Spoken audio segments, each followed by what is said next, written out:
Everybody, how are we doing, man? Okay, we have an enthralling day of Bears content on our hands, don't we? Like, I mean, goodness gracious.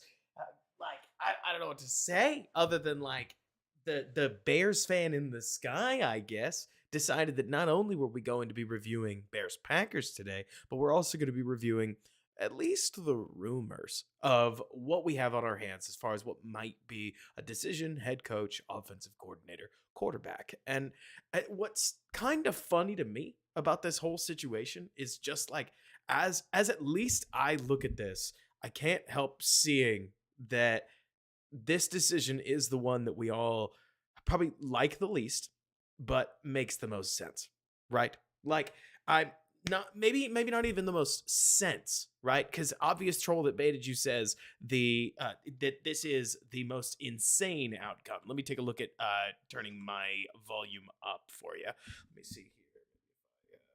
This a little bit. Okay, so how about now? That better? Um, but so let's see. Let me see here. That's so funny. Man, I had somebody in the chat that say I was a Justin guy. I can't help but feel like I'm like one of the least Justin guys in the world of Bears personalities, right? But anyways, just weird talking about the whole situation, I guess. But so obvious troll that baited you is mentioned earlier like that this is the most insane outcome. Not if you've been a Bears fan. Right. Bradley B kind of says, which makes it the worst decision, right? Joe Calzano, the rumor, at least right now, is Flus stays, new offensive coordinator, and then they'll make their decision on what to do with Fields as the draft process goes on. And look, here's the other thing, right? A lot of this stuff is gonna get framed. Can we just shoot straight with each other? Can we all like look into the camera and agree that we're gonna be very direct about exactly what's probably going on, right? Like we've been through this. When the Bears go through and they stick with a quarterback, like even if they're going to try to trade Justin Fields, that means that they are going to stick with the quarterback until, gosh, I mean, pretty much until we heard that something changes, right?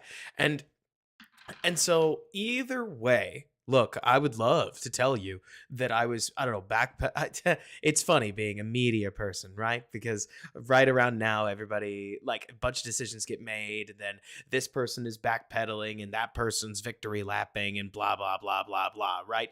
But more to say that when it comes to Fields, we've seen this with Mitch. Mitch is our quarterback. We saw this with Mike Glennon. This is my year. They like you go through and you take a look at just what the Bears are going to do, and they're going to evaluate offers for the number one overall pick. Just like 4P says, they're going to evaluate offers on Justin Fields, and they're going to make decisions from there. But what we'll hear is what they're going to do with offensive coordinator and what they're going to do with head coach. And if the rumors are to be believed, and I mean Jeff Hughes, who runs DBB, obviously is a pretty well connected guy. I couldn't tell you whether or not he is absolutely nails here, but he got a lot of parts of the Eberflus hiring right. So it's not as if he doesn't have a track record, right? But beyond this, I just can't help but look at the situation and I see something that I love it. Can I be honest with you guys? Not really. Um, this is not what I would do, but it's not my money either. I mean, if I was a family that was going to have to pay out the remaining contract of whatever Matt Eberflus is making, which of course we never know because why would we, right? That's one weird part of the NFL ecosystem where we can know all the details about a player's contract, never a coach, right? But so and of course I do, Gypsy. I mean, you mentioned that like that it's all kinds of benefit of the doubt and make excuses, etc., Gypsy. But part of that's because as we go through the breakdown, you have to remember, like speaking to you, Gypsy Mike, as well as anybody who thinks that I'm too soft on Justin Fields, that I'm hosting a town hall. Basically, like we go through the tape. A lot of people don't have access to the tape. And a lot of people are extraordinarily pro Justin. Oh, we got to shuffle. What is it? Gary Ross, thanks so much for subscribing. Happy to see you. And so a lot of this, Gypsy Mike, is me just trying to fit the middle here. Like, I'll tell you what I think, absolutely. But what I think needed to at least wait until week 18, where I can tell you that me personally, I see a lot that I like on these rookie quarterbacks, like the potential ones with Caleb Williams and Drake May, that I've been waiting to see from Fields for quite some time. Does that mean that the rookie quarterback is going to come in and be faultless? No chance, right? I mean, one rookie quarterback is not going to be, I don't think he's going to be a turnover machine, but he's such a wild stallion that he's going to make plenty of pretty major mistakes. And the other one, Drake May, I imagine is going to throw an interception or two because he'll misread a coverage and just rip the ball, right? Rookies being rookies, right? But as far as Justin Fields' decision goes, I think that the Bears are navigating this the only way they really can. And the question really is going to be, what do they do with the fifth-year option, right? Does that become part of a potential trade package? If it were up to the Bears, what would they do? Would they pick it up? Would they decline it? If they decline it, I think we all know what that means, right? If they pick it up, then that tells us something else, right? But I'll tell you, it is, yeah, right, Joe? Exactly. People are losing their minds. That's so funny, Rudy. Did I sell everybody on me being a May fan? Am I an unintentional web of lies? I am. If you made me pick right now off the tape study that I've done, I think Caleb Williams looks awesome. Obviously, I don't know anything about his personality. I won't pretend to know anything about his personality. But if they have all the dinners with him and they do all the interviews and they like Caleb Williams, I think he's got to be the choice, right? But so Jibby, I got you. The boys can wait. How often are you going to get this stream as we go through the Bears and the Pack? Gosh, I'm going to tell you guys right now. Oh boy. This Matt Eberflus film is not going to make anybody excited about keeping it. Like, we'll see. Let's see. I hope everybody's trolling, I imagine. Right, Joe? Like, that's the thing. Let's see. Let's see. You're back. We're still screwed. Can we skip ahead to the draft coverage? Kusai, there will be a day. We'll get there. But so under dead people climbing. Can't thank you guys enough. Let me see, because we're going through this. I love you guys in the chat, by the way. You guys rule. As far as keeping Matt Eberflus moving on goes, look, here's at least how I see it, right? Would I fire the coach if I could? Yes. I understand that from McCaskey's perspective, it is harder to convince your boss that you aren't actually building something good. Look, I'm about to say a bunch of things that I don't really agree with, right? I'm trying to paint the picture of what I imagine is going on in the room, okay? So you have an owner that is a self-professed fan, right? And then you got a GM who drafted a bunch of players that are starting to come on. And you've got the coach that has now run these schemes that allows those players to start to come on. If you're Ryan Poles, changing the new head coach doesn't mean that Jim Harbaugh, or changing to another head coach doesn't mean that Jim Harbaugh's going to come in and like Gervon Dexter. But Matt Eberflus does. And Gervon Dexter carries your selection. Like, that reflects on you. So while you'd love for the head coach to come in and pick a new direction, part of you is going to feel like no matter what direction you're turning, whether it's Harbaugh, Ben Johnson, pick your favorite head coach. Thank you, MJ50. I really appreciate you. But so continuing to move forward, like the Bears probably feel like any other selection would be turning too much, that they like what the defense is doing, they like the culture in the building, and they want to see if they can push that thing forward. Y'all, this is not something I really like. I mean, I'll be real with you. Alexander Thaklis is making my argument for me, right? Like, when you come out that flat against the Green Bay Packers, especially on a week where, did you guys hear it in my voice last week? So many of you guys sat with me as we reviewed the Falcons. Did I not make it clear that I all but knew this was coming? Like, I'm not going to take a victory lap that often. If you ever hear me pointing out past things that I got right, it's purely to establish some level of credibility, right? But the idea that the Bears were going to roll into Lambeau and win felt loftier and loftier as every day went on, especially because, do you guys remember us walking through the Falcons game, especially the Bears defense, and saying, ooh, that's a hole in the defense. Like, oh, that's a seam that got exploited. Oh, we're really not running the pressure looks anymore, are we? Like, we were exactly, Jibby. It was like Heineke was just not playing well. Thank you again, MJ50. Appreciate it. Let's get those views up as much as we can. But so suddenly Jordan Love comes in with Matt LaFleur. They don't miss their opportunities, and they seemingly they walk the dog all the way down the field on a bunch of separate drives. Two of them derailed by Tyreek Stevenson. Let's go. A lot of them where there are major issues with the turf. I don't know why it seemed to affect the Bears more than it seemed to affect the Packers, but it did. For all I know, this is the most tinfoil hatted thing I'm probably going to say this stream, so just buckle up, right?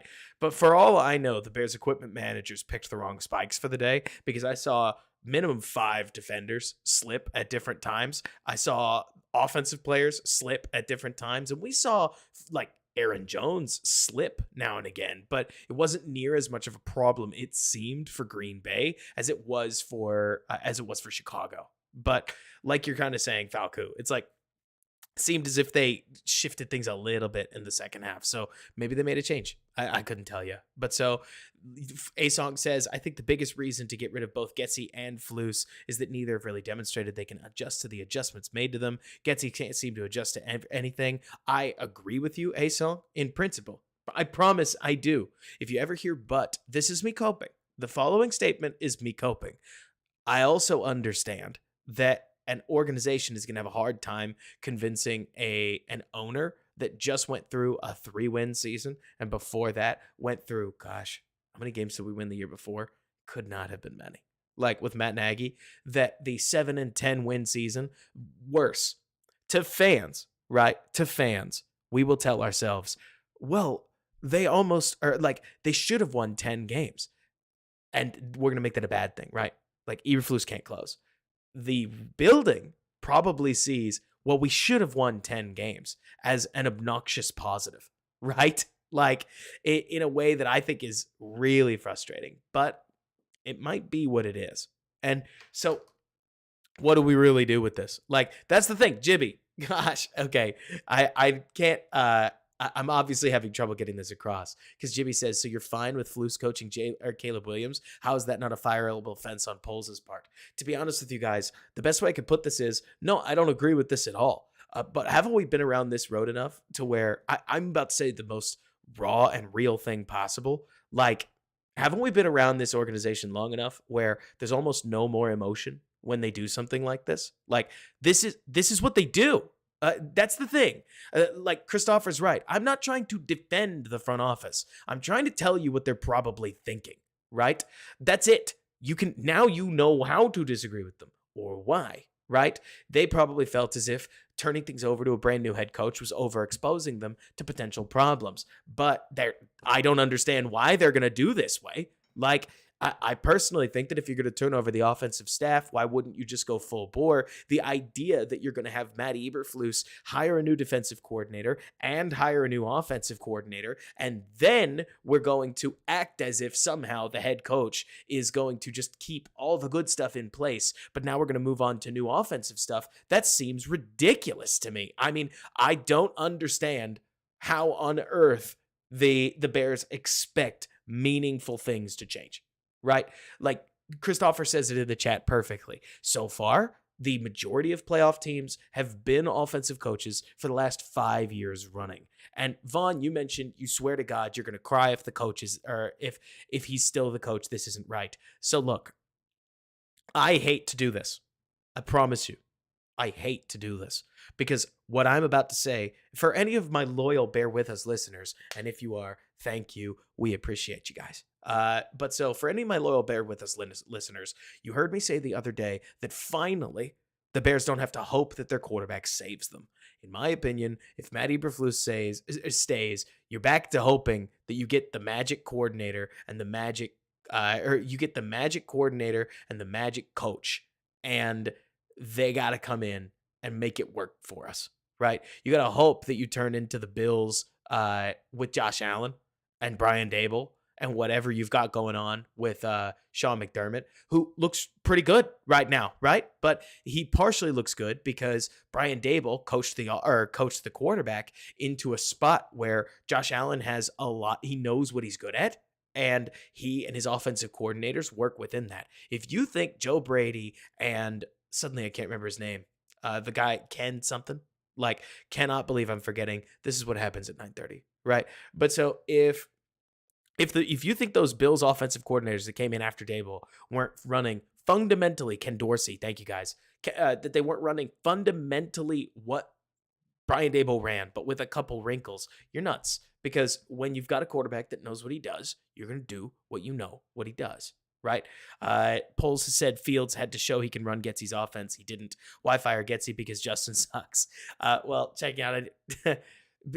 I honestly think it's because you have to fire somebody. You obviously know that the season was a disappointment, but in my opinion, they're pointing the finger at the wrong guy. I would tell you with a straight face, I think that if it's just Getsy who gets fired, Getsy's taking a bullet for his coach, because we've said this all season. I still do believe it. Flus was right near getting me back on his team, but we lost the Browns game, which was a massive blow for me, and losing this Packers game just it keeps me where I was, right? Which is my biggest problem, is that I would fire Flus before, maybe not before I would fire Getsy, but darn near. Like, to me, Flus did not do enough as a leader, has not done enough as a game manager. And while his work as a defensive coordinator is to be admired, I guess, like he hired coordinators that we don't like. Why on earth is that something to be praised? Like, why does Flus get another shot at coordinators when he picked the coordinators and he lost them both in only his second season? That doesn't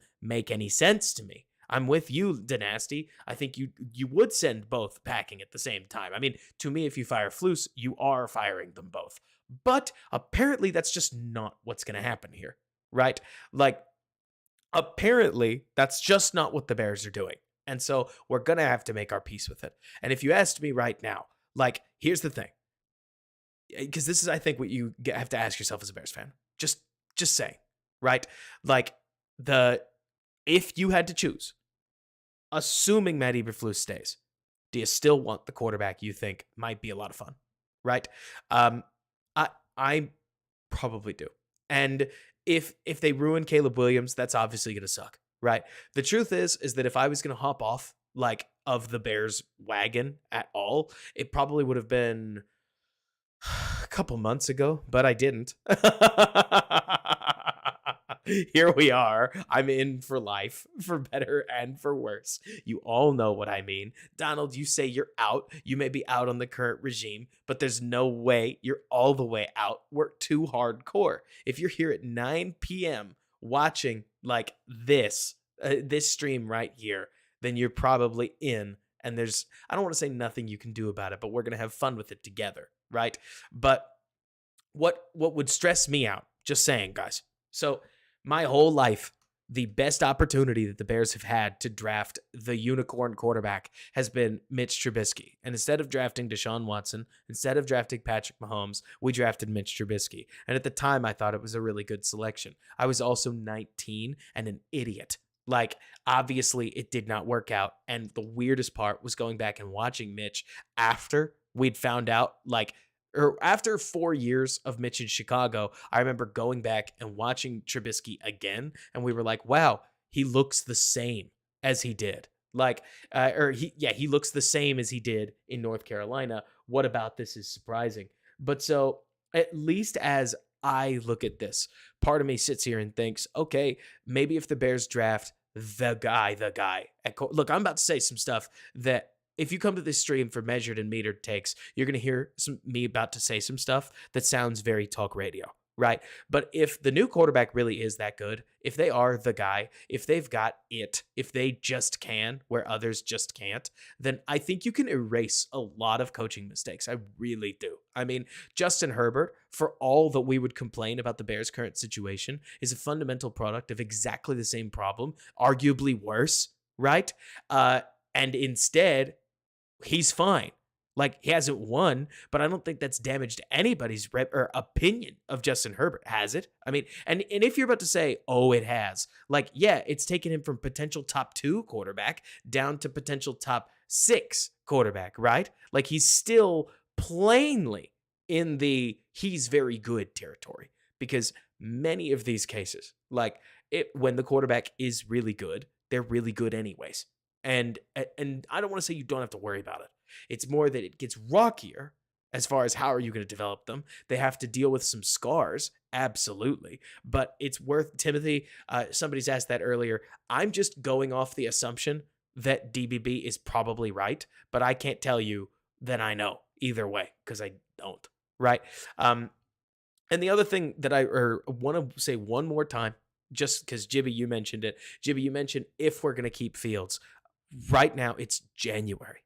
Like, if the Bears are going to trade Fields, they're not going to tell clubs that they are going to trade Fields. The whole world did it for him. Like, Daniel Jeremiah goes on to NFL Live and says, I think the obvious answer is that you trade Fields. We're all having conversations starting 2 weeks ago. Oh man, what if we traded, what if we traded somebody? Or like, what if we traded Fields? Ooh, what do we think Fields' trade is worth, right? Like, as we keep going and we talk about this, like, the whole world is making it clear that you can trade for Fields if you want to. So, of course, The Bears are going to take the posture that Fields is their guy. And even if they're going to take the posture that he isn't their guy, they're going to take the posture that they like him. They think he's plenty and that they're going to look at their quarterback options in March. Like you can't take another position. You really can't. And so and if you're somebody in the chat who is twisted about how all the Bears are keeping Fields and I can't believe it, remember that they're going to tell us that either way. We're going to find out whether they're keeping Fields in May or April, right? Not really any earlier, more than likely. I mean, maybe a little bit before free agency, but I would be shocked if we find out what the Bears do want to do with Fields until they tell us. And hey, can we give the Bears maybe the littlest bit of credit, right? The organization seems pretty good at keeping information close to their chest because they have had us waiting on bated breath, like pins and needles, y'all. Like we don't know anything. The best we've got is a blogger, love Jeff Hughes, a blogger in New York telling us things that that they think are going to happen, right? That's the best we get. We've got Adam Johns guessing. We've got the Bears blog. Like, that's all we got. And so if they do want to trade Fields, if they do want to do this, that, or the other, like, we don't know. We're not going to know. But so, like you're saying, Starview, Rivers and Herbert are both in that category of excellent quarterback that seems like they're not able to get over the hump, right? And exactly, Eric. Like they need people to bid, but let's see. You're gonna be over here muddling down over it, Donald. Look, everybody's got to remember, okay? One more quick step back. One more quick step back, okay? Everybody, I'm just gonna lead us through a breathing exercise. We're gonna take 3 deep breaths, right?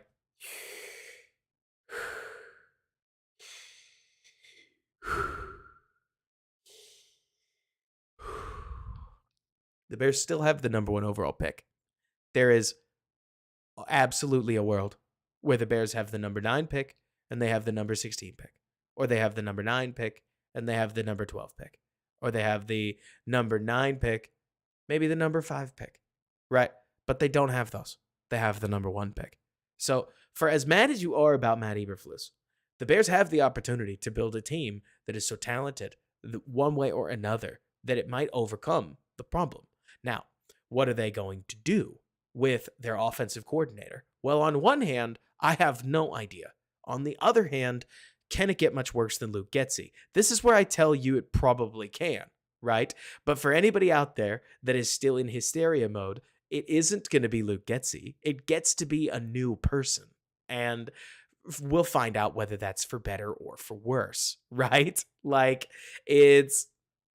we'll see. But I can't help but look at this and think that the name may come from somewhere we don't see coming, right? You mentioned Arm with Monkeys like Matt Canada. I don't think the Bears are, I mean, God forbid the Bears hire just an objectively bad hire. I would be pretty surprised if the Bears hire, honestly, like, okay, so somebody said this earlier, but like Frank Reich is a possibility that would not really excite me. I got to be honest with you guys. And that would be so Bears that I kind of just want to distance myself from that thought. Wouldn't surprise me if Matt Eberflus may pull from, could be somebody from the college ranks for all we know. I don't think it's going to be Greg Roman, right?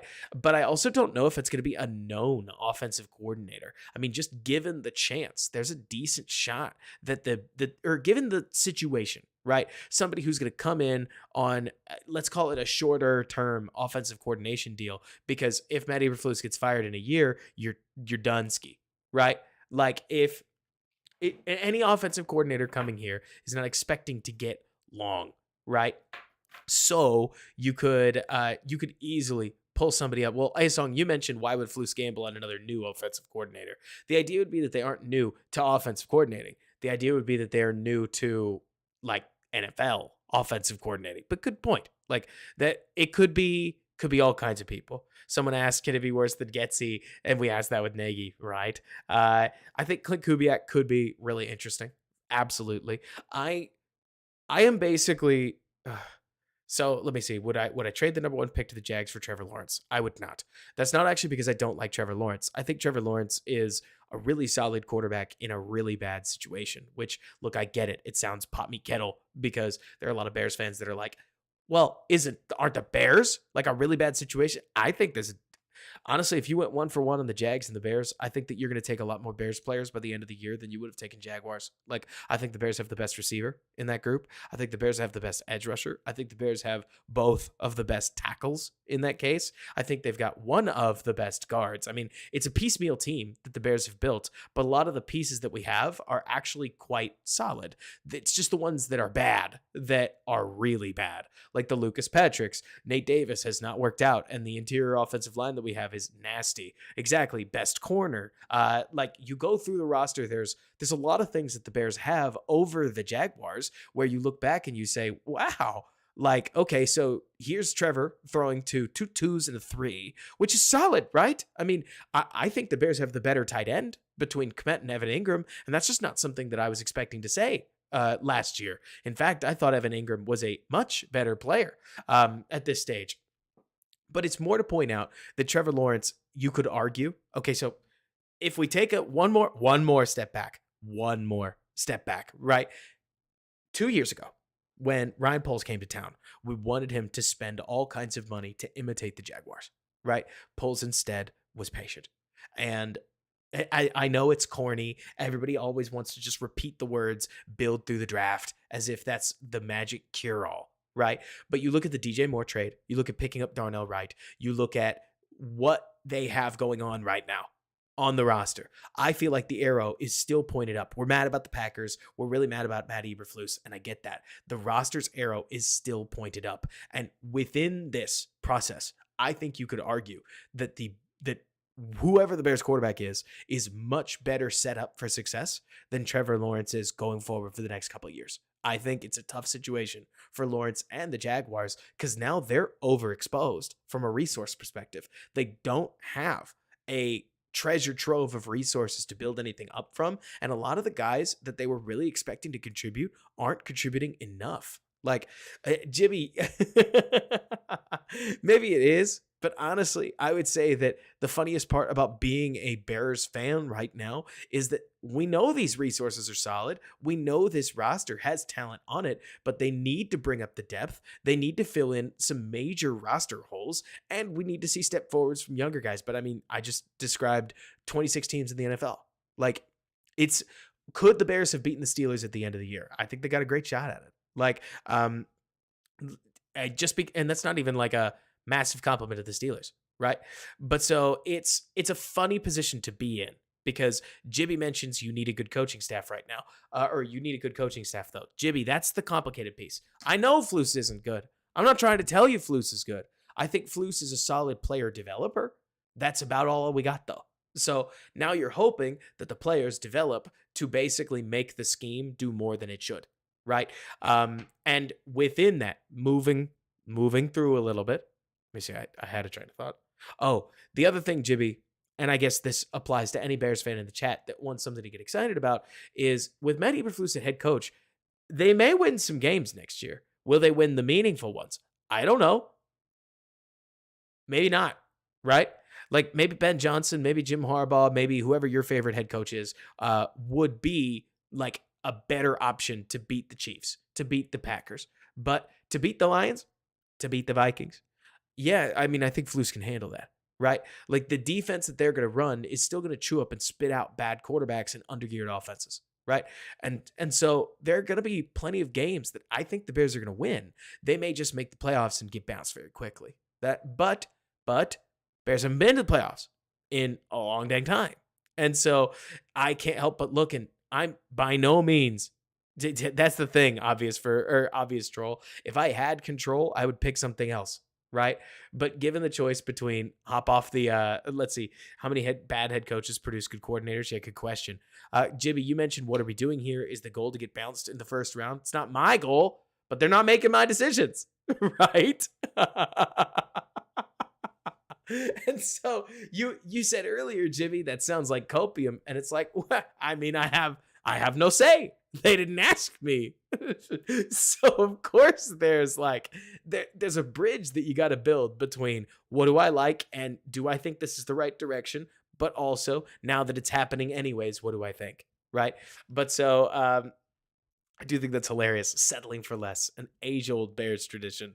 But so let me keep going. We got a lot in the chat right now. We are popping. We're popping. So Jonathan Perry, here's an interesting way to put this. You mentioned, or to you it seems the guy isn't often drafted at one. Mahomes, Stroud, etc. Right? Great point. Mahomes is not drafted to the team that earned the number one overall pick. Think about it that way. Let's break this into a different definition, right? If you earn the number one overall pick, history tells us that drafting a number one or drafting a quarterback first overall gets you a pretty good quarterback, but you probably don't win the Super Bowl, right? Like Kyler Murray, for instance. Do we think Kyler Murray is better than Fields? I mean, I'll let you guys answer that, right? But I think that when you look at Baker Mayfield, when you look at Kyler Murray, when you look at anybody better than those two, you're looking at quarterbacks that are as good as or better than Justin Fields. Now, they're not winning Super Bowls. They're not even winning playoff games because it turns out that when you take that quarterback and you pass on all the resources you could get from trading back, that it's hard to build up a roster that gets over the hump, right? You may win 9 and 8 games, and then God forbid your quarterback gets hurt because he's trying to be a hero, and suddenly you end up with a torn ACL of Kyler Murray or all the labrum issues that Baker Mayfield has. This is something we see a lot, right? But here's the thing, right? Mahomes gets drafted at 10 to the team that should have drafted in the 20s. Josh Allen gets drafted to the Bills at 8. And I can't remember if they traded up for it, but I'm going to assume for the sake of argument here that they didn't, that they drafted at number 8. The Bears should be at number 9. So it is like, not that it is. It is as if you are drafting Caleb or Drake at number 9 as far as the old data goes. Right? Like all the data we have is of teams that earned the number one overall pick drafting at the number one overall pick. And so this situation is not the same because they are drafting with a quarterback or they're drafting at a slot that they did not earn. Their roster is better than the number one overall pick quite a ways, right? But they don't, like, obviously they can still take the quarterback that theoretically they want to. So you could, again, if you're one of those people that says, yeah, but what about those quarterbacks from like 7 to 10? The argument that I would make is that if you are at around 7 to 10, your roster is good enough that a young quarterback can come in without you completely gimping your ability to build upwards into the future. The Bears are pretty much there. And so adding a quarterback to that roster and then getting another one, like another first round pick might just get you where you want to go. Like, and at that point, I mean a strong step forward, playoffs, maybe become spoiler, etc. Right? But all that is hearsay. It all depends on what's going to happen going forward. Robert Schmitz mentions there's literally zero chance JJ McCarthy is ready for the NFL. He's so small and quirky movement from the highlights. He needs time to develop the blue air. Like, is he ready tomorrow? No, not at all. Right. But could he be ready in 2 years? Absolutely. I think if JJ McCarthy went through like the Jordan Love arc, then he could become quite a solid NFL quarterback. You know how many people get to go through the Jordan Love arc? Not many. It is not often you get to sit behind a Hall of Famer for 3 full years. Right. And it's just a lot of time that guys don't get in the majority of cases. So that puts JJ in a position where he may have to play too early, and then it wouldn't surprise me if JJ comes out looking like Will Levis in some capacity. But it also wouldn't surprise me if JJ talks to scouts and ultimately goes back to school for a year. We'll see, right? But so let's see, you'd keep Fields in draft JJ if it meant Jim, and it would have been really fun. Like, I'm not even the biggest Jim Harbaugh guy on earth, but changing coaches, I was kind of willing to take anybody. 4P, you got to remember that McCarthy is all tools. Like, he's only able to throw right now at one speed, and that is gas. His accuracy is all over the place. When he hits his spot, he can nail it. When he misses his spot, he misses badly. But he's a 4'4" athlete. He's a little small for what he is. And you may feel, again, like it's changing standards. I care more about quarterback weight than I do quarterback height. And would you believe it? Caleb Williams is like 15 pounds heavier than JJ McCarthy. And Caleb Williams is considered pretty light at 215. But so I'm generally like, I'm with you, a song. Like, Yeah. Justin Fields right now going into year 4 of his NFL career is definitely better than JJ McCarthy. If it was up to me, I would not be pinning my franchise on him, but somebody mentioned in the chat, so we're talking about it. Like, if you asked me right now, having done very little, um, like, oh, that's so funny you say that, Evan. Caleb is quite heavy in the old in the old caboose. He's just short. He's probably 6 foot, right? Would I really consider Caleb's height as a concern or normal? It used to be a concern, obvious troll, but the rules changed in the NFL. And within it, and especially now that we've seen the success of guys like Kyler Murray, I tend to think that the height is a little less important than the durability that weight shows. It's, for me, the biggest problem I had with Bryce Young was the part where he wasn't even 200 pounds, right? Yeah, he's 5'10. Everybody knows that part. It's the fact that I looked like I could, like a light breeze might blow him away, that freaked the snot out of me, right? With Caleb, he's stocky. Exactly. Jalen Hurts and Caleb would be the same height. Like that, I can't help but look at guys like Baker, who's on the shorter side, Kyler, who's extremely short for the quarterback position, and then Baker, who's like a normal, or he's like a relatively short kind of guy. And I look at that and I think to myself, you'll be all right. And Jimmy, you mentioned being 5'10 and not an elite athlete is crazy. Yeah, I just don't think he's 5'10. I think he's 6 foot. He's listed at 6'1, so I'm docking him an inch when I go there. But anyways, let's see. Brandon talks ball. Here's a thought. If we hire Reich, which I expect, he loves tall and built quarterbacks. That sounds more like Drake May than Caleb Williams. So here's the other thing, right? I have an obvious preference. I think it's obvious that I prefer Drake May, or I prefer Caleb Williams over Drake May over in order. I prefer Caleb Williams over Drake May over Justin Fields, right? And if you wanted me to go all the way through my quarterback rankings, I do think that quarterback 3 is probably Jaden Daniels. Wow, what a hot take, right? But I think that there's a bigger gap than a lot of people want there to be. I think Penix has some major issues on his tape, like major issues on his tape. And I haven't watched enough Bo Nix to give you an informed opinion. But the gist of what I've heard from Bo Nix is that he's a confident offensive operator, but you're hoping that he becomes more of a Mac Jones, right? And that's not a bad thing. You can be Mac Jones and be successful. Mac Jones was Mac Jones and was successful until he didn't break. Armed with Monkeys mentions Quinn Ewers. Quinn's got to go back to school, man. Like he has to. He has to, if you ask me. Like if I'm Quinn, I can't come out now. Like he's got to spend another year working on his game, or he's got to have a more consistent, I think, like offensive season, because that offense is just it's operating in spurts at this point. Like at least what I've seen, Ewers has some insane tools. His accuracy is so. His arm motion is outrageous. If you've been on this stream enough, like you know that I talk a lot about Quinn Ewers' throwing motion because I think it's wild. But he's got to go back. Shitter Sanders. It wouldn't surprise me if I was Shitter. I would go back too. Like Colorado should be better next year. And so you have a much better opportunity to showcase exactly what you are, and you're not competing with these top 2 guys. The 2025 quarterback class feels pretty light right now. Like, it's just my opinion. Feels pretty light. And so if I was both Quinn and Shadir, I would go back. I would take some NIL money. Both of their programs are going to pay them a lot. Let's be honest. And then they have a shot to go 1 and 2 in the 2025 class just off of like fear. Basically, maybe they don't go 1 and 2. Maybe they go like 3 and 5 or something like that. I don't know anything about the 2023 draft class. I barely know enough about the 2024 draft class, right? So we're not going to get too far ahead of ourselves. But if I was those guys that could go back, I would. But like you're saying, obvious troll, it would just be a bad spot. Kusai, I don't think it's Malik Willis should be first round quarterback bad, but here's the best way I can put this thing, man. Like when I look at when I look at the 2025 quarterback class, I see a much more normal quarterback class. I think you're going to get a little bit more of a Bryce Young, CJ Stroud quarterback class when this thing's all said and done. But I think that the way that people talk about the 2025 class as if it is so bad is because it's not cool to prop the quarterbacks up while we actually can draft them. This is the time of year where it's cool to point out that Drake May has problems and Caleb Williams has problems and say cool things like, actually, I don't want either of them. That's what's cool to do right now, right?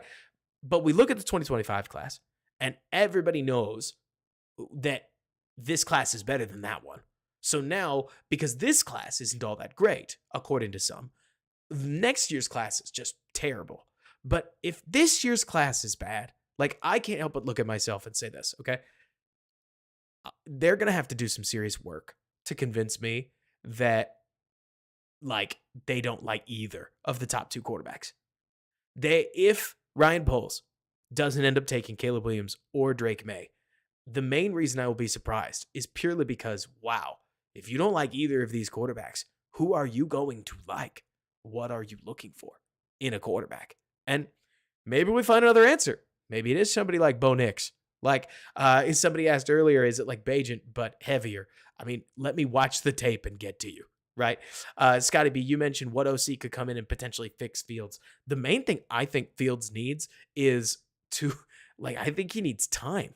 I mean, I'm not trying to be crazy. Right now, the biggest problem that I see with Fields is that there is a gap between what he should do to run a series of successful offenses and what he can do right now. And every time that gap hits in the middle of a game and it becomes a problem, they just start running him and they tell him, well, don't throw it, just run the ball. And I think all that running just reinforces you can't do this. Right? Like, I think there's a very nasty negative feedback loop with Fields that basically keeps telling him, no, don't throw that, run it instead. And I think he needs some time to work on his game in settings where he does not have to win right now, because that should get him more comfortable with closing that gap, just like we saw with Geno Smith. It just probably doesn't happen tomorrow, right? Like, and I'm with you, Armed with Monkeys. I agree. I think that I think that the 200 I think the 200 thing doesn't work, or does work against his progress. I don't think it fits Fields at all. I think Matt Nagy's throw it, that's on me if it doesn't work out for you, is what hurts. But so let me see, Rob, the only hypothetical that works in my mind is that they're able to convince a young OC like Slowick, and he has a chance to be the long-term HC here and develop their quarterback who can sit for a bit. Football, CFC Candy, I mean, I wish, right? But let me see, WFM, what do you mean you don't know that it'll never happen? Just asking. But so somebody mentioned, or let me get back to the question I was answering. So sorry. I wish that the Bears were going to hire another coach, but I'm kind of sitting on this now. Like, it sounds as if we're not going to. Let's see. You swear on everything. Stroud is your quarterback one. You thought he would be Eli Manning for the Bears because he and Fields have the same agent, are really good friends. That's so funny. That's awesome. By the way, good call if that's the case. But so let me see. Earlier, I thought somebody said something. Oh, yes. The other thing that I was going to say is, if the Bears do come in, they bring in a Frank Reich and they bring in a Frank Reich and they want Drake May. You're not really going to see me cry a tear. Any loyal streamers probably, I hope I hammer this home by the time we get there, that while I have a preference, Drake May is very, very, very, very good. Caleb Williams has a shot to be your offense, and your offense may live and die by what Caleb Williams does. Drake May has the opportunity to be a near perfect quarterback that maybe just doesn't have that will your team to win piece in his game. Maybe he does. Maybe he refines it at the next level, right? But Drake looks like the kind of guy that could be maybe a very similar to Herbert, I guess you could say.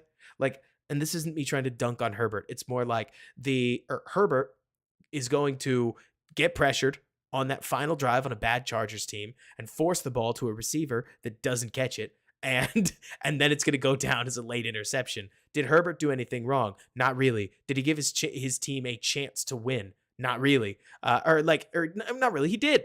He absolutely did. But his team didn't win. They didn't come through for him, right? And so, whereas you'd swear that guys like Josh Allen can basically just will their team into wins at times. But that's such a stupid analysis, and I feel stupid saying that. It's just a funky thing that I see in his game in particular. I want to see a little bit more of the creation thing. Uh, Scotty B, you mentioned Cutler with the attitude. You mean without the attitude? Yeah, exactly. Yeah, I know.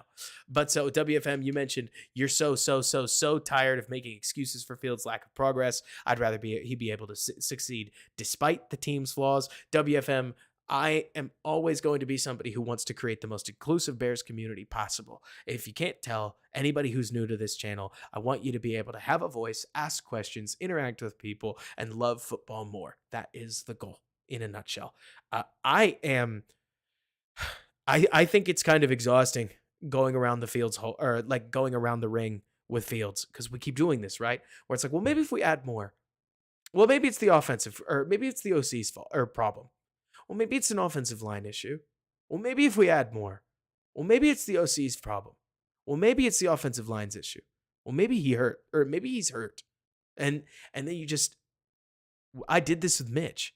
That I do think that with the opportunity that the Bears have, it's kind of something that you can't pass on, in my opinion. But let's see. We don't know if Caleb can do the simple stuff. I think we do, Jibby.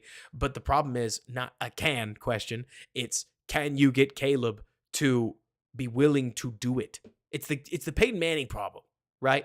Where Peyton Manning used to talk about how hard it was to or how hard it was to play patient because Peyton Manning wanted to hit home runs down the field, which is something that I think Caleb is going to struggle with, so to speak. Like, can you take the 4-yard, 5-yard, 7-yard slant, quick digs, quick hitches all the way down a football field? In the NFL, sometimes he's going to have to do that. But I also think Caleb's competitive enough that he will. He just needs the NFL to challenge him. In the world of iron sharpens iron, I think that Caleb needs the NFL so that he can screw up a bunch and then get better. That's my current state, or that's the current state of my evaluation. Just because in college, he's starting to hit the point where he understands the game to the point where he understands the game to the point where he knows he can press the envelope. And anyways, let's see. Exactly. He can. I think he can. Obvious. It's just a matter of will he. Somebody mentions that he may not, or polls may not like Caleb because he's smaller. It's always possible. Jim Stannis, that's the thing. You mentioned nobody can deny that there are problems with wide receiver depth, offensive line issues, and play calling. The question is to what extent Fields has control over them and how much he's adding to the team. Absolutely. If you ask me. The biggest problem that the Bears have is that they started the season with a very specific plan, didn't they? They started the season with 3 wide receivers we liked and an offensive line we thought was mostly going to be okay. Right?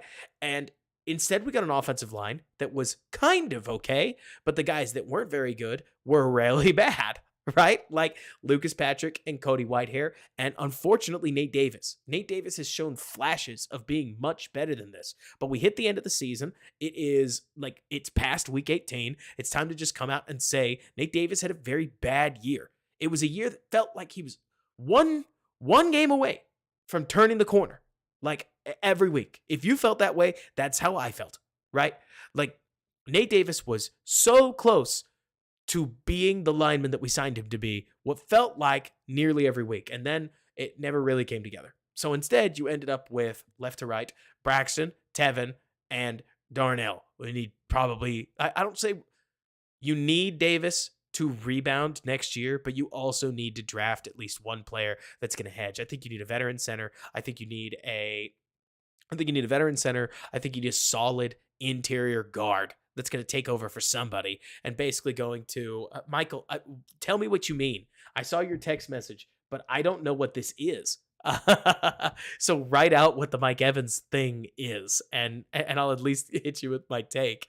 But so let me see. Zach, exactly. Zach Thomas mentions, I kind of like that Caleb Williams' hero ball stuff got challenged and that he's starting to know it doesn't work in the NFL because he can't even at the college level. And yes, Baylor beat BYU. There we go. Anyways, so at that point, Zach, reconnecting. Wow. Anyways, that's great. I'm serious. Like Caleb Williams, you guys, y'all, you should be thanking Notre Dame. Like, just saying, if the Bears do draft Caleb Williams, it is a great thing that Notre Dame happened and that he played those three other top 25 defenses down the stretch, because Caleb Williams basically got a free pseudo training camp for you. Like, he had this meat grinder right there at the end of the season that told him, hey, you can't do that anymore, right? And we saw legitimate growth. Like, from that point to the end of the season, he took less sacks. He got the ball out on time more often. Like, you say he failed, Donald. They scored plenty of points, if you ask me.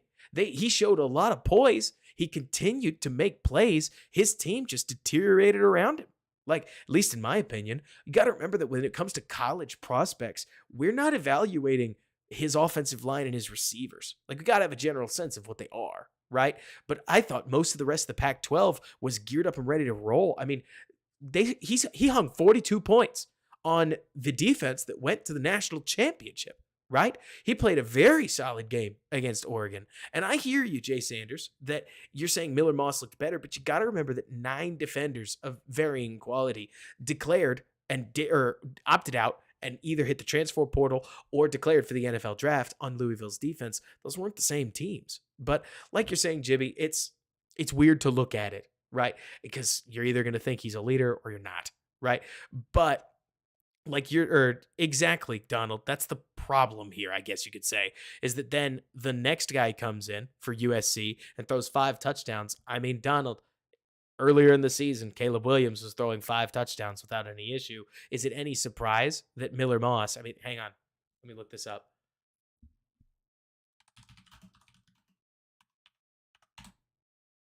Miller Moss, 24/7. I understand you guys can't see this. We're talking about a 4-star prospect, right? To say he's some rando just because you haven't heard of him, I totally get it. I do get it. But Miller Moss is another guy who's been in this USC system. It is a healthy ecosystem for quarterbacks. We knew this, right? Like, let me see. He played in the preseason game of college, right? Yeah. I mean, it can feel that way sometimes. But so it's not weird to me. Just based on the tape that I've seen, I don't think Caleb was somehow holding the USC offense back. I think this is a fun narrative that people like to spin, right? Oh, yeah, I'm probably going to, Scotty. I'm trying to push him to. But so anyways, no to the robot comment was about timing on the let me see. Anyways, Rob, how can Eberflus and Poles stand on the podium and justify keeping Getsy? I don't think they can. I think they're going to part with Getsy. I don't know who they're going to bring in, but I think that they just have to, right? Riley made Jalen Hurts look a lot better too. Exactly, Evan. What's my favorite saying? Paralysis by overanalysis depends about what. Gypsy Mike, I think that there's something to the idea that when the Bears changed quarterbacks, the team did certain things better, but I really think you're pinning a lot on Tyson Bagent that just isn't realistic. I mean, not only are we talking about a UDFA, but we're talking a UDFA who played his best game first and his worst game last and basically got worse as he played. Like, as opposing teams got more and more tape on him, he ended up more and more limited in what he did. Look, I like Tyson Bagent. I'm not sitting here on this stream to just tear the guy down, right? I'm more trying to say that it's one thing to say I'm excited about what he could be as a backup in the NFL. It's another thing to say, hey, maybe he starts as a backup and then he grows into another role as he goes. But to start or to hit the point where we say the Bears need to turn things over to Tyson Bagent is, I think, too aggressive. I think you channel that energy into saying the Bears need to turn things over to another quarterback. That's absolutely valid. But I think that if you needed to win the game tomorrow, like if there was something, so to speak, on the line, I don't know, you could win $15,000 if you assembled a team that beat an unnamed team across from you, and you had the opportunity to play Justin Fields with whatever offense you wanted to, and Tyson Bagent with whatever offense you wanted to. I would pick Fields personally. Given maybe I get to look at the playmakers. If there's some kind of trade-off, maybe it's a conversation. But if it's just a straight choice, I think Justin's the better player, mostly because of the super athleticism. But hey, it's a useful thing to have in your offense. But so Secret Bagent man, baby. Secret Bagent man. Let's see. Sign the right rifle again. Right. Michael, did you put in the chat what's going on with Mike Evans? Because you still haven't told me. Let me see. Short answer, no real validity. Oh, it's someone quoting an ESPN bold prediction that we would sign Mike Evans this offseason. Hey, I'm just saying, it would be awesome if the Bears signed Mike Evans. I've thought Mike Evans was awesome ever since he was at Texas A&M. Like, that guy rules. And if you signed Mike Evans and you got Rome Odunze along with that, like, it would be sick. You'd have a very solid wide receiver core that I think would be like well worth getting excited about. Hobotogo, how you doing? What's going on? Is Connor Williams for free agency? I got to tell you, Jordan Jimenez. I think it's a big ask just because he's coming off an ACL. He's a lineman. It's not that linemen don't come off of ACLs well, but I've seen a lot of them never reach back where they were. Right. His 1,000-yard streak would break here, though. Big sad, right? Jibby, in theory, you'd be trying to pay Mike Evans like a 1-year deal, but I know what you're saying. Exactly. Glad it's over, Hobotogo. There is part of me. Hobotogo mentioned something that I think is sad, but absolutely true. I'm glad the season is over so that we can be done with it. Like, the moment the Bears locked up the number 1 overall pick, if not sooner, maybe around like week 11, it felt as if this season just needed to end one way or another. And I can't help but feel like it's a good thing it's over, because the 2023 season began to feel like a prelude to the 2024 season way too early. And I know nobody likes that, but at least we don't have to watch the team lose between now and then. And the whole draft runs through Chicago. But exactly, 4P. I think that's hilarious. But so let's see. Evans and Chris Jones contracts are interesting due to where their age is, and they're still high level of play. It is really interesting. And then Scott C. from Iowa, I hear you, but you have to remember that while Jay Cutler, who I'm sure is just grinding the hell out of film, right?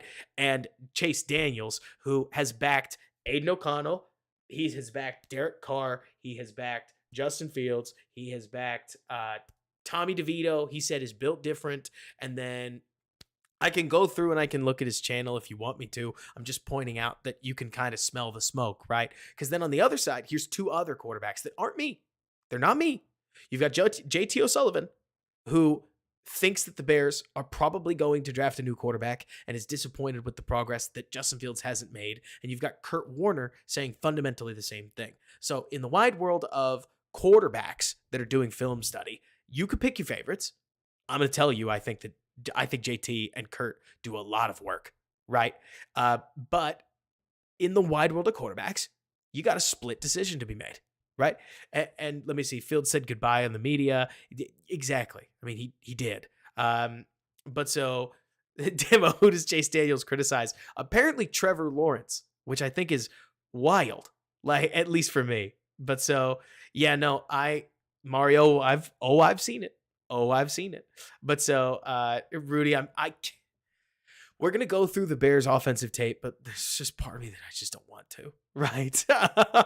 Like, the Bears offensive tape felt sad, didn't it? The Bears offensive line just got torn in half. Like, guys, I think you can be 2 things at once. I really do. I mean, you can be way more than 2 things at once, right? But I think you could be frustrated that Justin Fields doesn't seem like he can elevate this Bears offense, while also just coming out and saying, like, at least on Sunday, the problem with Justin Fields wasn't actually about the game. Okay, follow me on this, right? With Justin Fields, it's more the fact that he's the starting quarterback for the second offense this season that Joe Barry held to under 10 points, right? Do we want to guess the first? Has everybody already seen this stat? So the Joe Barry held the Bears to the second lowest point total of the season, right? And I want you to just go ahead and guess the team that was first on this list. And then I want you to guess who was starting at quarterback in that game. If you cheat, I'm going to hate you, right? But you absolutely can. Vikings and Nick Mullins. No, it wasn't. Vikings scored 10 points. It wasn't the Panthers either, Haplo. Haplo scored 30 points. The T-Law Jags, they scored more than this. The Bears in week 1, they scored more than this. The Broncos, they scored more than this. It was the Rams. They were starting Brett Ripien. They scored 3 points, right? And so you've got Ripien at 3, you got the Bears at 9, and those were the only 2 teams that Joe Barry was able to hold to under 10 points.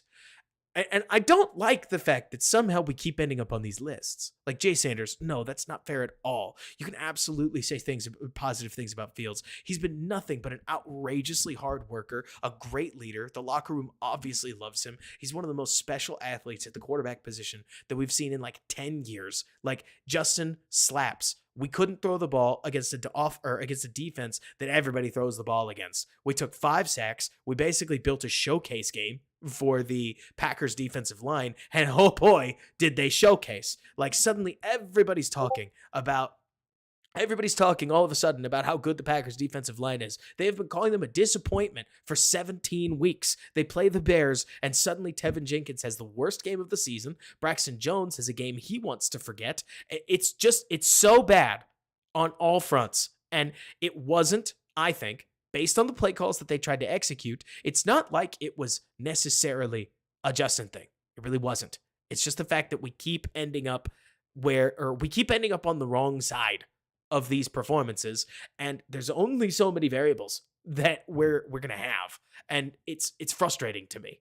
Like something in the Wisconsin water supply, I darn near agree with you. Like, and let's see, Justin is one of the best athletes in the NFL.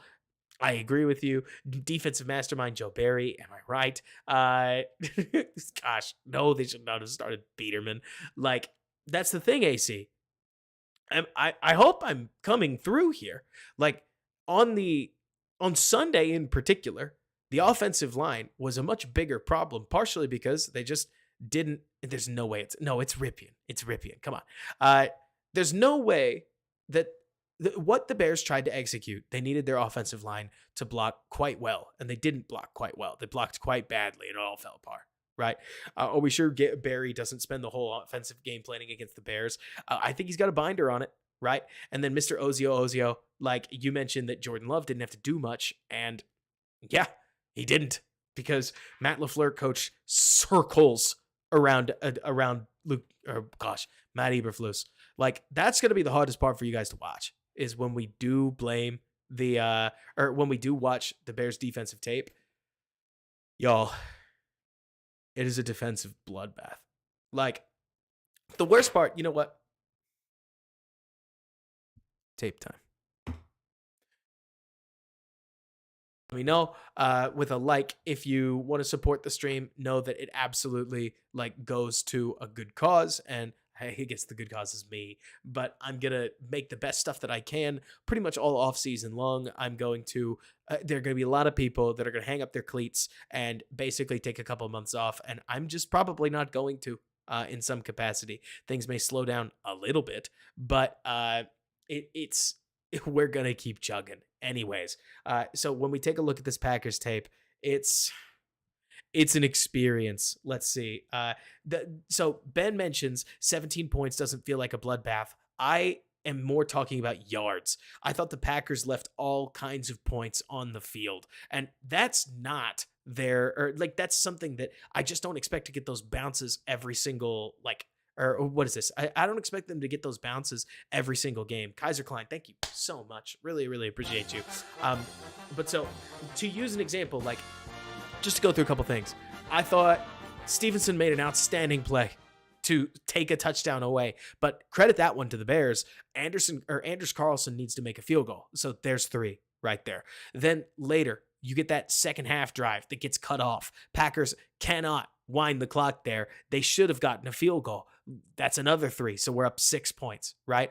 I thought Bo Melton flat caught the ball, just to be honest with you guys. Like when they showed him hit the ground with the ball in possession, rolling over, I was like, that's a score.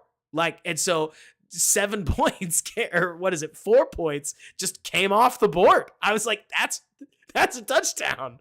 Like, because Ben, I get you that you talk about the ball or like the ball moving there. But if I was a Bear, so you know me, Ben, I always just flip the jersey, and I would lose my mind if the Bear had caught that and then rolled over and did not get credited with the catch. Me personally, I would have lost my mind.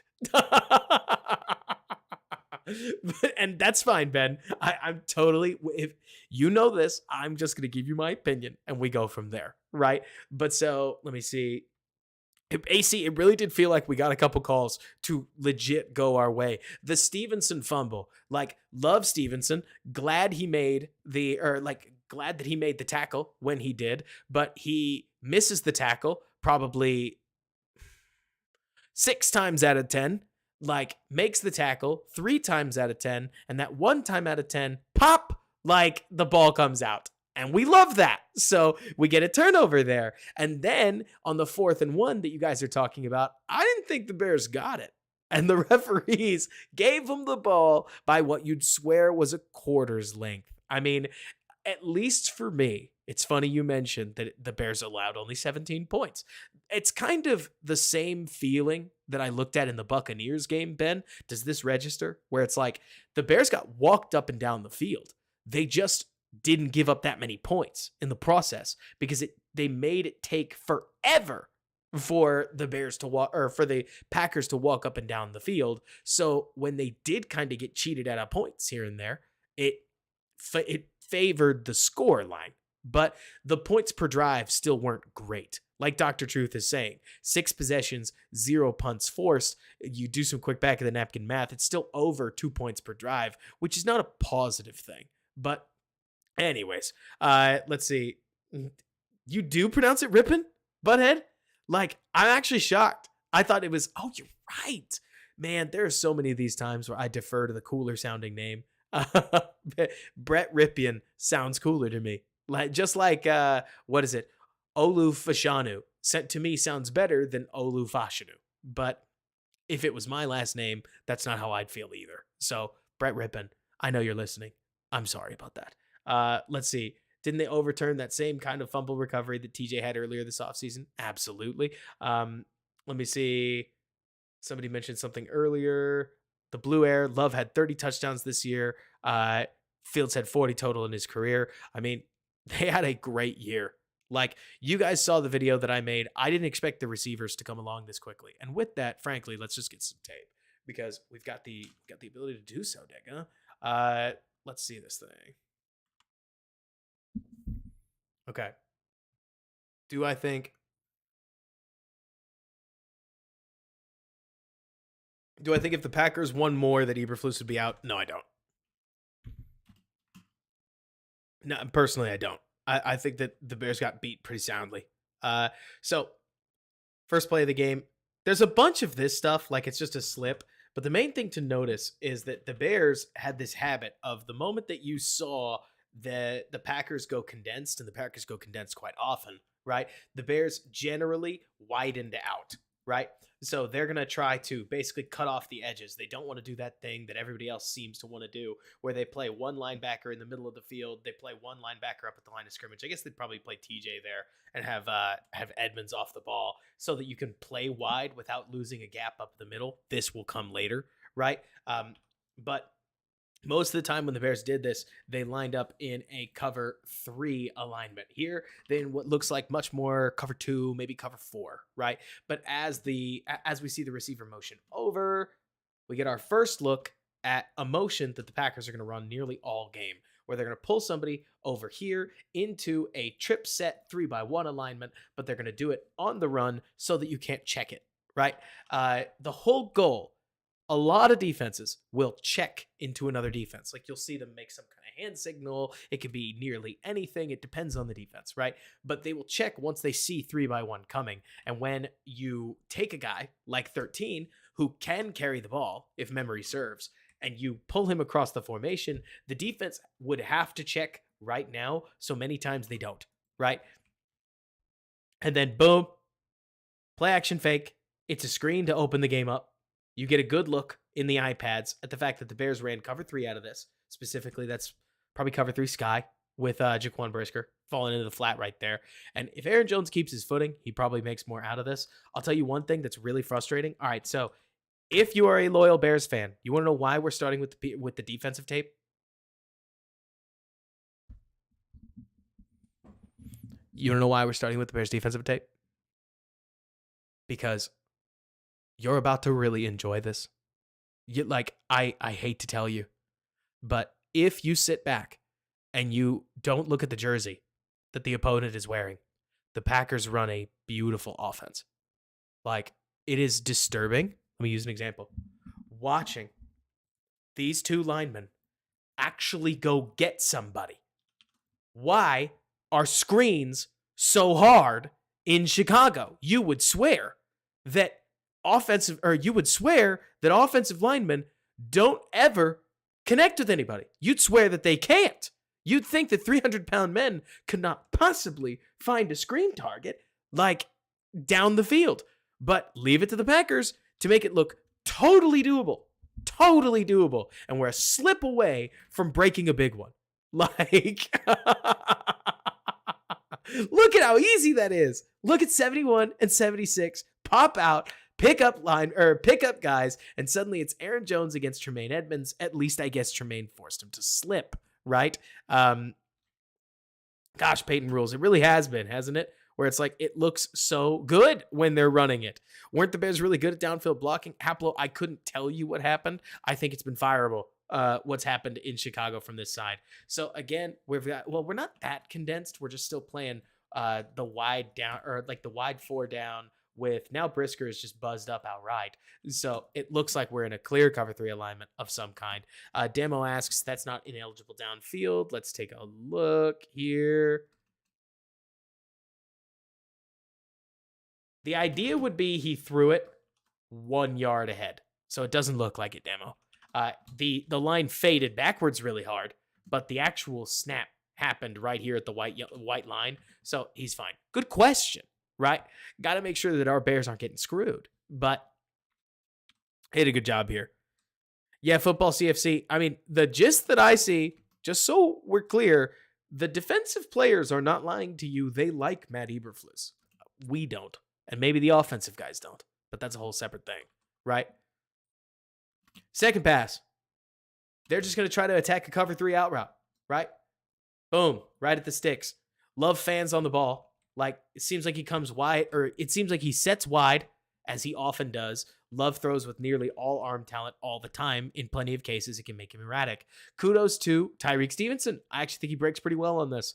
Would he have like PD'd the ball otherwise? These are really hard plays to make out of zone play like this. Like, when you're already breaking this far off the wide receiver, I think it's really tough to get involved and make a PD. But good instinctive break all the same, and the ball's wide anyways. So nice 3rd and 6, right?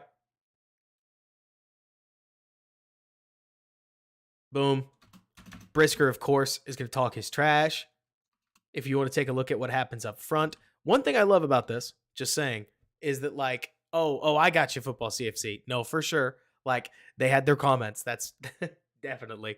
But I thought it was weird that they went from playing so much man to playing so much zone. Another thing, because this frustrates me, right? As the spread coast like fan, the air raid guy, you guys know me to be, if you're on this channel a lot, then it bothers me to see a team understand that the number one thing you got to do right at the start of the game, right, is take some steam out of the pass rush, right? They opened with a screen. So you're already sending a signal to the defensive line like, hey, we are watching for you. Don't overcommit or we're going to punish you. Second play, right? Boom. Ball out. It nearly impossible to pressure on this, right? Like, bang, 1-2, out. This is a footwork. I wish Justin could do this, right? You'd swear his 3-step drop feels like 1, 2, 3, throw, right? But Love, catch, 1, 2, ball out. Really nice and quick, right? Clean too. Now, the throw is way wide, but from a timing perspective, you're just exhausting the opposing defensive line, which is the goal, right? And then on this play, maybe you follow me on Twitter. Maybe you follow me on Twitter. If you don't, what are the Bears running, right? I like to test you guys. I hope we're all on the same page, and I hope we're all cool with that, right? I can tell you what I see, but I'd rather walk you through it. I've never been in a film room, but I do think it's fun, right? But so take a look at this. What are the Bears running, right?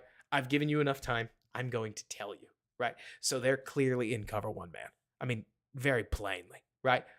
We've got our deep safety right here. We've got everybody in man coverage. You can see they're just staring straight at their assignments. This is man across the board. But there's one matchup that I haven't circled. Why haven't I circled it? It's because it's a huge problem. Like, the issue, and I wonder, so Case Master, who's on this channel often, has this theory that the running back is about to make a comeback in the NFL. And guys like Aaron Jones have me thinking that they might be right. Like, I look at what Aaron Jones was able to do in a game like this. And when the Bears motioned Khalil Herbert into the slot, he's never getting the ball. Like, when they motion him out, when they motion Corey Blasingame out wide, he's there to take up space, right? When Aaron Jones comes out here and he's going to line up against TJ Edwards in a man matchup, it's a massive mismatch. And at this point, you're going to see a really pretty pick play that the Packers run. Remember, this is 3rd and 6. And somebody asked earlier, did we blitz once during this game? Yeah, we did. Like, Love even points it out. You see that? I'll back it up for you. They go, hard count. Here comes the blitz. Hey, he's coming. He's coming. Everybody check, check, check. All right, are we ready? Are we set to go? Snap, turn, quick throw, ball out to Aaron Jones. Easy conversion. And you look at this, Tremaine was close. Like, they were just very aware. The quarterback was very aware. Quarterback had to make a throw, like in a phone booth, trying to get the ball out in front of a rusher. But the pick play works to perfection. Like, they forced TJ to go over the top of a pick. Aaron Jones gets way too much space underneath, and ball comes out nice and easy, takes a hit, gets forward, first down. Like you're saying, Ben, it's pretty. And MJ50 asks, can't we run dime personnel with cover one man? The argument that I would make is chances are what we missed before the tape is them motioning him out. I think it's doubtful that they came out of the huddle and broke 2-5 out. And if they did, then maybe right there. And like you're saying, 4P, because you mentioned this, it's kind of behind. Like, that's the thing. And Haplo, Love was pretty impressive. Did I say he wasn't? I thought Love did a great job. But they did motion him back a lot, Ben. But so people have been mentioning earlier, they've been talking about, because I talked a little about Caleb Williams. We'll probably do it on this channel more often, but we'll talk about the draft stuff. You have to, right? But so people have mentioned ball placement. The funny thing about the NFL is that the NFL is not as obsessive about ball placement as you think it is. The professional receivers make professional receiver catches, in theory, right? Like, you want Aaron Jones so that Aaron Jones can take a pass that he has to slow down for. You said it's a little behind. It's quite behind. Like, Aaron Jones has to come to pretty much a stop, right? But there's enough space for Aaron Jones to throttle down. So really what Love did that mattered is getting the ball out on time to the right spot. And yeah, it's behind, right? But because you do this, thank you so much, WFM. Like, because you operate on time and in rhythm, your playmaker goes and makes you a play. And that's the NFL, right?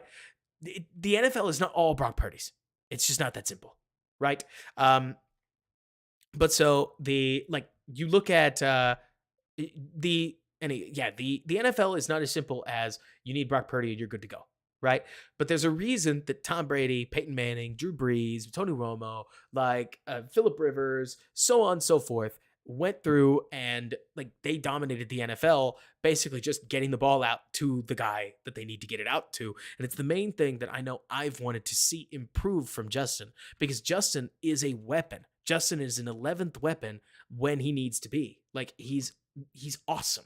He's awesome. He just, I think, would struggle to do that personally.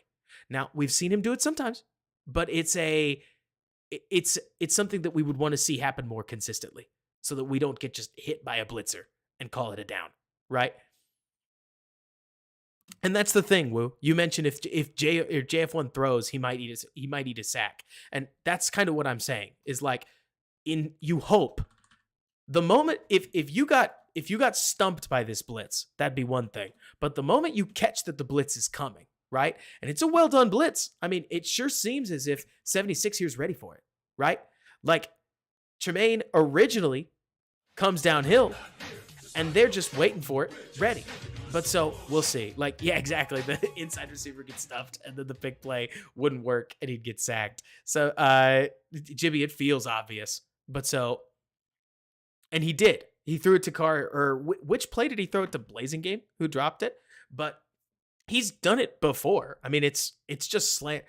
Plenty of times it's just a slant and a flat, right? Slant flats all over the league. It's not as if Justin has never thrown it. It's the rhythm piece. But and like you're saying, Travis, the plenty of quarterbacks play point guard. Some play shooting guard. Some are a blend of both. There's all kinds of ways to play quarterback. It's a really creative position. It's one that honestly, there's a lot of ways to win. There's a lot of ways to lose, right? But so Bears defense gets good run stop here. Like the Packers motion somebody over, and boom, good on you, TJ. Look at TJ beat 76 in open space. We're not stoked we gave up a first down. Like, okay, we didn't make one play, split two defenders, and go make the next one, right? Good on you, TJ. Felt that way? There's a couple of Kusai. The problem is Jordan Love and the Packers were just clinical on third downs, which helped nothing, right? Mr. Ozio, are you talking? Oh, to be clear, hang on. No, actually, it was Ozio. Which more slant? Like, do you have a week in mind? Just because there's so many plays that I'm literally trying to go through my mental almanac and remember which one it is. I do think credit is due where credit needs to be. So here's Terrell Smith giving up a play down the sidelines. And I got to tell you, this is a sweet route. This is like you watch Dontavion Wicks right here, and he's going to head out and then drive upfield before breaking out sideways. Like, check this thing out. He heads up, and then you see that break up field. I love receiver tech. I do. Like, boom, break up field. The moment he does that, Terrell Smith, who's had his leverage pointing out that way, he was in position to make a play, right? Spins on the ball because he's like, oh, shoot, I got to contest this thing. And then you see Love loading right here. Throw comes out on the break. The throw is not to the sideline enough. Like, I would tell you placement's off here again, right? Like, you want this throw to get all the way out to the sidelines. And I don't say that just as a Bears fan. I mean in the world of we are in draft season. People are going to scrutinize everything, right? But you need, but when you throw with good timing and your receiver creates a lot of separation, you may get a completion anyways. And that works. Nice completion at the end of the day. Now, again, could it have been better? Could it have been cleaner? Sure, but this isn't college tape. This is the NFL. This is a completion against an NFL defense, right? Lollipop throw with poor placement. Smith just got whooped on the route to make it non-competitive. Hey, Kusai, when you got wide receiver talent, like it helps you out. And the Packers sure drafted some solid wide receiver talent. By the way, it sure seemed as if Jordan Love could not grip the football very well because this thing came out like a duck, and that happened more than once, especially when throwing to his left side. Who knows? Maybe it's a thing. I'd need to watch more tape, right? Let's see. He did. He absolutely did, Chris. Like, Fields threw a really nice slant to Moore on third down over Denver. But, I mean, Chris, I think you're going to agree with me. You would hope that for something like a slant, that we're not calling all the way back to week 4 to talk about a great one, right? That I understand that that's nitpicky, but we're only nitpicky because we care and we want the Bears to win, right? And it is funny to me how we look at things like slants, overs, crossers, and digs, and we go, hey, he hit that one, right? But it is what it is. Fields can hit a slot fade like nobody else can, right? Like, just to be clear, boom, we can hit this like a maniac. We're so accurate on these. We really are. It's the slants and other stuff like that you're like, oh boy. I would love to try more. Ozio, you mentioned when's the other time we've called slants? We called them a lot in the early season. We just didn't throw them all that often. And sometimes we ran, sometimes we found something else, right? But it's been you could tell that there's been a lot of arguments about how they want to call this offense, right? It's in the playbook. They just don't do it often. Anyways, next play. They go with like a wind back run, and what a gash. What a gash. Like, oh man.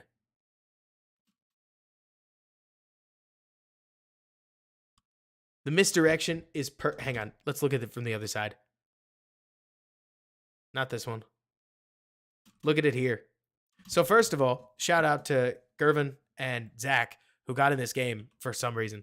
I don't know why after about 7 plays they rotated in the rookies for the rest of the drive, but now you've got the D-line too. And Robinson sees the ball come out here, like pop. This is design stuff, and this is awesome, right?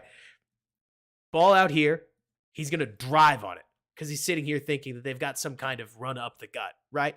But he sells, and he is way off. And so all of a sudden, one Bear has completely taken themselves out of the play. Tucker Kraft, who's a rookie, comes over here, and he puts the wood on TJ Edwards and seals. What a pretty play. Then, while this has been happening, you've got, who's this, a tackle? Like, the tackle gets up, he takes out Edmonds. Like, watch this one more time. Oh my gosh. Even better. Just saying, we do this out of a neutral alignment. We aren't cheating at all. Like, we look like we could go anywhere, right? And instead, we just rip across the line. We have a rookie tight end taking out one of the best linebackers in football. And at this point, we've just got a hat on a hat on a hat on a, and then, Eddie Jackson back there. And Aaron Jones can do the rest for you. Thank you, Tyreek, for ultimately making a tackle, but that's an explosive run. And now they're cooking, right? It's beautiful coaching. It really is. And yeah, that's Dom Rob right there. A-Song, I would love it. I mean, you're not going to catch me trying to say that the Bears don't need new offensive coaching. That's for sure. So then, look at this. We go tight condensed formation. We've got 2 high, right? And then we've got Tyreek Stevenson. What looks like he might be locked on the backside of the passing strength, right? So this may be like a cover 2 lock or something like that where he's in man and everybody else is in zone. We'll have to see it play out, right? But they're going to go motion in and motion out. When they do, what do we see, right? Pop in. Did anybody run with him? No. So it's zone. Pop out. What zone is it likely? It's likely cover 2, at least in the middle, because this is the way that they're framed up right now. And so Jordan Love knows his initial answer for cover 2 is going to be this quick hitch right here. Why let anything else play out? Boom. Catch. 9 yards. That easy. And it looks like we didn't end up playing man. We pass him off. We drop into true cover 2, right? Pop. Bang. It's not a good throw. That's what to me is so funny, right? Is when you watch Jordan Love. Okay, so here's the other thing, Donald. This is to me the other part of this conversation that just creates an interesting one as we go into draft season. How many good throws has Jordan made? Right? Like, how many precise throws has Jordan made in this offense so far? Not as many as have been pretty imprecise. Like, you could actually say that this ball right here, if he doesn't have to jump for it, he can catch it, turn upfield, and get a first down, right? But we're still moving the ball like a maniac because we're playing really on time. And that's the thing, Jimmy. He does heat up, like he calms down. I'm not trying to come after Jordan Love. I didn't say all that to point out, wow, Jordan Love sucks. I'm pointing out how important timing is, right? Because accuracy, power, arm strength, they're helpful. But the windows are only open at certain times. And because we throw the ball in this case, we even throw it just on time, not early, right? But because we get it in there, boom, we move forward. And A-Song, I'm with you. You need quality coaching to do nearly any of this. Like you mentioned that it's 99% Matt LaFleur. It's a lot of it. It's a ton. Coaching always plays into this stuff, right? But I do think you have to credit the quarterback for reading cover 2 and knowing this is my cover 2 answer. There's the ball, right? And putting them in position to do something. But don't make me talk about Jordan Love too much. Ben Rosenblum, you mentioned this. Best investment to watch all 22 with really good commentary and community. Thank you so much. I love you, man. But so let's see here. What do you mean? What are we doing? No, we don't stunt anything. Why would we twist anything? Why would we stunt anything? Well, we're nervous about our run gaps in this case. It's harder to run a stunt on first down when you're worried about getting just chewed up on the ground. And that's exactly what happens here, right? It's 2nd down and 1, and the Packers are just going to grind. And hey, you could say it's a decent job, decent-ish, by both rookies who work into this gap. Pickens works into this gap. And then Dom Robb comes up the backside and makes a tackle. Also want to give some credit to Rasheem Green because he sets the edge. Like, bang, gets down, forces the turn. Hey, we can tip caps when there are some caps to tip, but it feels weird to tip a cap on a 3-yard run on 2nd and 1, right? Because it's a first down either way. And I mean, Corey, there's all kinds of reasons for it. But here's the funny part, Corey. Me personally, I think a lot of it is because the head coach is a defensive guy and the offensive coordinator comes from a head coach who had all the answers, right? Mr. Ozio, I got you. I got you. Thank you so much. Thank you so much. So, all right, for instance, just saying, can I tell you how much I hated that at the end of the half, the interviewer asked, "Hey, what happened at the end of it?" Or like at the end of the first half, the interviewer asked Matt LaFleur, "Hey, what happened there?" And he goes, "Oh, well, we just made a mistake. We made a lot of mistakes. It's embarrassing. I mean, that's bad.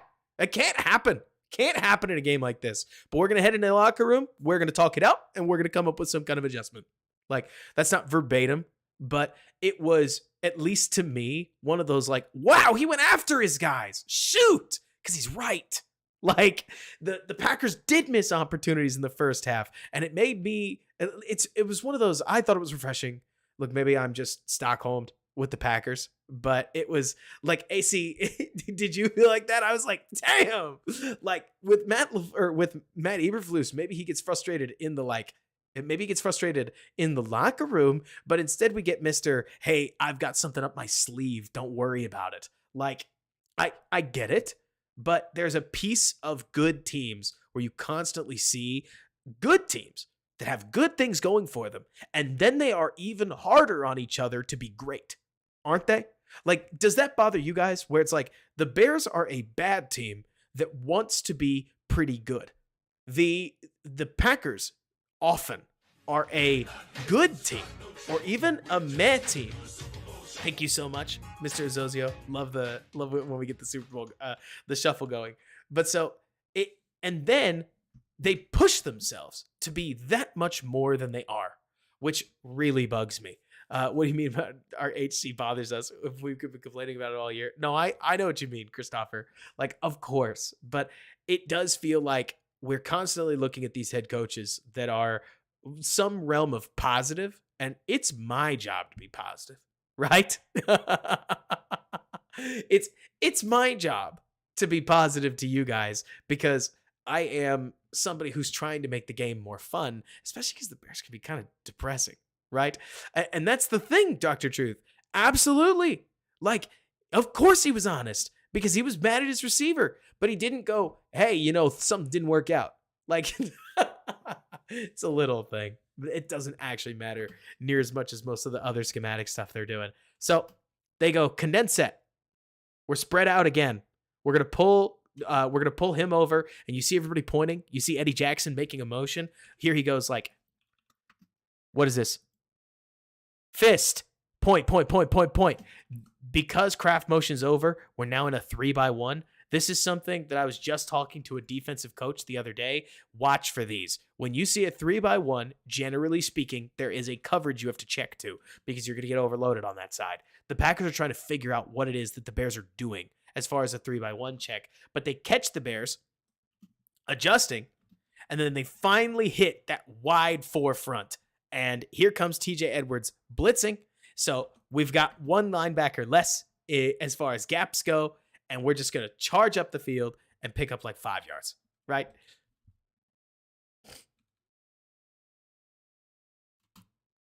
Look at this. Zach Pickens does not have a good rep here. Now, it looks like Zach Pickens is trying to jump this, right? Like he wants to get out wide, but all the same, he is way out of his gap and couldn't make a run up the middle any easier on a play like this.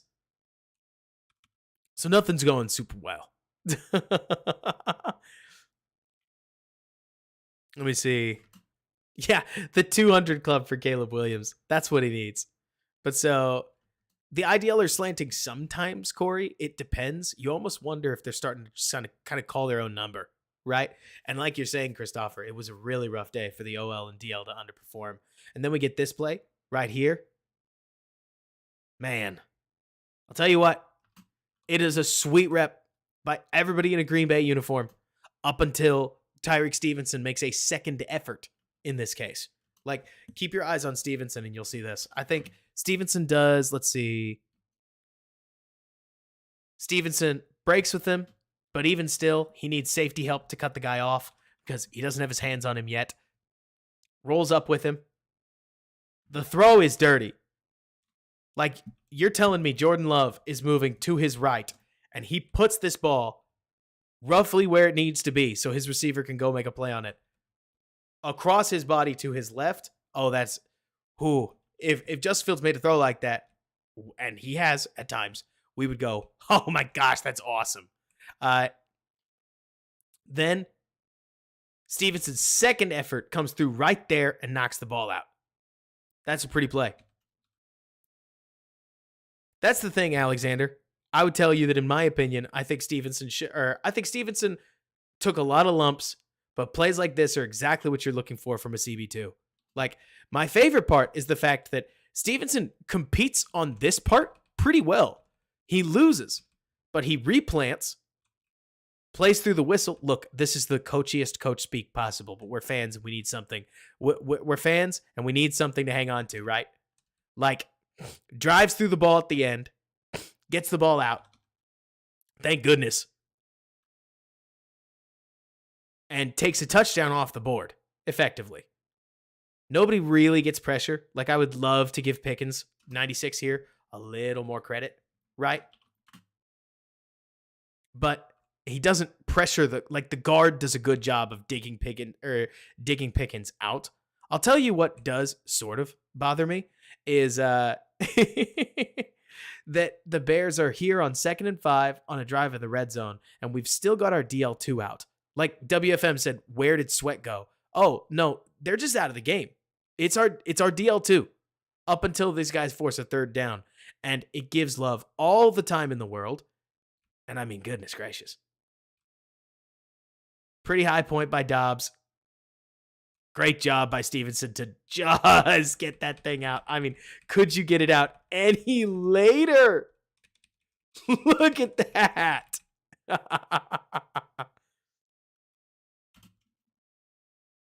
Nice play. Like, okay, you guys tell me if I'm being a huge nerd, but this is one of those just like who wants it that little bit more plays. Like, good job. Just be a problem. Close the gaps, steal some downs back, right? Then 3rd and 5. You're going to love hearing it. Boom.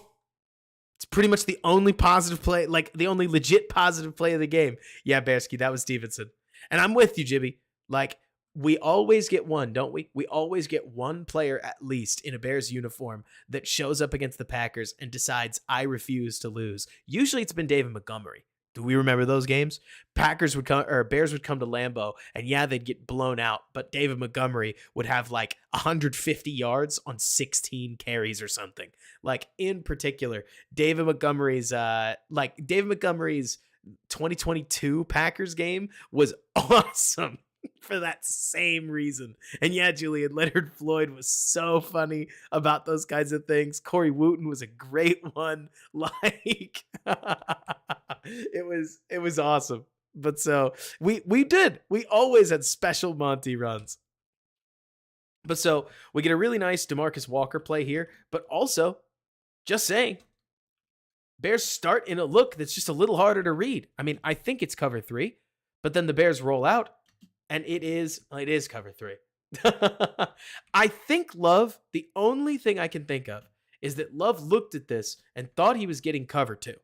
Like, I think he might have thought he was getting a cover 2 invert and planned around it.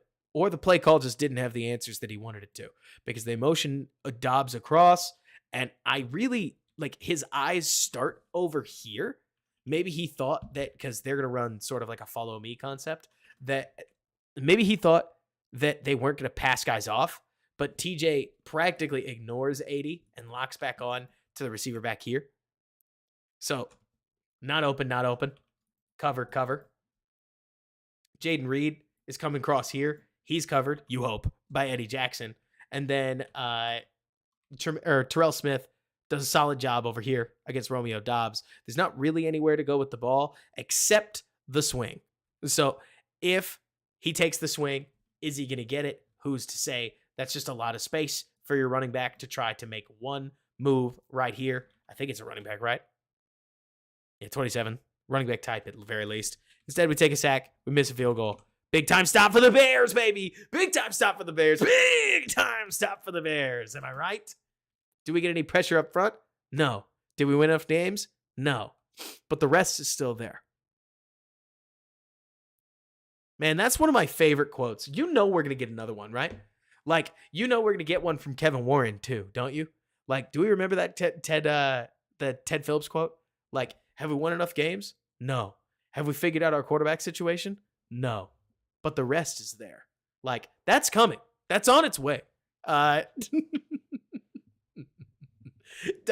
Donald, you know we are. You know we are. Best to view it as no, everything else.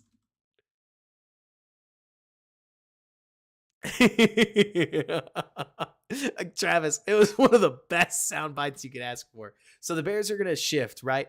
I talked earlier about how they've been killing on these run or like the run sets. And so they're going to step up. They're going to play close to the line. And the Packers counter by just running at the Bears, and the Bears get a stop off it. We take this. I think the Packers thought that the Bears were going to overcommit to the wide side, but I think somebody makes a play. Motion just doesn't pull anybody by the looks of it. Like, nobody really moves. And so then Justin Jones does a good job getting across. 50 kind of blocks, I guess, because 50 and 85 here are trying to take out the end while working up to TJ Edwards. And it's not like Edwards really does much, but Edmunds gets uphill, makes a run stuff. We'll take these. Diabetic, how you doing? I thought you said you were going to change your YouTube name, but more teasing you than anything. Michael, that's how I'm feeling. It would be so great. Dave Wannstedt, the pieces are all in place. Yeah, Sweat kind of takes both guys. Donald, Tevin had a really bad game. It happens. I'll tell you one thing, Donald, because I see this all the time. There are a lot of Bears fans that I do think forget that good players have bad games. Now, look, Jibby, I know you're about to tell me that sounds like copium, but like when the Bears played the Vikings in Monday night, I thought Christian Darrisaw played terribly. Like, it happens where you'll catch a player just not good. I thought for the Raiders, Devontae Adams did not have a great game against the Bears. You don't get that many of them, right? You're hoping with Tevin that he plays 14 games and he's good in 10 of them, more than likely. And I'm with you, Jibby, that you can't have a game like that against your rival in the most important game, though. But Jibby, my counter to you would be it was only an important game because the Bears had actually won the other ones, partially because Tevin was playing so well, right? So you give and you take. I think that if you improve, I think, for instance, if you just leave Tevin there, I mean, even if you extend him, which I certainly think is something that you should think about, then you add a center and you add some guard support, that Tevin should take a step forward next year. It doesn't help anything that the Packers D line is full of first rounders. They're supposed to be good, but it was a terrible game all the same. Like, not easy. Next play, they go play action. Oh, they've been waiting for this.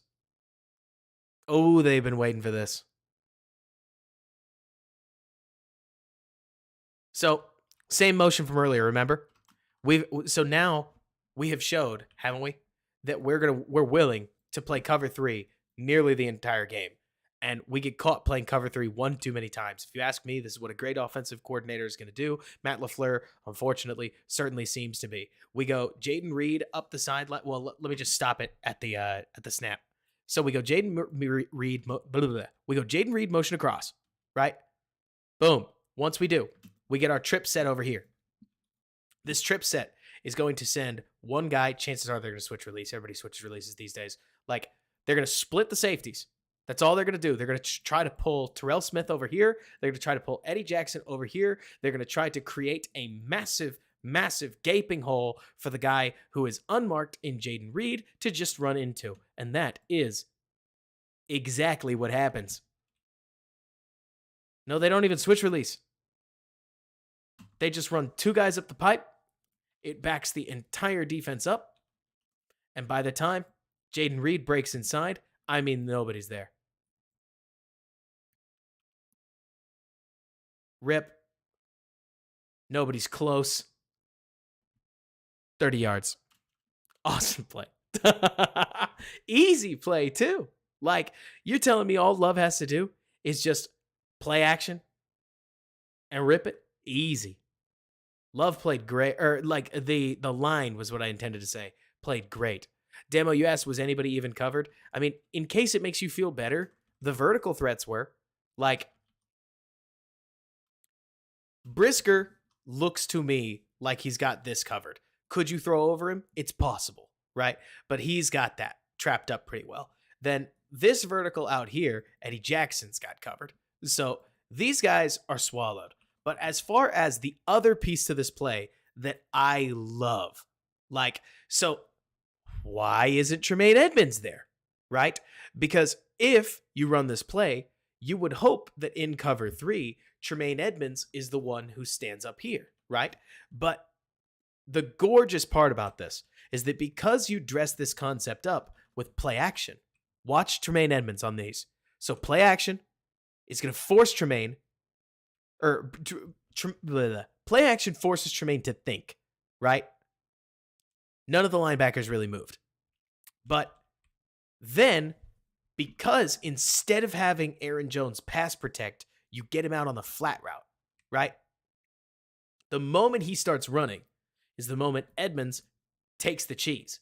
Because this whole time, he's been getting high load. Like, the beauty to me of really easy offense is that all you're doing at the end of the day is just creating a high-low for one defender. And that one defender in this case is Edmonds. And so Edmonds takes the low man. Once he does, Love triggers. I mean, it's not an accident. He steps, Love throws. And the timing is ideal.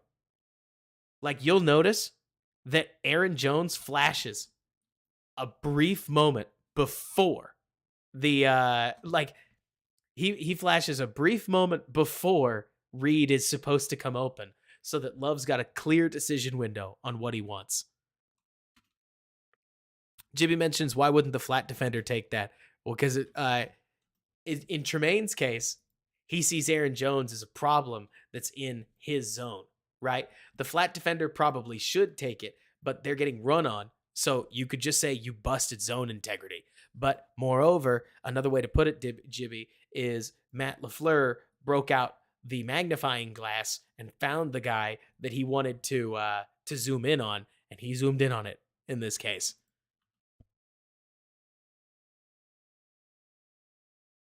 It's why JF1 gets, let me see. It's why JF1 never gets looks like this, because we don't release guys into the flat. I think so. Like, a Kusai that was intended to be a magnifying glass. Don't you tell me it looked like something else. Hope it didn't.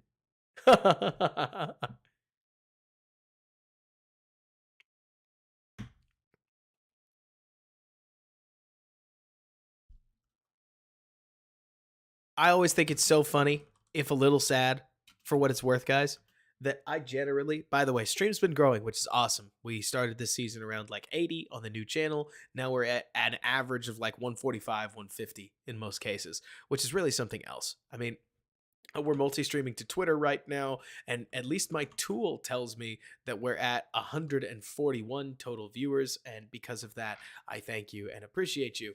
But it is always funny to me just pointing out that that when the Bears lose, we we don't get as many people, and I don't blame anybody. Like AC Adam, I want to point out you're a tough, hardcore Bears fan because I mean the folks that are here hanging out on the ones you know are going to be bad. That's most of these streams. I've always thought it's funny because folks, I've been covering the Bears for a while, and ever since 2018. I've been saying, hey, next year they can't possibly be as bad as they were last year. Like stuff's gonna pop off this year, and then the season rolls around, and it's it's just always a funny experience, isn't it?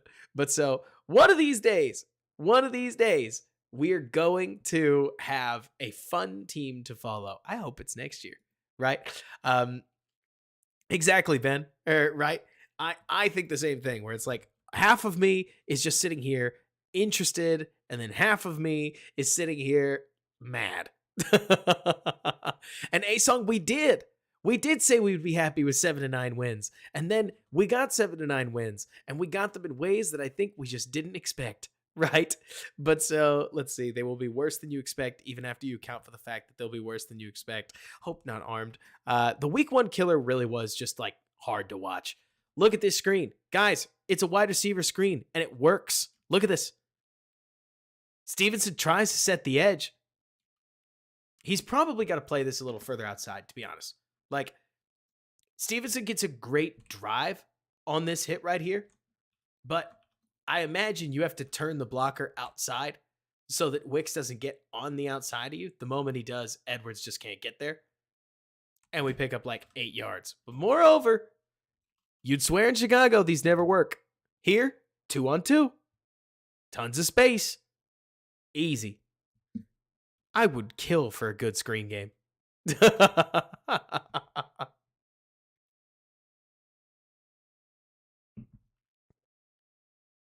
I would love a good screen game. This is like an AA group for Bears fans. Well, I appreciate it.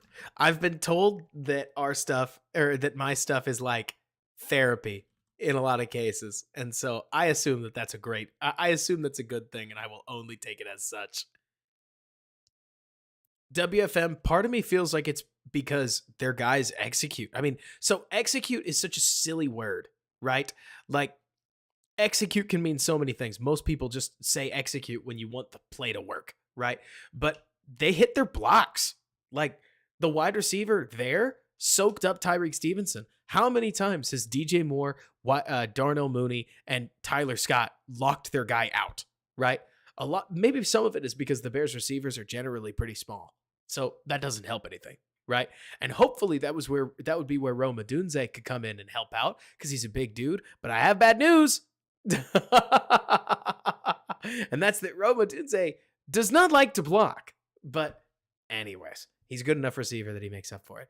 Jimmy, of course you expected me to be more pissed though. Like you have to remember that I've been the guy. So Jimmy, do you follow me on Twitter? Those who do, you're going to know what I'm talking about. I get burnt twice a year. I didn't even try it this time for basically trying to tell Bears fans to stop talking crap on the Packers. I basically say something to the effect of, guys, don't do this. Like you're just giving them ammo that's going to blow back up on us if they win, and they've won the last 10. And so a game like this in Lambeau, with the way our season was turning, I just sat here and muttered to myself, I know it's coming. Right? And it did. So there's this part of me that as I'm watching it, I'm like, hey, I appreciate good football. I really do. Like, it bums me out that this Bears defense basically brought the same game plan that they had in week one. Like, okay, here's a good way to put this. Is the fact that Jalen Johnson isn't in the game the reason that we call almost exclusively cover 3, right? Because it's one thing to say you're considering it. It's another thing to do it, man. Here's a little flash of athleticism as they pick up a first down, right? And Donald, I don't think it's like that far. I don't think Neighbors and Dunze are better, right? But I do think that the value might be a little better, just because what the Bears would have to give up to get Marvin Harrison would be a lot. Like, y'all, I don't even think if you're trading down, you should get Marvin Harrison. Yeah, I know that's crazy, but there's a lot of people that are talking themselves into this idea. I just answered one of these on Twitter the other day where there are people talking themselves into the idea that for a trade from 1 to 2, you can get a future 1, a current 2. So like let me see. A 2, a future 1, a future 2, a second future 1, and then like a current 3. And there's just no way. Like as much as I understand that everybody wants the trade haul, hey, I like the trade haul. I think a trade haul is a good idea. But if you're going from 1 to 2, you're hoping for probably a second rounder, to be honest with you. Maybe a second rounder plus, right? But if you're going to trade back, in my opinion, you got to trade back down to like 7, 8, 9, 14, 15. Like 15 is probably too far. But if you do trade down, you want to go down a little further than Marvin Harrison's going to be. Maybe you trade down to 6. Maybe you trade down to 5. Like, I bet the Giants would want to come up. And if the Giants wanted to come up, you could probably see the 3 first rounders and you'd pick at number 5 and you could get a guy like Malik Neighbors, right? But it gets tougher to draft Marvin Harrison the further down you go, right? But so you might get a haul to 2 if Williams doesn't tickle. You mean because he does, if he does. But so let's see. Hey, Robert, what's a good comp for a Dunze? I don't know. I haven't watched enough of him, to be honest with you. Like, Jeremy, you're going to hear that a lot on the channel, but I can see. Tell me if I should call somebody out. And if I see enough yeses, I will. It's not going to be my name, but it's going to be an organizational thing that I just don't like. I swear I see it every year, right? Gypsy Mike holding a good team to 17 points. The team held themselves to 17 points. They never made a punt. How on earth are you going to tell me that never making them punt is holding them to anything? But anyways, so then they go with rollout. The Bears actually just cover it. Yeah, no, they get it. TJ makes a great tackle. Boom. If May is the only top quarterback prospect and clearly above everybody else, right, then you'd get a haul for 1. Oh, you meant a haul to go to 2 if Williams doesn't declare. Now I understand. But so, I mean, he could trade the number 1 pick twice and get Verse. I just don't think Verse is that good. Like, he's not Myles Garrett, in my opinion. But that's possible, Arm of Monkeys. But then number 2 loses its allure, in my opinion. Let's see. Did he miss 2 open receivers? Honestly, my eyes kind of glazed over on this one. Yeah, I guess he could throw to 80, but I think if he tried to throw to 80, he's got pressure in his face, and TJ's going to drop back and get it. I mean, that's a play TJ's basically been making this season, is like crowded space right here. Quarterback thinks, what if I tried it? And TJ breaks back, jumps up in the air, and tips something away, right? But that's at least what I have seen. Nothing wrong with checking it down. It's basically throwing the ball away. So I did get 2 yeses to calling somebody out. I see this a lot, at least in the football landscape, where a lot of people will get asked draft questions and then they'll give somebody an answer, right? Verse is probably projected to go around like 9 at this stage, but we'll see what happens. But so anyways, me personally, I wish that more draft people were willing to say, hey, I've just not watched them yet. Like, for instance, the PFF board, whoever was in control of it, had Wanya Morris sitting around prospect number, what was it, Q? 300? Like 195? 230? For weeks. Months even. Wanya Morris, 5-star tackle out of Oklahoma. He ended up around the 60s on the draft boards because it was obvious that a former 5-star pick with arms that long and feet like that was going to end up drafted relatively high compared to pick number 200. To me, when I look at that, no, it isn't that he ran well at the combine. No, it isn't this. It isn't that. It is just that the draft Nick didn't get to the tape yet. Like Jibby, you mentioned PFF doesn't know ball. That's not what I'm saying. I'm saying I wish that they just didn't have a grade there, right?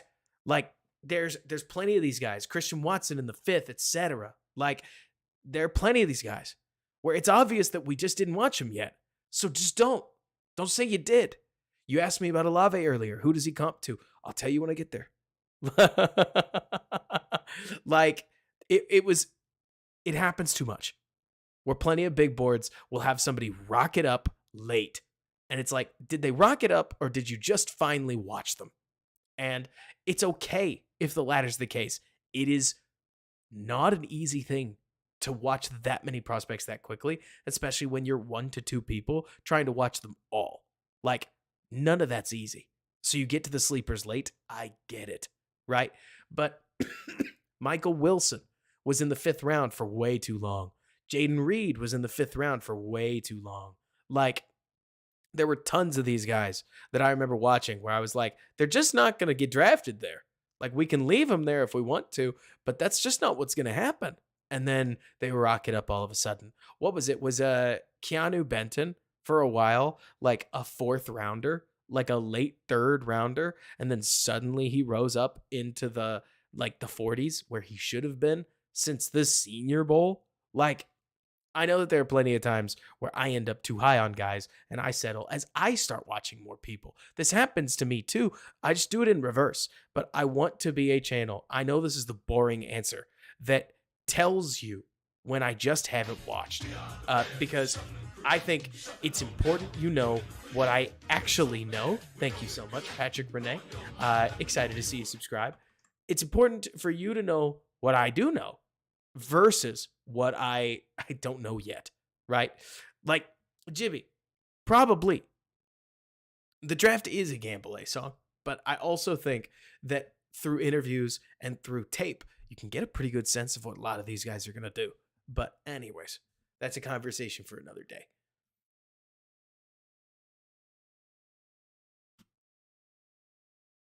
Handoff. We'll skip some of the handoff teching unless you guys are like really jonesing for it. But here, if memory serves, TJ makes another nice play. Yeah, here's TJ being physical. Check this out. Like, he's going to just rip downhill. Basically out physicals 2 players, gets through the lineman, hits Tucker Kraft, and stalls out Aaron Jones. And because of that, his teammate's able to make the tackle. We love that. I'm with what Mario's saying. Like, it doesn't even need to be Bryce Huff specifically, right? But I think the best plan forward is got to be sign one of the best D linemen that you can. I personally think that if the Bears made a run at Chris Jones, that would make me smile. But the more I've thought about it, the more I don't know if the Bears quite have the cap space to run at Chris Jones and then still get other guys. But other players that absolutely would work in this case would be like a Bryce Huff type or a Daniil Hunter type or any of the other edge rushers, because there are actually quite a few in this free agency crop that can be pretty solid. And so if you bring in some help on the defensive line, I mean, maybe you even bring in 2 defensive linemen. Heck, grab a Christian Wilkins and like a Bryce or Bryce Huff or something like that.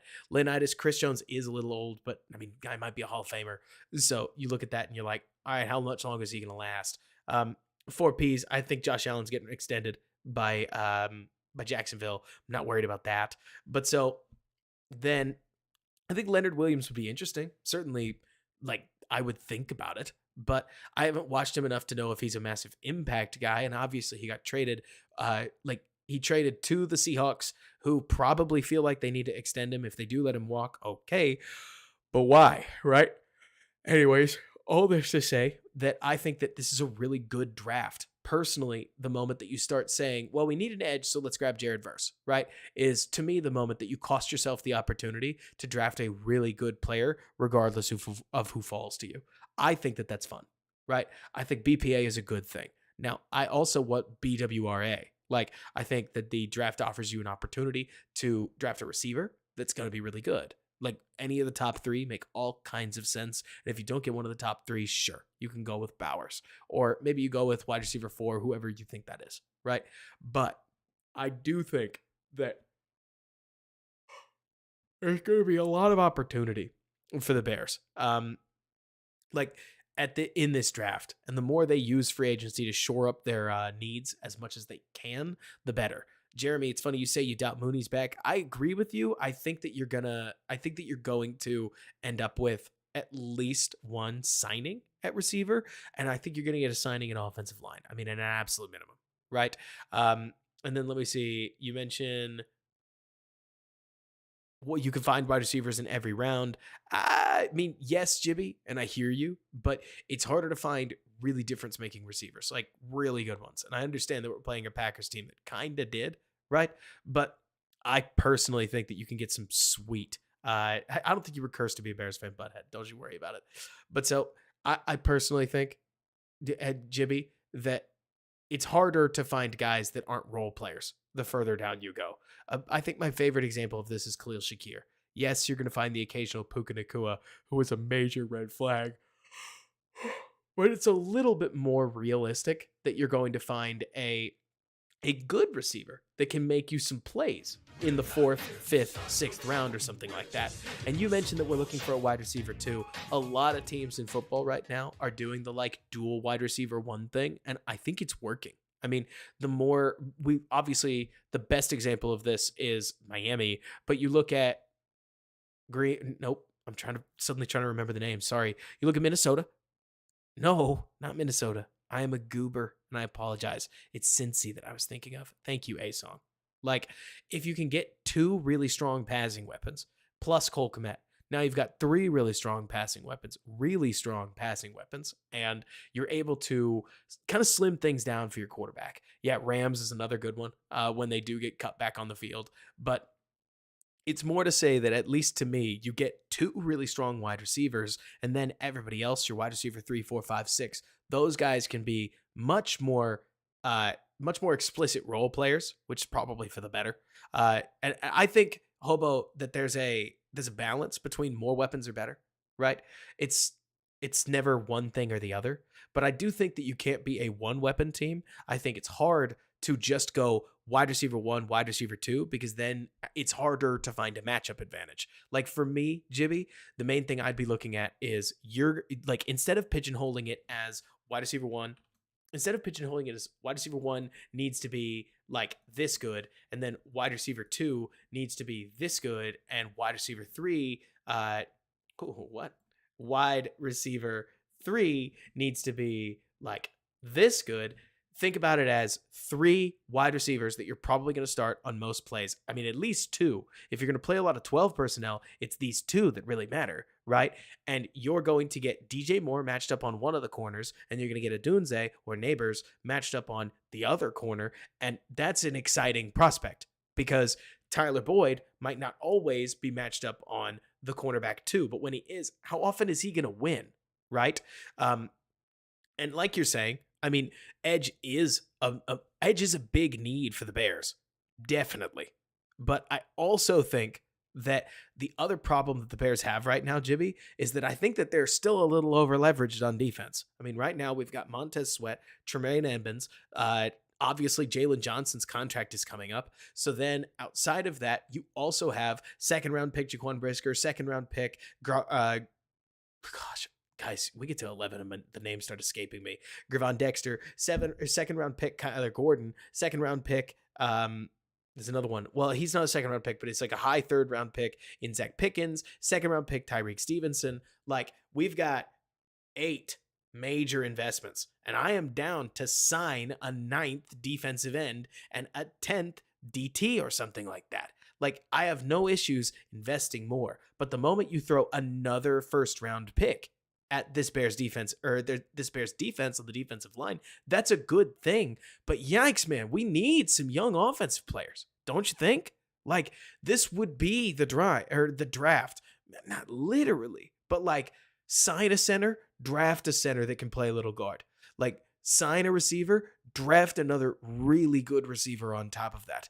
And then next year, if the free agent edge that you sign still isn't helpful, then okay, now we can spend next year's first round pick on the best edge prospect that we can grab, right?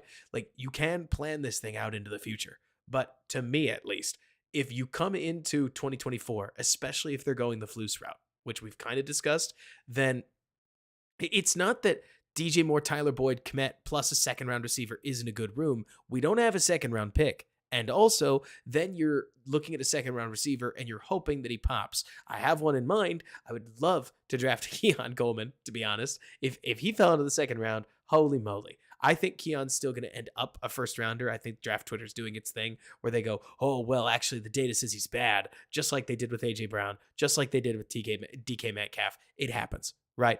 But I do look at the top 3 receivers and think that they've separated themselves. Like to me, Jimmy, when I talk about when I talk about Odunze or when I talk about Neighbors and I sound excited, it's because I think that those guys are in S tier. Last year's receivers, we didn't really have any S tiers, right? And so if you can get me an S tier receiver, thank you. And yes, if we end up having to settle for like a Tez Walker or for like a, what's the kid name? I just know him as Lad, the Georgia kid, like the one who gets open like crazy, right? If that's what the Bears end up with, okay, that happens, right? Well, yes, they're all in S tier, and MHJ is the best of them, right? And Asong, you mentioned we can really only get S tier by keeping Justin Fields. I think since there's 3 receivers that at least I see there, that the Bears can grab one of them with their pick number 9. I would be shocked if they couldn't. And if they can't, then Brock Bowers should fall there. Like, Lad McConkey is always open. I mean, he really is. And so, at least from what I have seen, I can't help but, I look at the Bears' second pick as a very healthy receiver option. And then you have wide receiver A, the guy you drafted, wide receiver B, wide receiver B is DJ Moore, and those interchange left and right and give you all kinds of matchup flexibility. Again, Jimmy, the receiver room that you mentioned, Tyler Boyd, it's okay, right? But look around the league. It's an arms race out on the edges. And so if you can add, like, I agree with you, Donald, like, give me the best picks for sure. Is that not balanced out by the S tier PB prospect, right? Prospect, Mario. Look, there's part of me that doesn't want to get too deep into the quarterback part about it, where we talk about. So here's my biggest problem, Mario, is I'm a content creator, right? And I think it is balanced by an S tier quarterback prospect. But the moment you start saying stuff like that, people are going to get so excited that there's going to be no way to contain their excitement come his rookie year, right? And I think both of their rookie years are going to have clunky moments, and that's okay. Right. And Jimmy, you mentioned if you have a legit quarterback, he should be able to elevate talent. A scheme and quarterbacks will elevate talent. Absolutely. Absolutely. But elevating talent means putting guys in position to win. It doesn't mean that you can't end up with a Miami-like offense if you have DJ Moore and also a sick receiver. But the Bears may go in a different direction. The Bears may want alignment. It's always possible, especially if they trade one of those picks down and get a second round receiver that they can take a receiver with. There are some deep receivers, and that's a good thing. Like, it is a good thing. Right now, I think it's fun to think of Caleb Williams and Rome Odunze on the same team. But let's get back into the tape. Pat needs help bad, Travis. Like, I don't think that they're actually going to trade up, but that could make a lot of sense. That's the thing, Mario. You mentioned like having no idea what they'll do if they keep Greg Roman. Yeah, you're kidding. You're telling me. Leo factor. I'm gonna be so. Oh man, this play is sweet. They motion. Bears are sitting here in. Bears are in trips. Cover 3. Love starts with his eyes out here. You get TJ Edwards playing eyes to the quarterback, seeing the trip side. He's going to rotate over because that's their trips adjustment. Like, it's this simple. Love drops back, looking to his right. TJ's playing eyes to the quarterback. He knows they were in a 3-by-1. 3-by-1s are dangerous. Therefore, he's paying extra attention. So then, this corner, who is sitting here covering the deep third, like this isn't his responsibility in Tyreek Stevenson. The defense ends up allowing this little gap that you have to throw into with velocity and timing. But Love sticks the ball in there, and Bo Melton picks up a first down. It's just a little seam created by motion turning into deception, turning into pulling TJ Edwards out of position. And I mean, we're talking pulling him steps out of position. And then you want to talk about making an NFL throw? Look, it doesn't make me happy to talk about Jordan Love making NFL throws either. But like, boom. I hope so, A-Song. But that's just the soft spot in the zone. It is a good play, Starview. Sometimes it feels that way, Leo. That just you give Green Bay anybody. But so, Leo, you mentioned earlier, right? You asked about Greg Roman. Here's the deal, right? I think Greg Roman, personally, would turn Fields into much more of a runner than he currently is now. You could even argue that if you needed to win a game tomorrow, that Greg Roman plus Justin Fields, maybe not tomorrow, let's say if you had to win a game in 3 weeks, that Greg Roman plus the Bears plus Justin Fields, you very well have a shot at winning it. To me, the problem is that Greg Roman his passing game is super bare bones. Like to call it streamlined isn't fair, right? It's stripped down. And so I don't know if that's going to help Justin grow as a passer. Before you say it sure helped Lamar just spent 3 to 5 years in the league. And while I hear you, Ben, that Greg Roman would let Fields' legs be the danger that forces receivers open, this is just my opinion, Ben. But I think that it would basically tell Fields, hey, you're a runner now. And I don't think that's what Justin needs. Now, what I'm talking about is, I guess, a bit of a longer and let's call it healthier development plan. Whereas what Greg would do is he would say, Fields, your legs are your weapon. That's what we're going to use. We're going to use the hell out of them. And he would run Fields maybe more than he already is, right? And I just don't love that direction in the NFL. But that's my opinion, right? I don't care what he needs. That's what he can do as an NFL player. Hey, fair enough, man. Let's see. Does it translate like Monken? What's it rooted in? We could take a look at Bieniemy's scheme more later. Honestly, it's just like an elevated West Coast. At least that's the idea that they have, right? Let's see. If we trade and obtain a second-round pick, I'd prefer there. I get you, Jimmy. Let's see. This wasn't much of a passing league. We still had plenty of passing. I mean, quarterback numbers are down in general, right? But throwing the ball still equated to winning quite well. Passing was down across the board, right? But it's more that it wasn't the skew that it's always been. Oh, you meant Washington, the college team. Gotcha. I'll need to take a look. And here I was rattling off the enemy.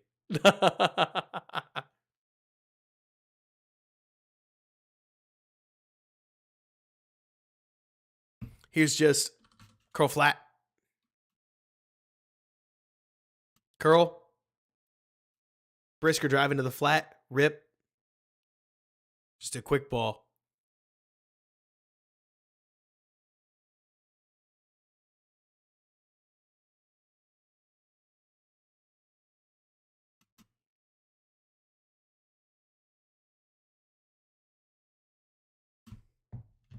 Give me just a second.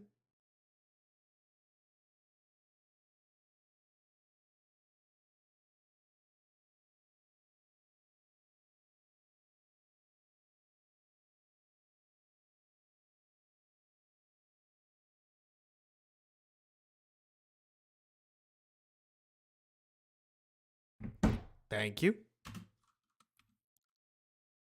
A lot of people still want Bieniemy. All right, so let me know if there are any specific defensive plays you want to break down, because as we get to midnight, like watching the Bears get their teeth kicked in is fun and all, right? But there's part of me that's like, oh, do we have to go through the whole game? Like, we have so many things that are going to be so much more fun to talk about. than this game tape in particular. I thought the rookies got pushed around a good bit. Like, we need to watch the offense. It's almost midnight. Eventually, we all need to sleep. It's a weird week for it, right? Maybe we just really quickly walk through everything, see what we see. Here's the play fake. Holy moly. Look at how open Dontavion Wicks is. Like, sheesh. Goodness gracious. Look at this. Like, look at 13. Terrell Smith doesn't get his hands on him. Is somebody open? Or am I just crazy? Like, sheesh. We throw off our back foot for no reason at all. And we're just so open it doesn't matter. It is a terrible play by Love, honestly. Like, there's just no reason to do this. But it's what he does. Jax, you mentioned bad play by Eddie. I mean, he's just taking the first guy that comes to him. It's cover one. Like, it's man. And especially just based on the immediate turn that he sees Love look to his right. And I imagine that's what drives him. Stevenson competed fine. Eddie's just walking with the first threat that comes to him. While you'd love to see Eddie cross it, this is just a good play against cover one man.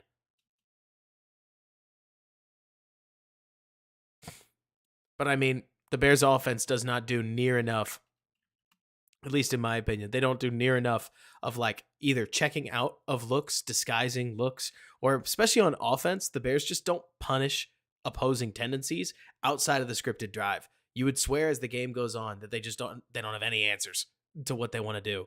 And what's weird to me, Slim Jim, is like playing cover one is one thing, but like if you're gonna press. Like Edmonds throws a hand out there, but he doesn't really land anything. And gosh, don't you just love Billings trying? Like, I know it's trying so little, but like, hey, you could argue 97 is the only reason we're throwing off our back foot there. And the back football is the only reason we have a chance. We're just beat so bad that it doesn't matter. But I'm glad 97's here. We got a first-year starter going for style points, and they still want this man employed. You're telling me. And I thought, Q, that the defense reverted to more conservative styles, and I couldn't tell you why. Maybe it was some sort of like, this is what I believe in kind of thing. This play was funky, if only because, like, so the Bears are running cover three. You've got Stevenson nearly playing hero ball because, like, he and TJ are both breaking on Aaron Jones. But as he gets back to drive on the man that comes up, he just eats it. Stevenson may have been competitive on this play, but he blows his plant foot, and that gives up what ends up being a 30-some-odd yard catch. The only piece to this that I will point out for any positivity, because we've seen this a couple times, in a true foot race, I got to tell you, I would have thought that the wide receiver would have won. Like, this could have, because Bo Melton, hang on.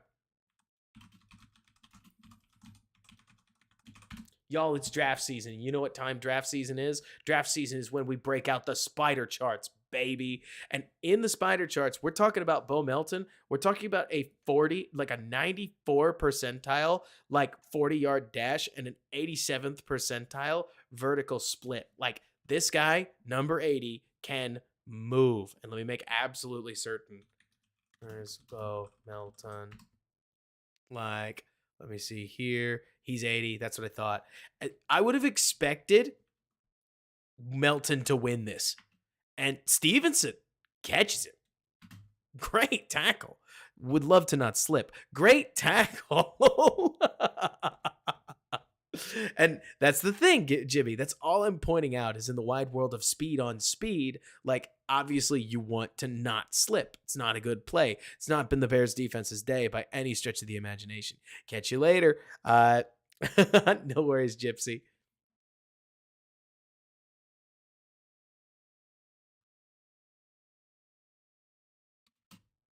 No, not at all, two-stop. I don't know how this turned into me saying Stevenson's slow. It's me saying Bo Melton is crazy fast, and Stevenson is also crazy fast. Right, Ben? Pretty much. So this is where I just have a philosophical difference with Flus because we've got a minute left.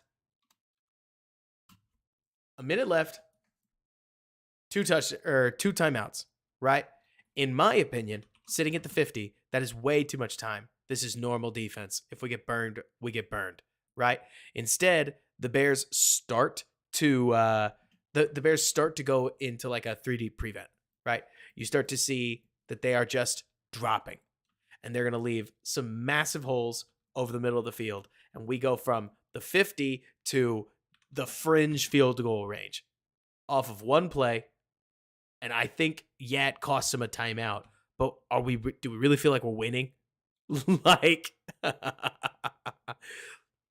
I mean, Leo, good news is you get Jalen Johnson back from injury, and boom, it's just like you got an extra DB. Yeah, Jimmy, I thought that was crazy. Reading that Flus was like, no, we're not going to make any adjustments. Wild. Here, Gervon does not, he does not create any pressure. Bummer. Yeah, two stop. I'm trying to tell you, like, Tyreek Stevenson is an athlete. He's fast. Then sitting at the 40, they finally decide they're going to play a relatively, like, standard cover 3 look. We get the throw to the outside. Tucker Kraft decides I'm more important than the moment. I could not believe Kraft ducked inside here. Happy for him, but that burned a bunch of time. 34. Cover 2, baby. And it's so funny because on plays like this, you can see that you could see that the Packers want this cover 2 look right here. And they're thinking they're going to get the hole, but the Bears just cover it really well. Like, Stevenson drops into the cover 2 hole shot right there, while I think that's Gordon breaks on the outside flat. And so Jordan Love's just going to sky mail this ball. Nothing there. Get it out on time. Solid, ultra basic quarterback play. Man, he is so bouncy. Bounce, bounce, bounce. Like a rabbit.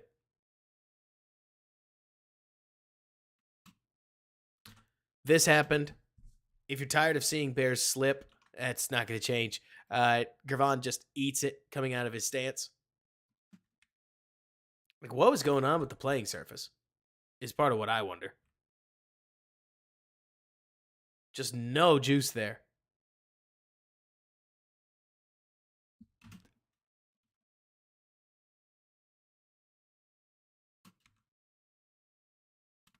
Little short motion. Stevenson competes, gets him outside. They get him down in bounds. That cost them their last timeout. I loved watching the Packers blow this, by the way. This was fun. And then I know you know what's coming. By the way, I'm going to show you Stevenson's wind the clock, Selly. I loved him getting up, wind it. Cover 3. Here's the shot play. And oh, is it bad. Like, this throw's just never there. I think what Love is trying to do is to hit the honey hole against cover 2. But the throw is just not NFL quality. Like, you'll see when we look back, but it's not only inaccurate, it comes out of his hand totally wrong. Like, I'm sure you guys saw the replays, but that thing is knuckling like you wouldn't believe. He clearly did not get enough on it. Terrell Smith almost comes down with his first interception. Great play by 18. Really is. Like, good on him to get that thing out. Good job by Sweat to force it, by the way.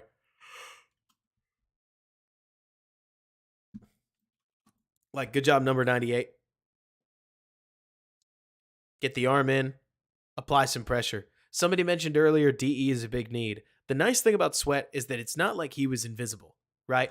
To me, though, look, this is just my opinion, but part of the reason that I love the idea of adding a Chris Jones type, I know it's aggressive, I know it's a little out there, is because to me, I think it's even more impactful if you can get a 3 tech that can play with Sweat rather than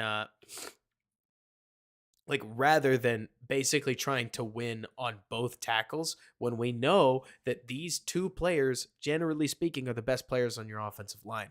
Well, Jibby, you mentioned like, wow, I thought he was pretty invisible Sunday. Yeah, he was. I mean, the Packers were quick gaming everything.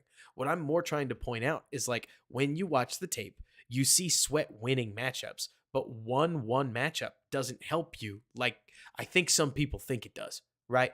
Because the moment that you end up with two guys that are just caught in the wash and you can step up, there's just not a ton you can do as one defensive end, right? And in this case, Love's really deep, ends up throwing under pressure, whatever. Yeah, I think so too, Mario, which bums me out. And then here's the play you knew was coming. They show a 3 deep look. Stevens is on it. Look at that. Here's Stevenson breaking. Ball hadn't even been thrown yet. Bang. Wind it. I think, by the way, I'm convinced that Stevenson breaks downfield, makes this hit. I don't think he realizes that he kept the clock winding until everybody else starts winding the clock. Like, he looks to me like he thinks he just made a tackle and he's getting ready to go on to the next down and then catches on to something on like the Jumbotron or something. But I can't confirm it. I just think football's funny that way. I don't know what Jordan's thinking. I have no idea what Jordan Love is thinking. This ball placement feels totally wrong. Like, you have to put this ball along the sidelines. Anytime, Armed. Thanks so much for coming on. Like, you have to put this ball on the sidelines. It has to be forward, not because you're trying to throw an interception, but because the moment your guy takes a step backwards, like, you're doomed. And he has to stop and catch the ball. This was never going to happen. Cost the Packers a shot at 3 more points. 7-0.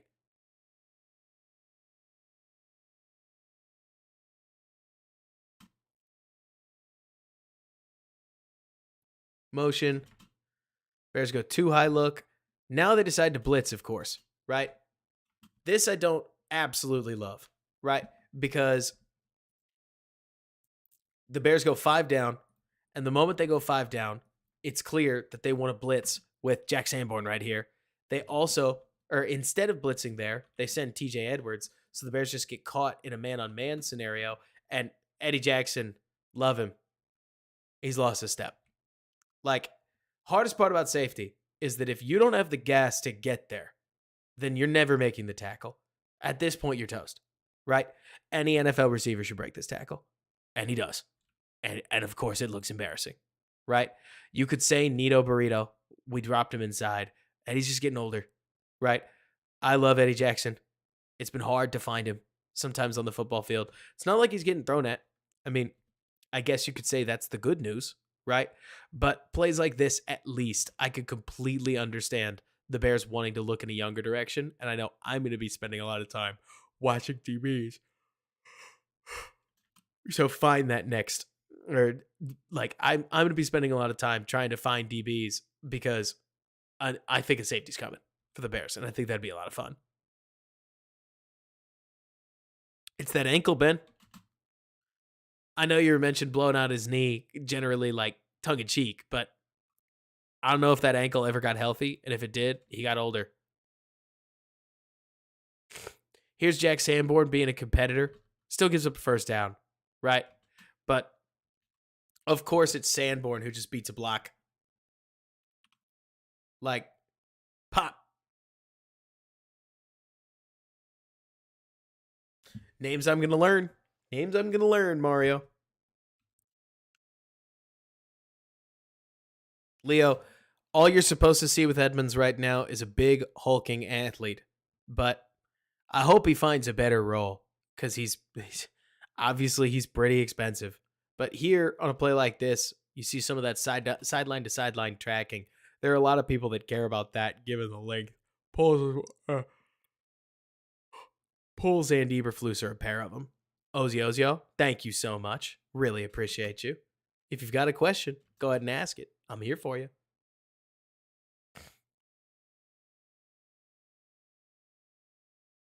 I know. I'm looking, Q. I'm looking. And then let me see. There was another third round safety that has been playing really good ball, and I can't remember who it is. But I think he's been starting for somebody. Here, Love just rips, drops it in the bucket. They picked on Terrell Smith, man. Same route idea, right? Well, Sidney Brown, we just knew, right?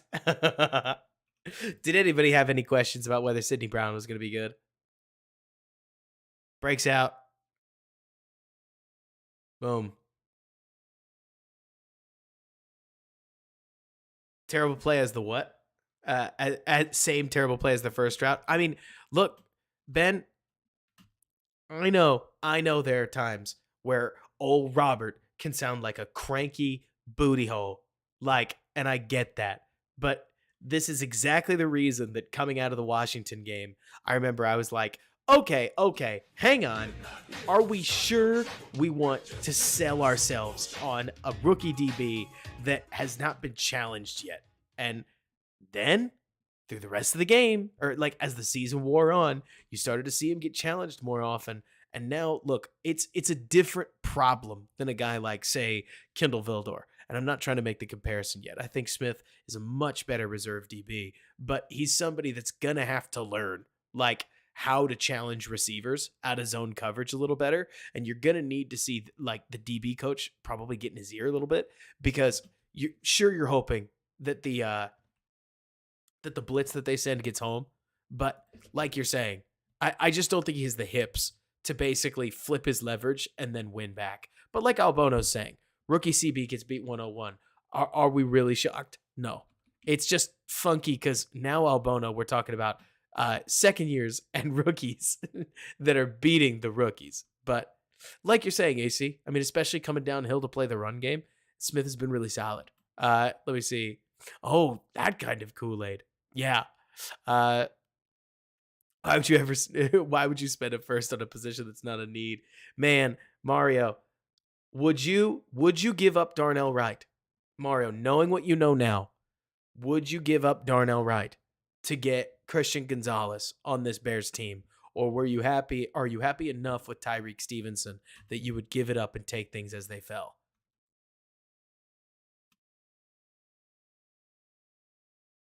Man, Packers just ran over Kyler Gordon here. This is merciless.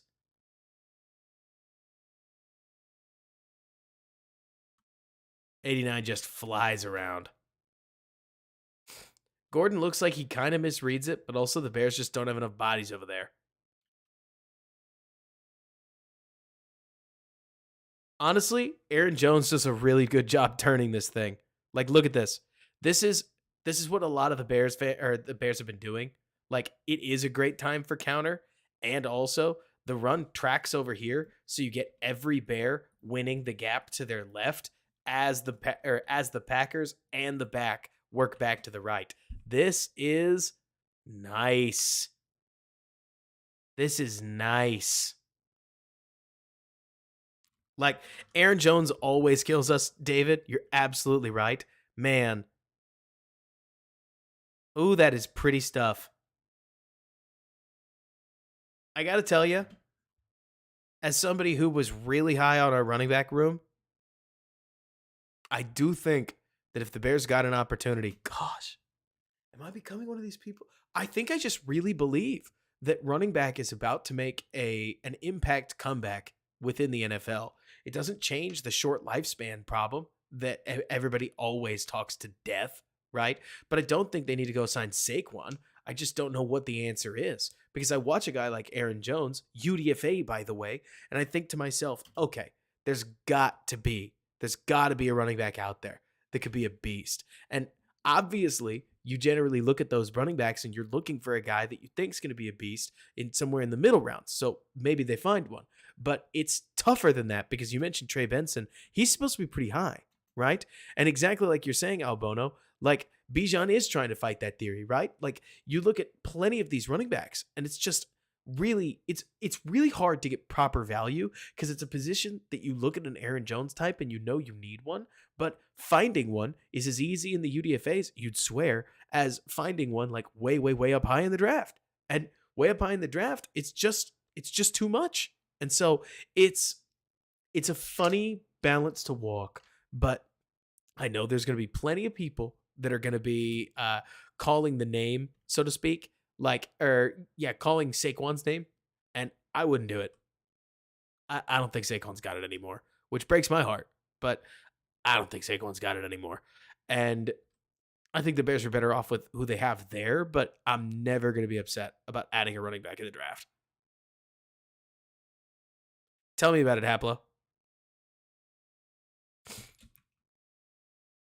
So Haplo, when I watch Saquon, I just don't think he has the explosion that he had a new knee ago, as well as a couple years ago. He's just the hits are starting to pile up, and I'm not trying to say the guy sucks, but we're talking about a prodigious running back. When he does lose a step, like I don't think it's going to look the same way as when other guys lose a step. That's my take. Like I'm curious as to what the rest of the chat has seen because you mentioned he was carrying the Giants. Yes, but the fact that he was carrying the Giants doesn't mean he's going to carry the Bears in 2 years, right? Like, if anything, couldn't you argue that that kind of usage basically, or like that kind of usage just makes it a harder gamble going forward, especially when you know that he's going to cost a ton of money. It would freak me out. It'd be interesting. He'd look good in the jersey, but it sounds to me like a big investment. We'll see though, because he can sure catch passes. Well, he should be able to catch passes. Traditionally, he doesn't catch as many passes. Yeah, he does, Mario. Blake Corum got ran in college.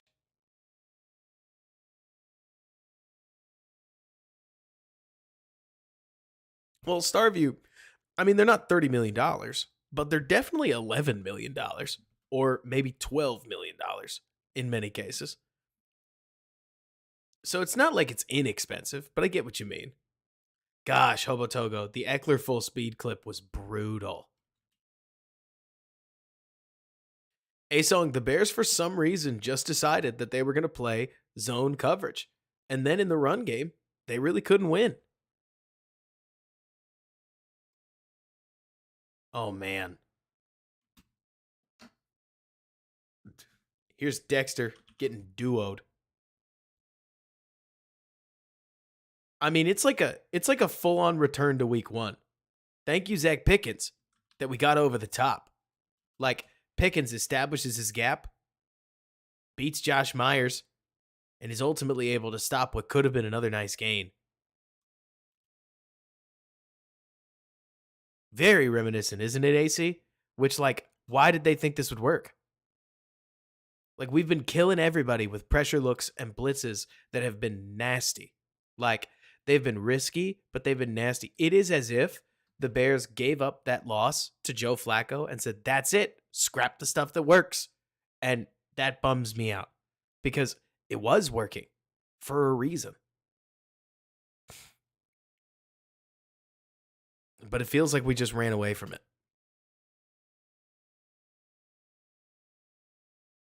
That would just be so weird to me, Jibby. Jibster. Leo Sanborn can hit. I don't get it either, David. If I had an idea, I'd tell you because it doesn't make a lot of sense to me. There's no way they didn't want to win, if you ask me. Brett, you ask, why is Getsy's pass game? Let me see. Why is Getsy's quick game basically screens? I think Fields could be all right on short, but more passes. Brent, all I'm gonna say, because I can't tell you why, right? They definitely tried more screens and more quick throws when Bajent was in the game. Look, I am not trying to draw some massive comparison to Bajent. We've talked about this, right? It's more to say that this is where I go, Brent, and I encourage you to trust the 40-40, right? So that's 40 on QB, 40 on OC, and then 20 wherever you want it to go, right? You want to blame one more than the other? Go for it.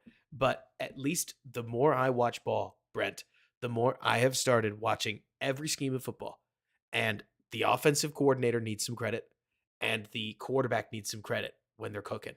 The offensive coordinator needs some blame, and the quarterback needs some blame when things aren't going well, because these game plans are built around the quarterback. At least they're supposed to be, right? This idea that only good coaches play to their players' strengths, the better way to put that is only good quarterbacks or only good coaches play to their players' strengths well. Like this idea that the Bears are calling stuff, at least a ton of stuff that Fields just can't do. They've gotten away from that. In as much as they can, they've gotten away from that. They're going to live and they're going to die with what they think Fields can do, which, to your point, Brent, suddenly means there's no quick game and there's barely any immediate game in the Bears passing game. So how sustainable is it? Well, apparently in a full NFL football game, we're going to call 24 dropbacks and we're going to throw it 16 times. So that's the game plan. Rough, if you ask me, but just rough at a conceptual top-down level. Like something that just can't happen often, but it happens too often, it feels like. But that's the thing, A-Song, right? We did not have an answer for when the offensive line failed. It was, A-Song, think about it. Like you talk about what the Bears are looking at in terms of the last couple games. In Atlanta, their offensive line stood on its head. And against Arizona, their offensive line played really well. And in Cleveland, their offensive line did not play very well. And then against Detroit, their offensive line played very well again. Unsurprisingly, the offense, capital P, popped in all of the games where the offensive line played well and disappeared in the games where they didn't. Now, that's not unusual, right? You beat the offensive line. A lot of times you're going to beat a ton of offenses. But right now, A-Song, it does feel to me like if the offensive line isn't like winning, then most of the pass game just doesn't work. And Jibby, it's not like you're wrong that it's a fireable offense. It's why Getsy's getting fired. It's just that it's not easy to adjust in the NFL if your quarterback doesn't want to throw all the routes in the route tree, at least isn't super comfortable throwing all the routes in the route tree. And like you're saying, I mean, let's see, you could never, or you could run 3 levels like Green Bay does, and the Bears never do it. They do it. Like, you mean the like low, high, middle stuff? Like when you roll out and you have one in the flat, you have one in the over, you have one up top right there. Like that's where Fields has been rolling out to his left and then hitting that ball right there. And I'm with you, Starview. You shouldn't need time on the fly route. I don't know why Fields doesn't throw it more often. It just doesn't seem like we do.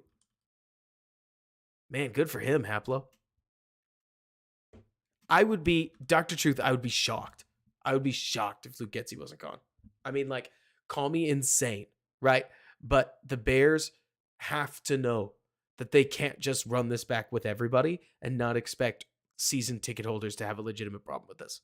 Like, think about the money, Dr. Truth. Like, somebody has to get fired. Like, fan trust matters. Albono, I don't have any idea who the Bears would get. Like, I'll take a look once we get official confirmation. But I can't help but look at the situation. I think to myself, especially if they are bringing back Flus, I would be blown away if there isn't major change within the offensive staff. But we'll see. Here's just, what is this? The Bears dropping a 2. The Bears trying to play man.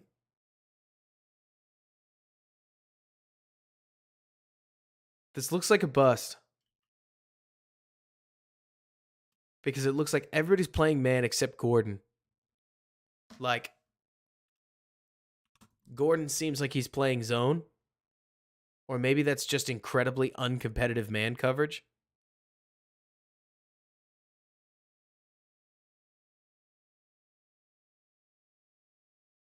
And then Wick scores.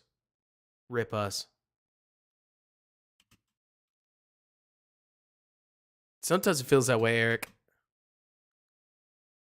I think David Kyler is really stingy in short zone coverage and that he's got Gumby athleticism, and it does feel like there's a lot of reps like this, David.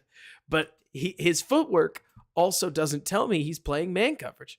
His footwork tells me that he either thinks he's getting a fade, like for all I know, Kyler thinks he's getting a fade and he thinks Eddie's crunching on this, but hell if I know. Chris, do I need to explain that one to you? I actually think there's a very obvious answer. That's not me trying to press on you, by the way. It's more like Bedard wasn't going to replace anybody. Caleb Williams might replace somebody.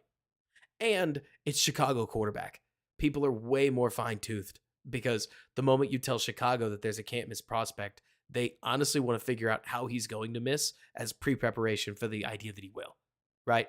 If you gave the Bears literal, like Andrew Luck, it's Andrew Luck. It's literally Andrew Luck. We went back in time, we got Andrew Luck. Right? Bears fans would go, I mean, yeah, he's going to retire sooner in Chicago. Like, we are so disgruntled with the team. I don't even blame us that we are almost looking for why it's not going to work rather than looking at the Bears and saying, well, it's not going to work out this way, but maybe, or like, it's not, they're not going to do exactly what I wanted them to do, but hey, maybe it'll work this time. Right. But I tend to think, look, I think generational is a weird word. The other thing, Chris, just to throw this at you, is like it is hard to call a prospect generational 3 years after calling a prospect generational. Like the other piece to this is that Trevor Lawrence was called generational, and Caleb Williams being called generational makes people feel like, quote, there's a generational quarterback every year. There is not. There is not, folks. Like, not just me telling you, right? If you go back and you think about it, nobody called Bryce Young generational. People called him a coverage genius, which I always thought was silly, but they didn't call him generational. They may have said there was a generational trait, but Bryce Young was not generational. Malik Willis was, we're going to get there, a song. TL's final throw of the season. Oh gosh, not that one. I just don't have the tape on me. Like, I'm with you, David. Like, I would rather have hope and be disappointed. Also, David, I think that we actually overblow things sometimes. Look, everybody can end up having. Everybody gets their own opinion. I'm not going to make you believe mine, right? And like you're saying, Dr. Truth, every fan base nitpicks their players. All of them. Absolutely.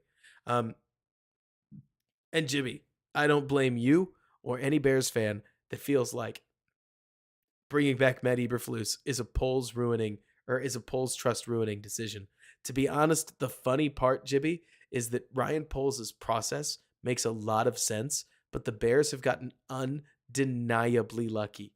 Undeniably lucky. The main reason, in my opinion, that the Bears are where they are right now, instead of the Panthers drafting the right quarterback, right?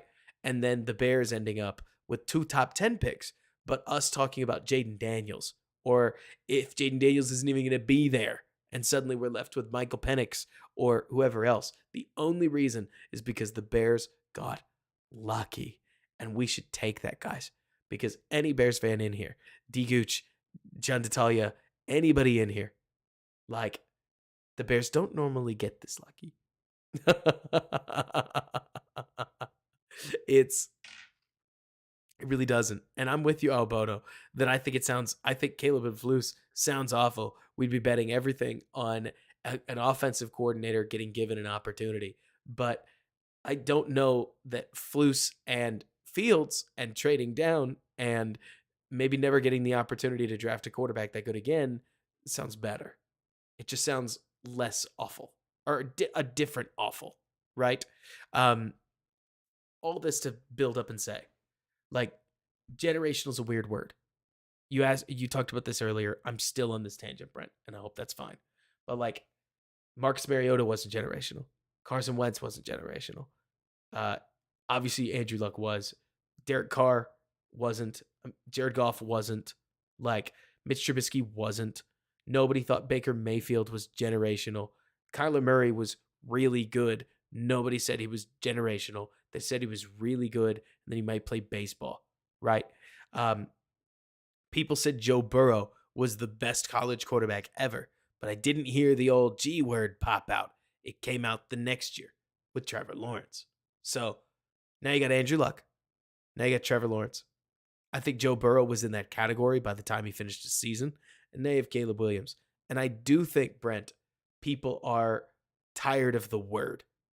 Like, and that's the thing, Travis. Like, this is less me trying to say don't do something. It's more me talking out like a whole bunch of or and a song you mentioned, like redrafting those. Absolutely, the number one overall picks don't land. I mean, it's so funny when you look at these A song because you got to remember that the number one overall pick goes to a terrible team that makes them look terrible nearly unilaterally. Like, it doesn't mean don't pick at one though, right? Like, here's what it means. A song is that draft picks are easy to screw up, don't you think?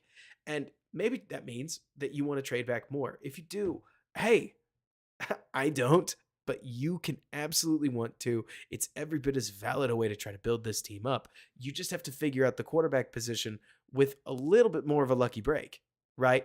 And I don't love that. That's at least what I see, right? This is my chance. As I see it, this is the Bears' chance to add enough pieces to develop an already really good quarterback prospect into a really good quarterback. Like, and that's the thing, AC. We can do that. The problem is that GB was able to do it because of stability, right? Like, I actually would agree with you, except the Bears fan base is like too impatient right now. Green Bay, you had 3 full years of nobody wanting to see Jordan Love. They didn't need to. You had Aaron Rodgers playing quarterback. What were you worried about? Right? If you drafted Caleb Williams right now, Justin Fields would, like, you would have people chanting his name after the second loss of the season.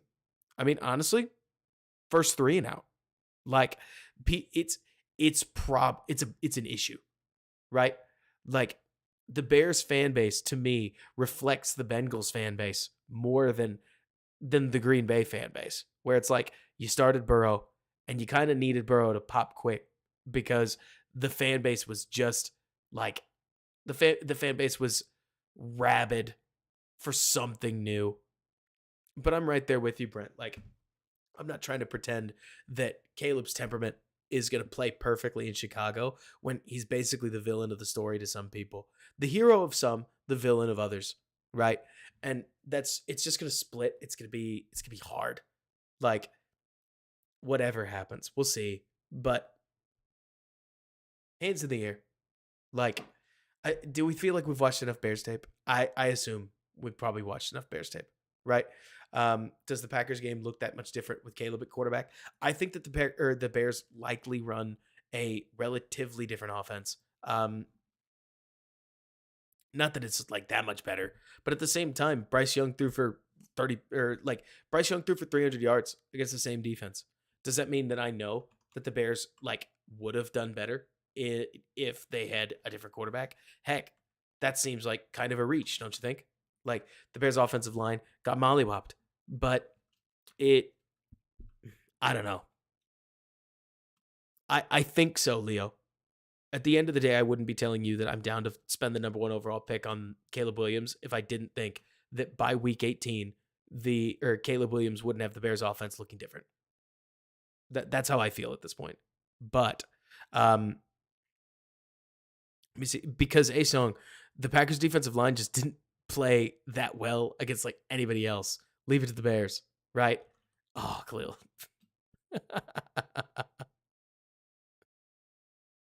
If you care, change defense to offense. What do you mean, Oblivion? Oh, thank you. Thank you. Yes.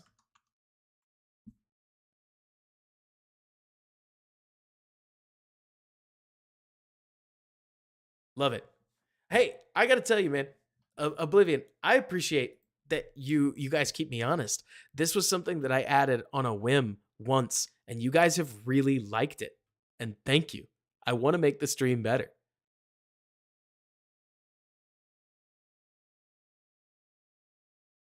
See, look at this.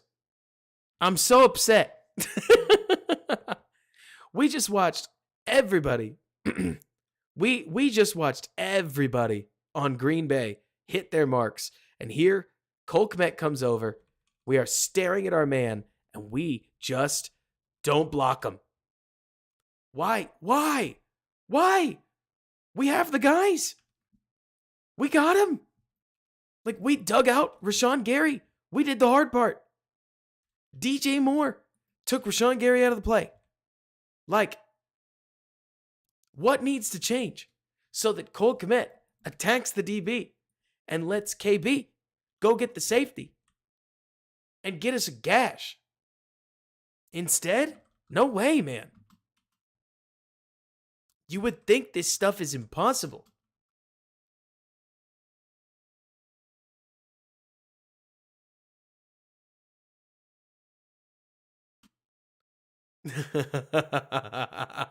Yeah, Asog, I got you.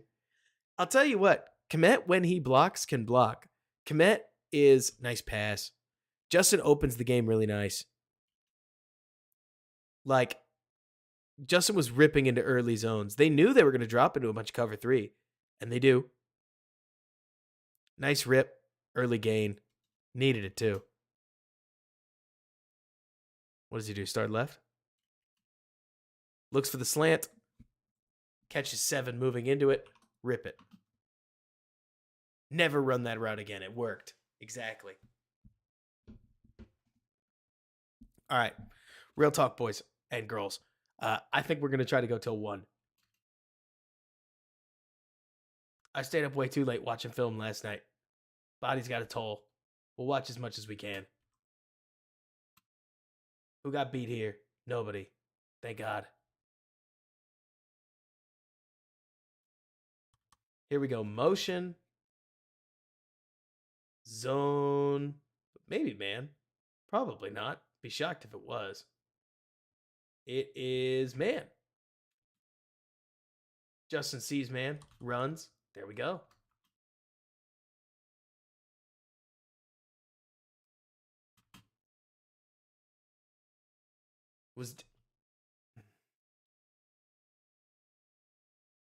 It's a good play.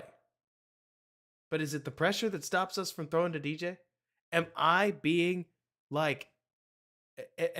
crazy here? Like, it looks as if, Albono, it looks to me like DJ's right there. Like, we motioned him too. Right? Yeah, we motioned him over. So he's the guy that we're trying to get here. We look at him, but part of me thinks we look at him, our eyes see the pressure. We don't like the pressure.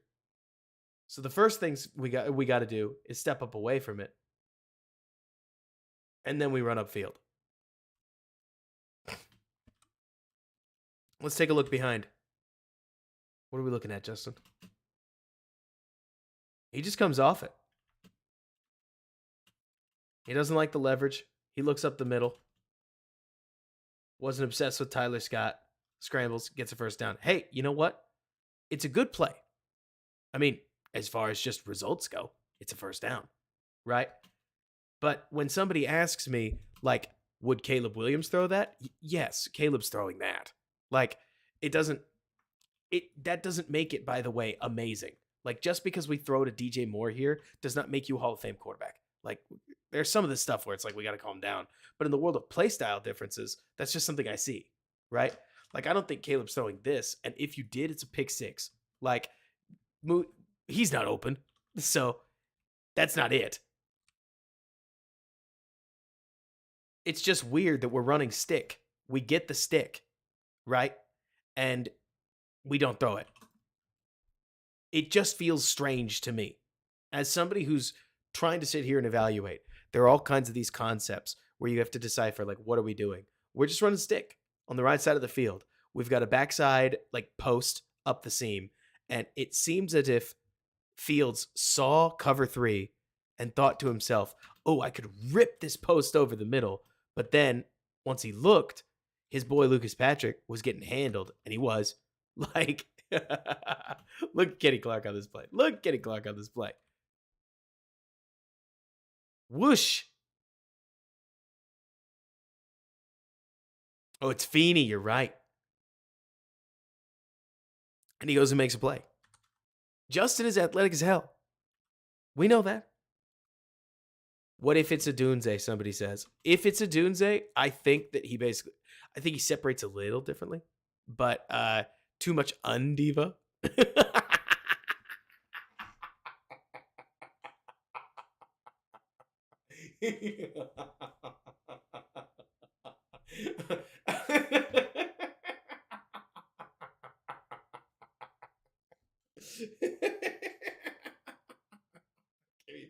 Give me a second.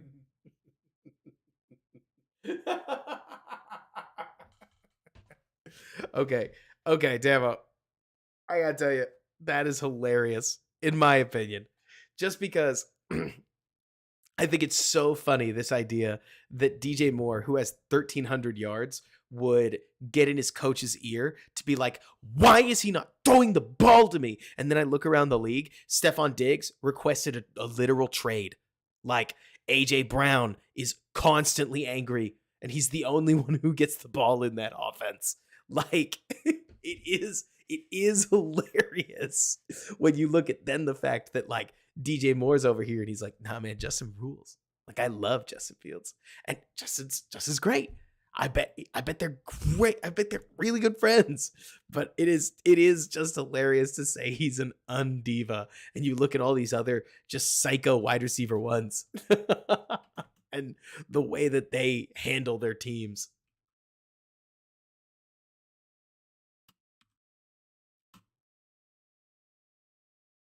Man, I'll tell you what. Braxton Jones, Preston Smith is a nightmare matchup. That's not his guy.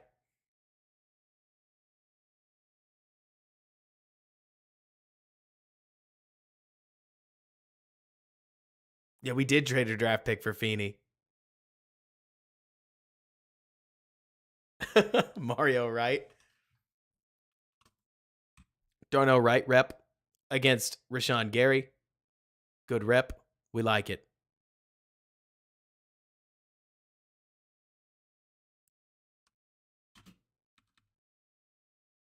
No worries. If it's an acronym Oblivion, that's fine with me. Just so Oblivion, here's what I'm always thinking about, just so we're all on the same page.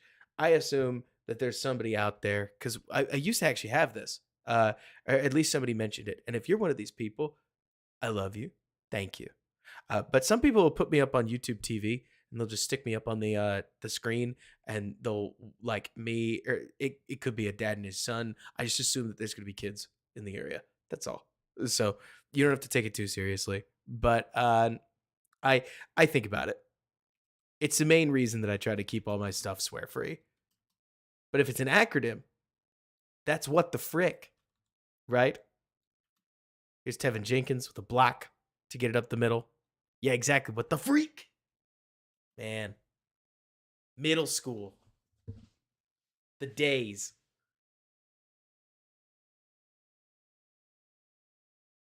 And honestly, this is a solid little call against Green Bay's like penny front. Well, in this case, it's like a 2 linebacker front. But everybody does their part. The fudge.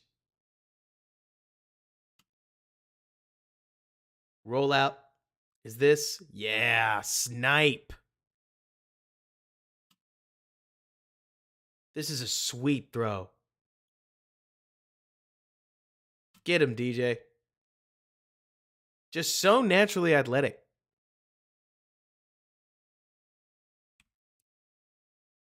So naturally athletic. Is it just me? Because this is all over Carolina's film too. DJ just never even looks like he's trying. And then he just casually creates NFL separation. And then this throw is a dart.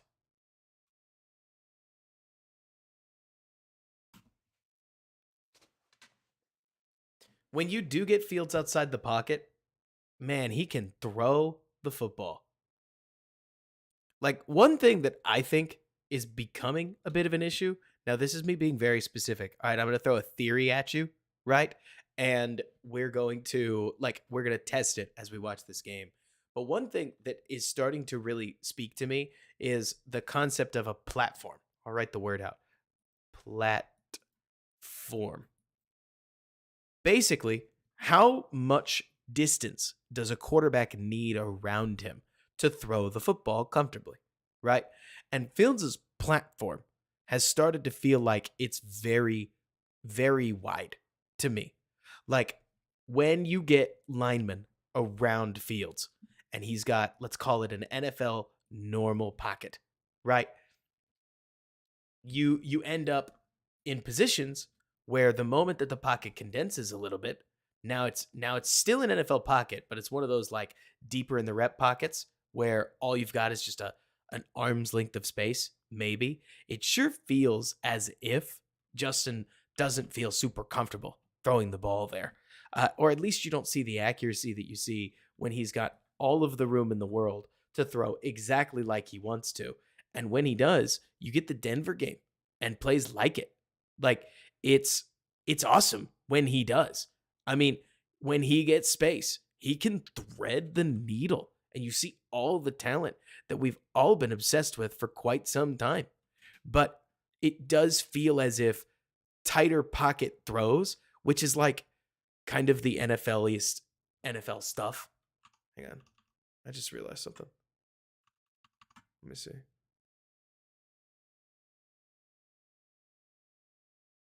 It's been like that the whole time. Rip me. Must have must have bashed it at some point. Anyways, back to film.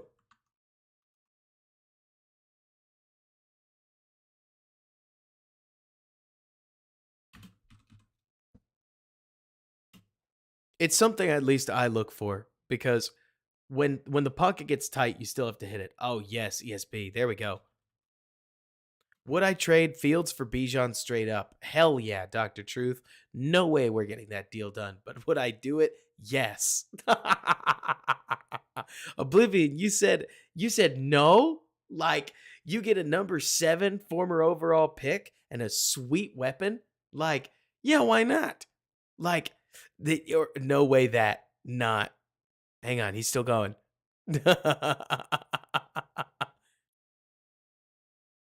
That not being done. But let me see. Fields for Pitts. I don't know, Colin, just because the moment you do that, now you take a controllable contact off the roster. And let's see, how's that play open and we never try this again? So this one's funky. Let's see, because they look like they're kind of in man, but they aren't. They're clearly in zone. It looks to me like just a classic Joe Barry coverage bust, at least when I'm watching this. Because you got 3 linebackers in zone. The play action fake sucks up the linebackers. And now you've just got this huge throwing lane with all kinds of room in the pocket, and we're going to throw a missile, right? Man, they bracketed the hell out of DJ. I guess they think it's cover 6, huh? Like, I guess 8, they may call it. Because they've got what? They probably would think that this is 2 to that side with a half field safety and these guys playing cover 4. But then I don't know what 7 Quay Walker is doing. You'd hope that he's able to get enough depth to cut this off, but no way.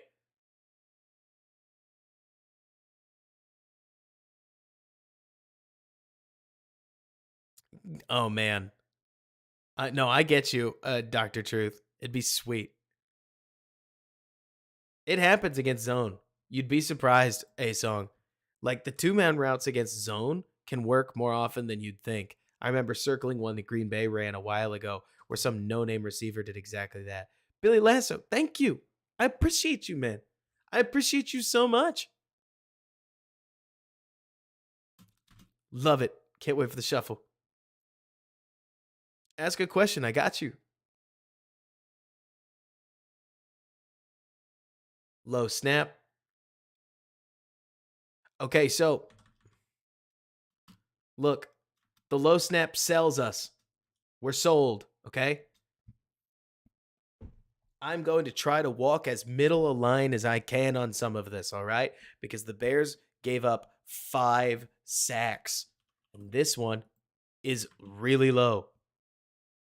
And Kmet is really open. And I don't really know why we're working this side of the split field, right? But we don't. It looks like we want, is this wrap? We do. We want wrap right here. So that's curl and a dig on the backside. And that happens slowly. If we throw this, well, the spacing's off, Ben, because you mentioned DJ is open, but ESB, I would think, has to cut this thing shorter or more inside. I agree with you, DG. Like, so here's the thing, David. You mentioned like he's got to hit one thing or another, right? So it looks like Fields is watching this. He sees man right here and cover 4, cover 2, cover 4, and thinks, okay, we've got a 2-man game and this thing's going to be open. He's right. ESB's spacing bothers me, right? Like just to call it as it is. And I bet I haven't watched the JT video. I bet he says something similar. Like the hard part is look at the distance here. If you throw this to DJ Moore, like this player can get in the way just because there's so much ground to cover, right? You would need to wait a little bit. This is a moment where if Fields wanted to drift backwards in the pocket, green light, baby. Like we can buy a little bit of time if we think we need to, so that we can create the time we need to not run into a sack, right? Or we can work the other side too, because it's too bad seeing out, and both of them seem open. Like Kmet's right there, Trent Taylor's right there. They don't have to be the openest guys ever, right? But yeah, exactly. That's what I'm kind of looking at, Damo, is I'm seeing it's not like the spacing is awesome. Heavy butt. Are you still in here? Oh gosh, it was Leo. This is a play that I would expect Caleb Williams to make. Maybe not rookie Caleb, but I would expect Caleb Williams to make this play. Chances are, though, for what it's worth, Caleb would sit right here. Caleb would then backpedal in the pocket. He would get 90 to chase him.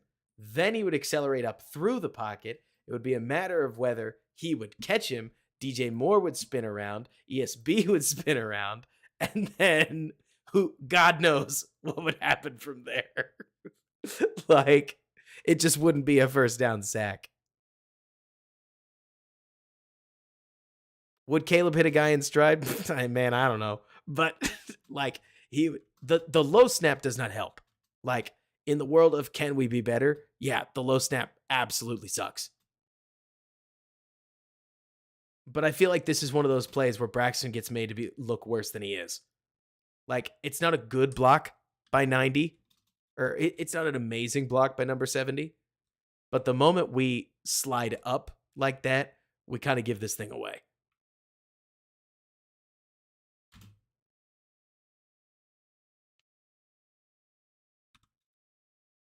One play. He's hit a couple others. If you guys ever feel like I'm getting my balance wrong, just let me know. He's getting walked back, David, but I think the funniest part about football is if you can lose gracefully as a tackle, you're doing a lot well. And Braxton right here, for instance, like he definitely does not win. Darnell is your first round pick. You drafted him to win, and Darnell shows you what a win looks like in this case. You know what I mean?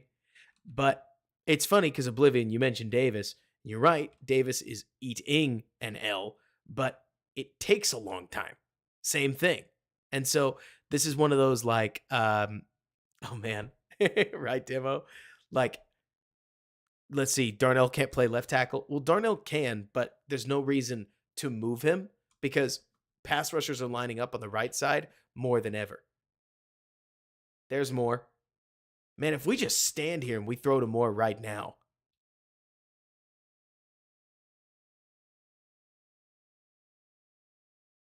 it just feels like we blow it. This is okay. So we're spending way too much time on one play. To me, my opinion, right? This is one of those plays where the offensive line did not play well on this game in this play, but also a quarterback can help his offensive line out. Can we handshake there? Like, this is when people talk about a new, okay, this is the kind of play that reminds you that Justin Fields has taken the second highest sack percentage in football behind the same offensive line that Tyson Bagent has taken the lowest sack percentage in football. Now, Tyson had an interception problem, separate issue, right? But a quarterback with pocket sense can make the offensive line look better than I believe Fields has made his offensive line look. Now, I think as the game wears on, there are going to be some moments where the offensive line is just going to get their butt handed back to them. Like, I don't think it's going to be like this the whole game. And I won't pretend it will. But there's a couple of these every game where the, put them together. Damn it, you just got to go.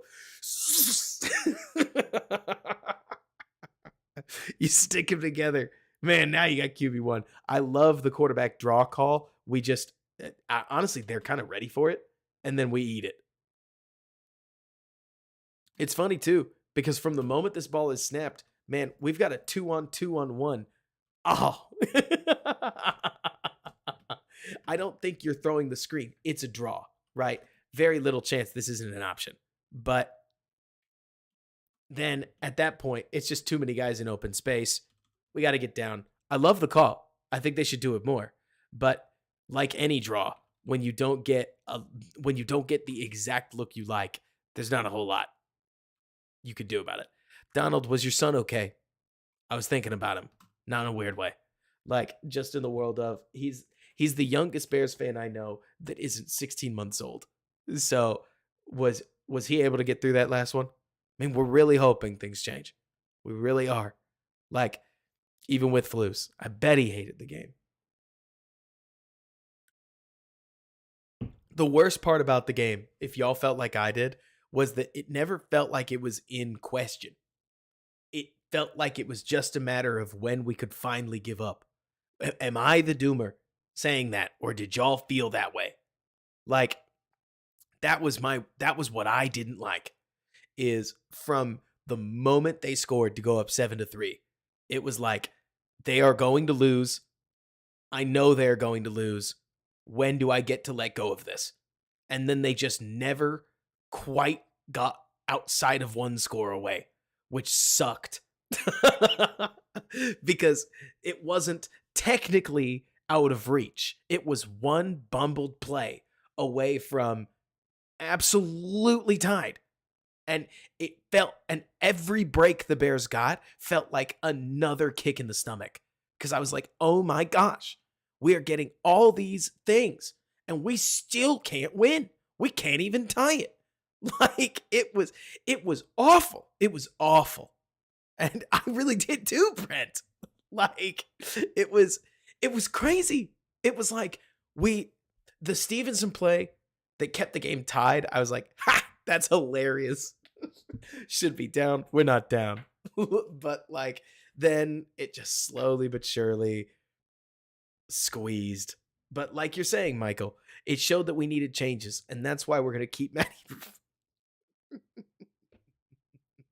At least we changed the offensive staff. I mean, truly, as much as we would joke around, Matt Eberflus plus a new offensive staff has to be better than Matt Eberflus plus the Luke Getsy staff that we have right now. Because honestly, the details are just so bad. Cole Kmet running around like he has no idea where to block in open space has bothered me for straight up years. Like, I don't want it to. And that's the thing, Donald. You say, does it though? Yes. Objective, yes. Does it make them good? I don't know. But it definitely makes them more intriguing to me. I don't know. maybe there are plenty of people that are basically saying, Robert, did you really care when they switched from Mark Helfrich to Bill Lazor? And you're right. Not really. But they didn't make an epic quarterback change then. Like, there could be so much that could change in this offense purely because they get away from a running quarterback and all the trimmings that come with that and get back into, I don't know, just a completely different mindset, right? But who knows? Let's keep watching this game. Here we are, Eric, right? So motion into a trip set. I'm about to nag. I'm about to nag. So the Bears start in a fun formation, right? We've got a halfback back here, and we've got DJ Moore. We're going to motion him out, okay? So we motion him. Now we're in a 3-by-1 trips. We talked about this, right? Now they're checking. But moreover, look at the time we give them to check. What are we waiting on? I guess we get a look that we like, and we change to something else. But the moment that we do that, now, oh my God, we call it double screen. we do all that just so we can not throw to DJ, who, I swear, you throw this ball, you might get the first down. Like, what did we not like? Did I miss something? I mean, maybe we just wanted the running back screen, which I get. Sucks that our guy here can't make the tackle or like can't make any block at all. That's Feeney. The Packer makes a shoestring tackle, like, and it's over. But the way that our linemen have moved in the screen game, man, they weren't getting to stop these guys, right? Like, Khalil Herbert wasn't going to get his block set up, etc. Like, I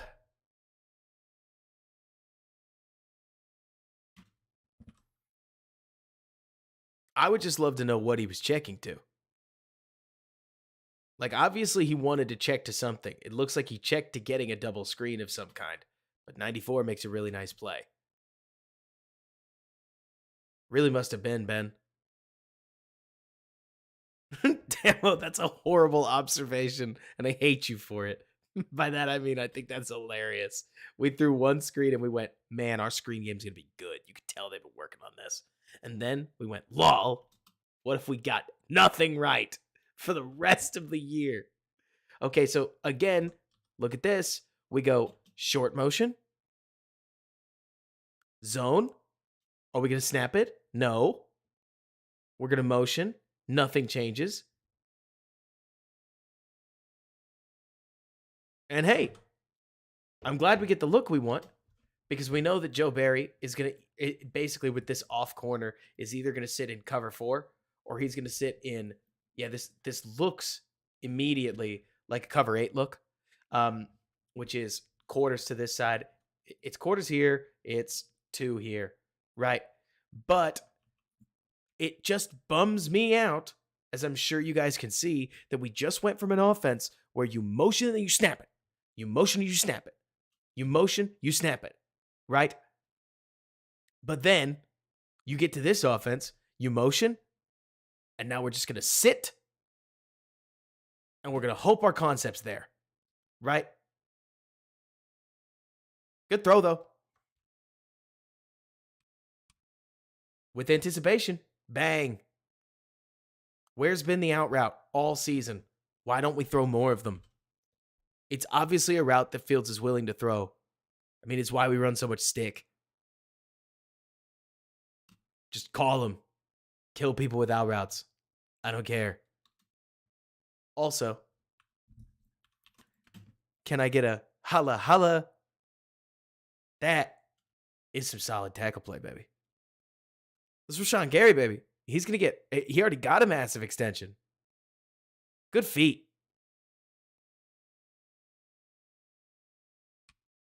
Oh, yeah. Good feet, Darnell. That's the same speed rush that killed him early in the season.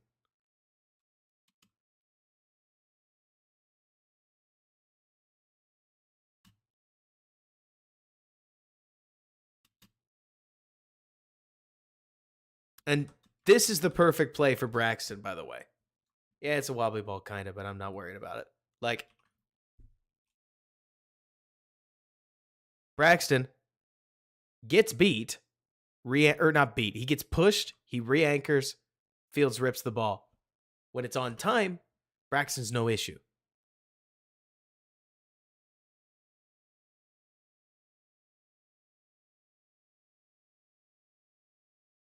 Seriously, Drex. Felt that way. Brent, that's the thing. Like, okay, so this may sound like I'm splitting hairs. Is a 15-yard out route in the NFL a highlight?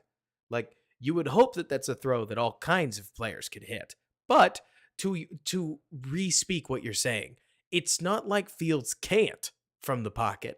He just seems like it doesn't, it's not consistent, right? It's the consistency question, especially after the first quarter. Like, something that bothers me, Brent, is that I feel like Fields comes to the game and plays more on time, almost like the points of emphasis really worked for him, where he goes, okay, this is what we're doing. This is what we're doing. And as the game wears on, for some reason, you'd swear that timer wears out. And he starts to go back to what his natural timing is, which is probably a tick too slow.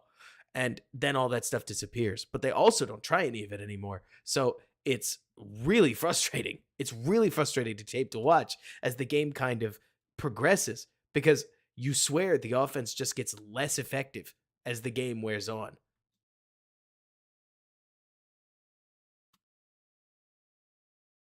So doesn't that show coaching is better than we're saying?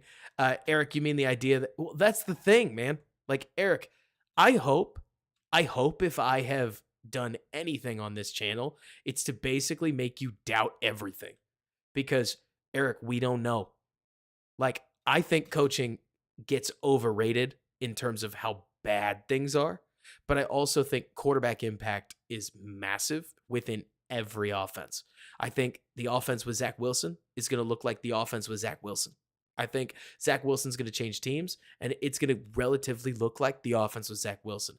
Baker Mayfield, Eric, if you wanted to, if you thought this was interesting, Eric, I will go through and I will pull some tape from Tampa, from Carolina, and from Cleveland, and from Los Angeles of the same quarterback. Can you guess which quarterback I'm thinking of? And you could watch the different ways that offensive coordinators have deployed him within different systems just so that you could get a sense for, hey, how much is quarterback like important here?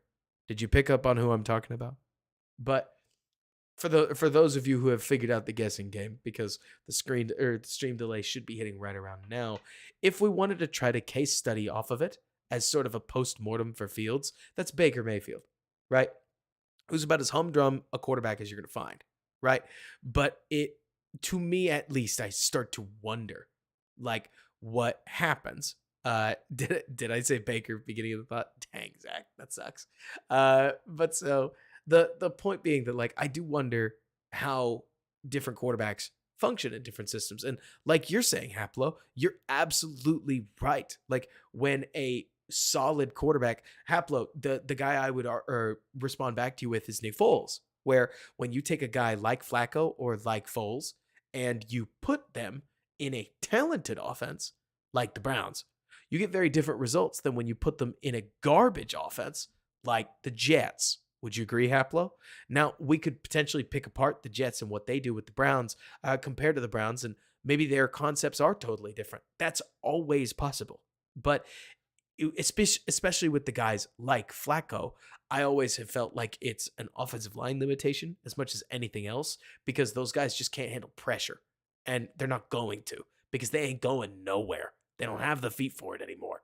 And so if you give up two guys through the line, they're toast. If you give up one guy through the line, they might be toast. And so you end up with a very min-maxed offensive line. That's at least my take, because Foles we obviously saw it. Foles in Philly, awesome. Foles in Jacksonville, not awesome. Foles in St. Louis, not awesome. Foles in Chicago, when he was protected, kind of awesome, not really, like, just competent. When he was not protected, bad. But it's those quarterbacks that stand there right? Uh, against who? Oh yeah, against the Browns. Exactly. You give Flacco problems, he's gonna have problems, and he's gonna throw you the ball.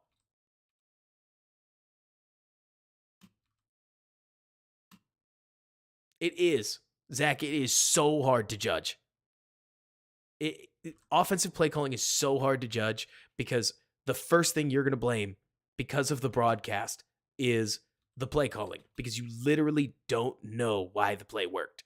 Like I blame the TV, Zach. In college games, they show the game at a hybrid all 22 angle. I prefer it. Everybody loves the Amazon thing. The Amazon thing to me, I just wish they took all the dots and the widgets off the screen. That's the most boomer thing I'm going to say, but there it is. And so what the college games do though is that they actually give you like what, like let me see, when it feels like college games give you about 20 yards, and that's not everything. But at least when a receiver gives you like rips across the field, you can go, okay, he's running a post around that time, right? And so I'm with you there, Colin, where it's like there are definitely some interesting things for dots and whatnot. Don't let me tear out it too much. But the really crazy part to me is that NFL football will literally cut off at 15 yards and then they will zoom right there. And you go, wow, I can't see anything. Like it's I don't get how I'm supposed to watch it. But anyways, back to all this. Like, um, solid run up the gut. So we all saw the consternation on Twitter. But for those of you guys that have been all over these streams, we all know we've seen this before, right? Like, no, Trent Taylor couldn't pin the edge on Rashawn Gary, but they have run this play 2 or 3 times and it normally works. They just don't normally run it to Trent Taylor and Robert Tonyan's side. Now, that's a separate question, especially when you take a look at the skill core. Have you guys seen that this is ESB, Trent Taylor, Robert Tonyan, Velus Jones in a tie game? Where are our guys? Like, where are our guys? Where is Cole? Where is DJ on a play like this? Like, I understand personnel, but where are our guys? Especially since we've got ESB sitting right here. I think that's ESB. It might be 80. It's friggin' 80. It's not ESB. This is just the straight up twos. Like, this is just the second unit.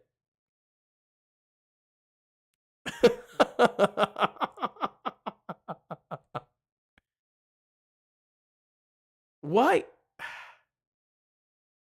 I mean, Gary just knew. Gary wasn't weird about it. It also looks like it might be some kind of a... No, because Gary just gets a field. I think they recognize this. That's what this is, isn't it?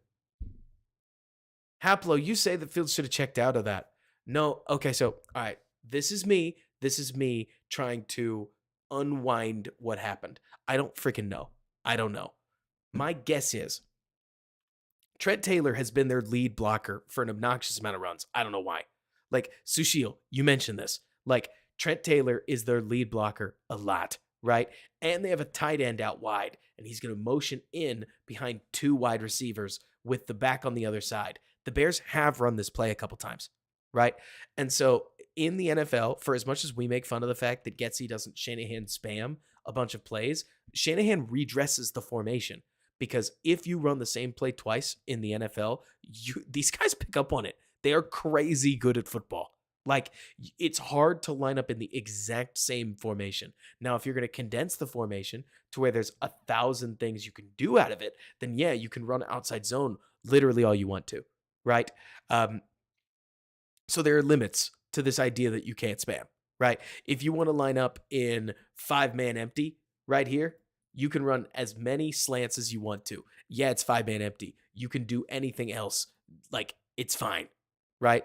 But it's more to say that at least when I look at this play, I would bet you money Rashad Gary doesn't think this thing passes the smell test the moment he sees Tanyan coming in on the motion. Like,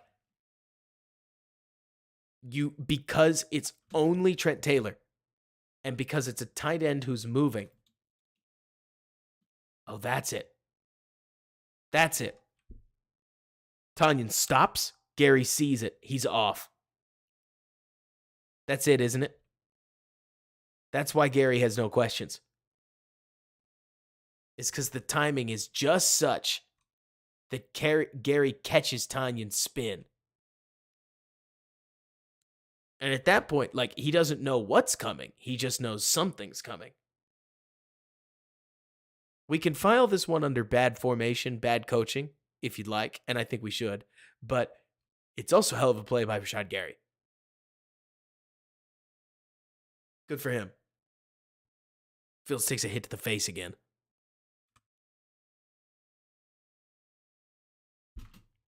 Let's see, why do they do that with Taylor, especially with the toss play with him in motion? It would make so much sense for Velus because putting him in motion could make it look like a sweep. Zach, these are questions I can't answer. I think Velus should be their primary blocker. Exactly, Ben. It's like formation recognition on easy mode, a good play, but also the Bears did not help anything. To me, Zach, okay, so I'm about to talk with like hearsay, right? But like, I just assume that Velus must have issues with the playbook or something. Not like I know. And that's an awful thing to speculate. But I sit here and I'm like, either these guys have no idea what they're doing, always possible. But I bet you there's something going on behind the scenes that has stopped the Bears from using the most talked about third round pick in football. Like, if they thought he could, they would, right? I don't know. Are you kidding me? What happened? Did everybody get hurt?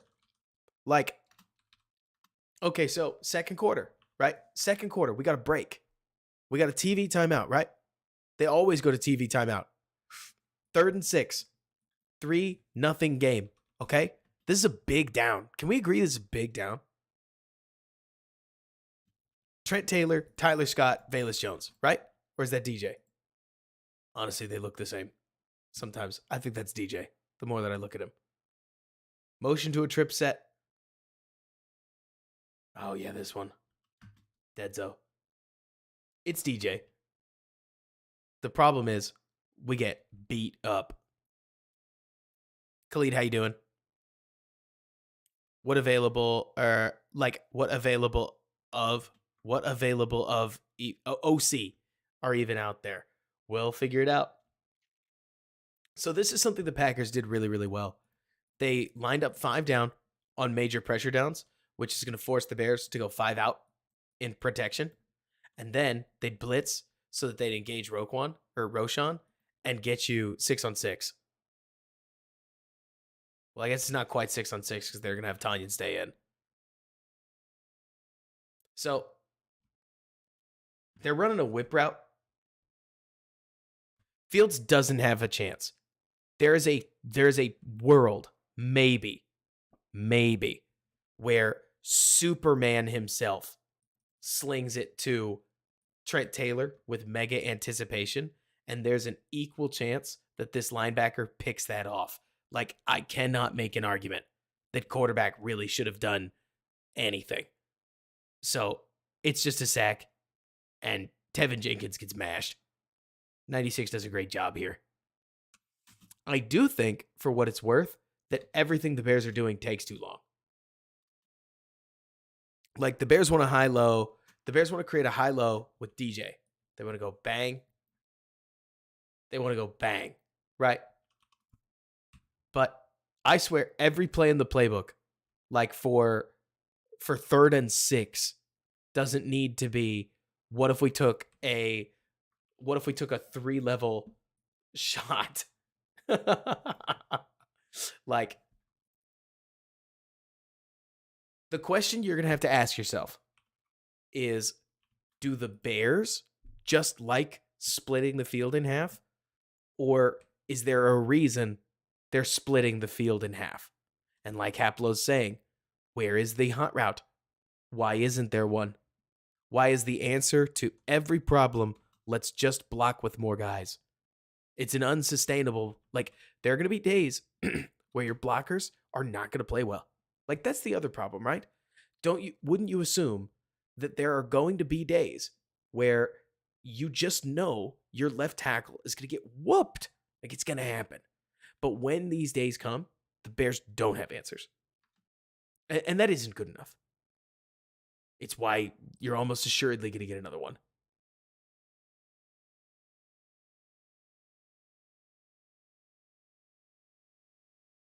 Quick pressure with no hot on mid to long happens all the time, Sushil. It's why the Packers were fearless with blitzing. It sure feels that way, Ben, to me. And Leo, I agree with you on the vertical routes thing, but it also feels like those are Fields' favorite routes.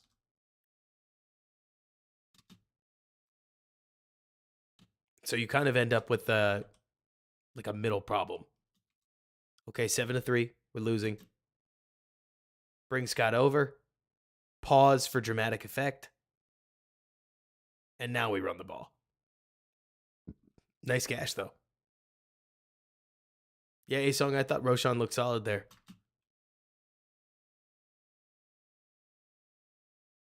Dan Feeney gets over.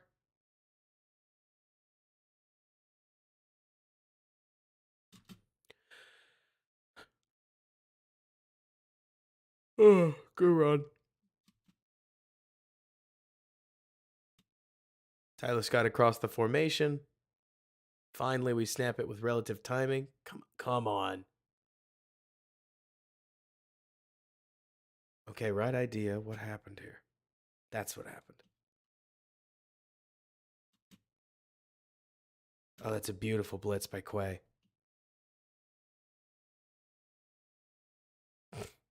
Oh no, Khalil.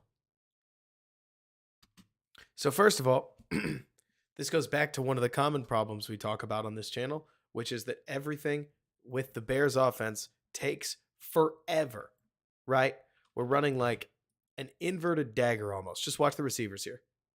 Tyler Scott's going to super duper whip route, and he's kind of the only one. Now, you could credit the offensive play design a little bit in the sense that they created a ton of space. Space is good. We like space.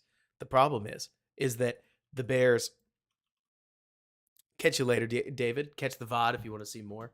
But so 7, Quay Walker just swims Khalil Herbert. Like, we would love to stick this a little bit better. Just a little bit better. A lot better. Who am I kidding?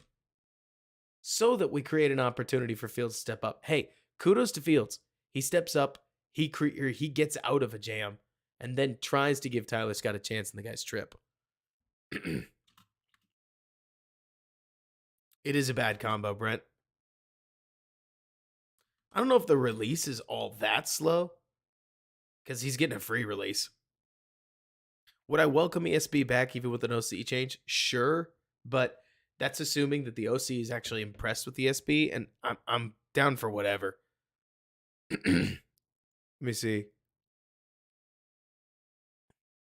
It's starting to feel that way, Michael, and I'm starting to feel like if Roshan's going to be the third down back, frankly, he needs to step up a little bit. Yeah, that is one thing, Ben, where like I'm not a wide receivers coach. Why on earth does Scott's next step? Oh, Ben, I wonder if Scott starts coming this way, which would be normal, and then starts fading that way, thinking that Fields may run it. And if he runs it, you don't want to take your man straight there, right?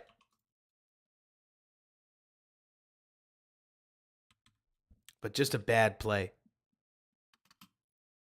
Like that's actually it to me. This is execution by the running back. Having a running back or having running backs that are this poor in pass protection helps nobody. Like Zach, that's the other thing. I hate saying this. I really do. Zach, I came into this season feeling like Ryan Poles had built the ultimate modern running back room. And then instead, we saw the running back room look cheap. Tell me I'm wrong. Like, this Bears running back room has been a get what you pay for running back room. We paid for nothing. We got nothing so far. Joe Trevizio, check the Bears blog Twitter. Whether you believe it or not is up to you. But that's one of those where, that's where that's coming from. A song. I don't know if I would have re-signed Monty. I think I was ready to do exactly what we're doing now. The reason you're hearing me talk about Foreman was a monster, Haplo, but also bad in pass pro. Like, guys, I'm not saying that Foreman didn't play well. It's that all these guys were pretty niche is the issue. Foreman, or like Roshan, can catch the ball. At least he can catch the ball, right? Khalil Herbert's got gas. Deontay Foreman hits the hole hard. But as far as catching the ball, blocking, and like being a 3-down running back, a 3-roll running back, nobody's really done it. And I'm right there. I'm right there with you, Michael. Where I think if Roshan can step forward, that's going to be great. Now, a lot of rookie running backs hit the like a lot of rookie running backs will hit the ground running and they'll move pretty fast, which is good. But like you're saying, Zach, because Zach, your brain's where my brain's at. I watch some of these other running backs and I go, oh my goodness. Like, what a weapon these guys are.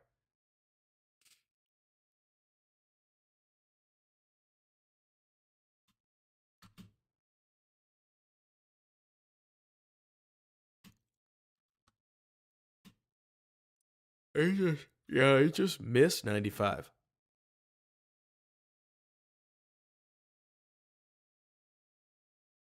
If you don't have gas, you need to learn savvy and it takes time. That makes sense. You're saying basically, Ben, that slower backs need a little more savvy. I can vibe with that.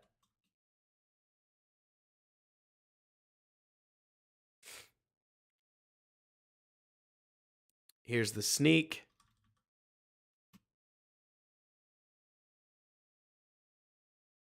Was this the one with the criminal spot? Oh, I didn't think about that at all. Yeah, let me see.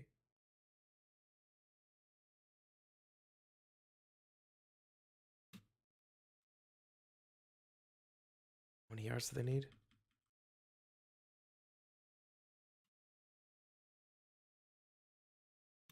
3rd and 3. I mean, he obviously got 3. Am I nuts? I'm with whoever was saying earlier that this feels like a criminal spot from the official, which is fine. They give it back to us later. But I'm not. I try not to be the guy who's gonna get mad about the officials, but falling on Braxton pushes him forward. And they have to go 4th and 1. I don't think the design is bad, by the way. Look,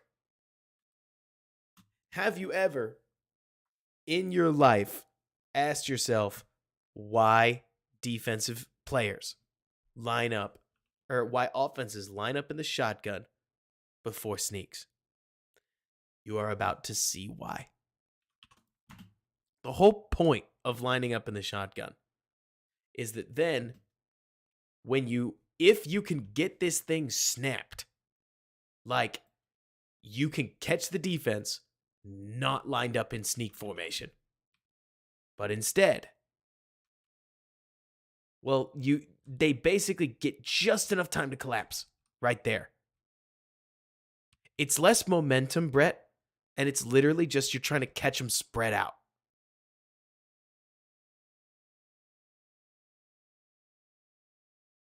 They just don't get a push.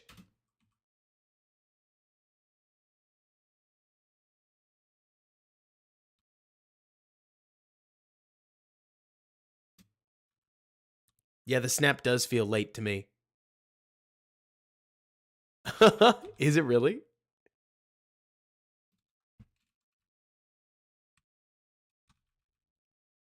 Oh, yeah. Darnell Wright is going.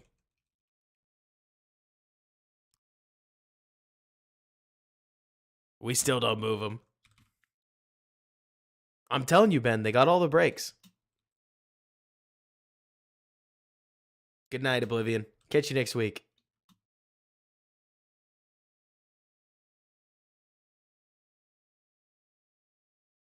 Did he fumble?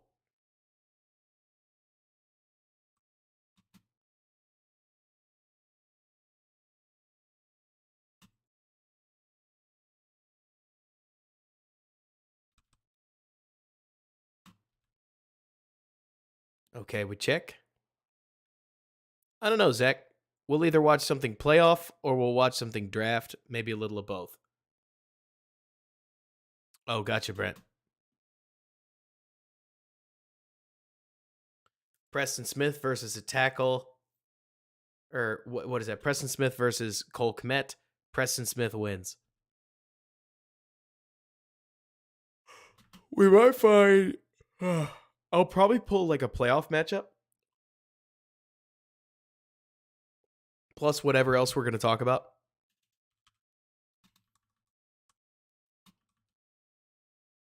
Yeah, this is where, like, look at this formation. Look at this formation.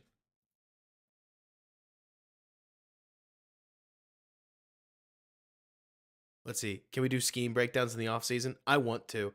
Main thing, Mario, that I want to talk or that I want to make sure you know is that anything we do in the offseason is literally always a matter of can I prep for it while doing the other thing I'm prepping for?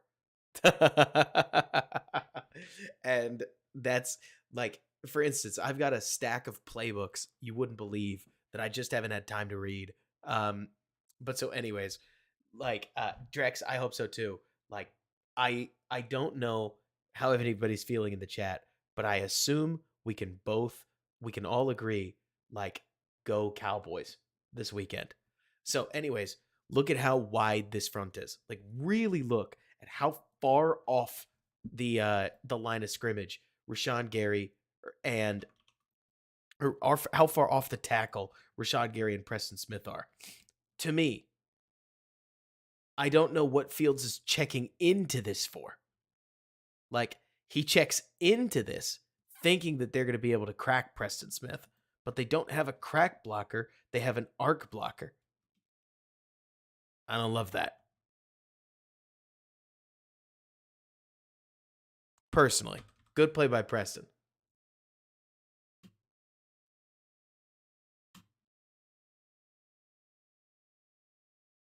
No, Haplo. I mean, I would say I wish I was, but that would be so much or that'd be so much money. I'll watch, just like anybody else. May try to find. I'm gonna text somebody.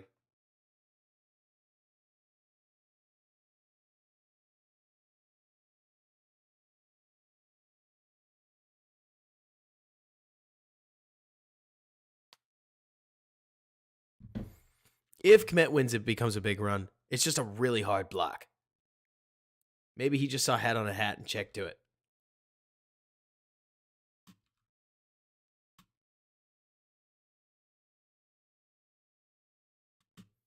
Kmet on Rashad Gary. We're asking Kmet to do some really insane stuff, aren't we? Like here, he's just gonna kick. He could kick Rashawn out on his own. Okay.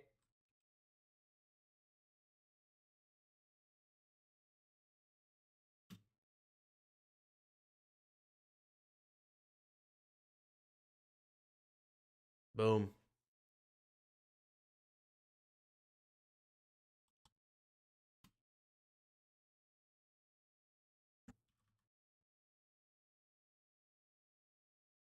It feels bad to me too, Sushil, where the timing is just a mess.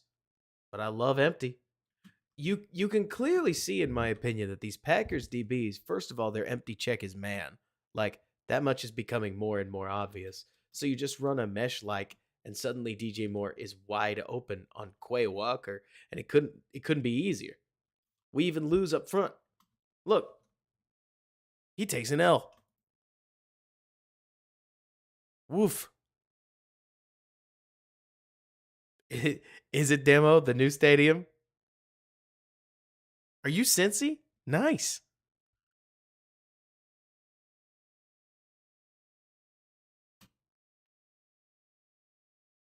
Hey, good job by Fields drifting back in the pocket. Let's point it out when it happens. Like, this is a nice little step back. Pop, pop. Create that room he needs so that he can hit more. Get a really nice chunk play upfield. AC, it does feel like that. Like they just get these impossible blocking assignments sometimes. And you're like, why are we doing this? It reminds me of when other offenses will assign tight ends to go block Montez Sweat, and you're like, what? Why'd we do that?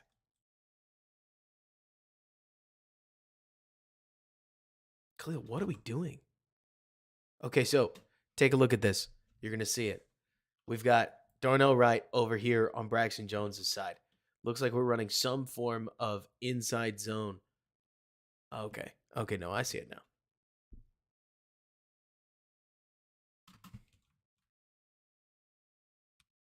It feels like Herbert's eyes are all over the place these days. Cuz like Herbert takes this. I don't know why he doesn't think Tevin Jenkins can't pick up that backer. Maybe he thinks that he can just race up the side and 55 won't do anything. But obviously 55 squeezes it, like very obviously squeezes it. And Herbert just runs right into the back of the lineman. Oh, and by the way, Tevin Jenkins, I mean, maybe he would have gotten called for a hold, but he wastes this hole. So if we head in that direction, who's to say that there isn't a big play over there?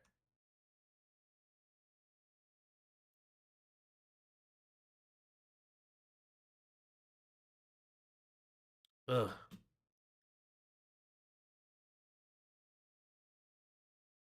Ben, I like that. The circles of the drawing board are not drawn to like the height and weight of the player.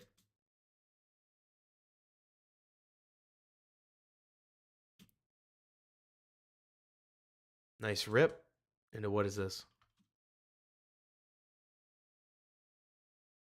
I bet they'd call it cover 8.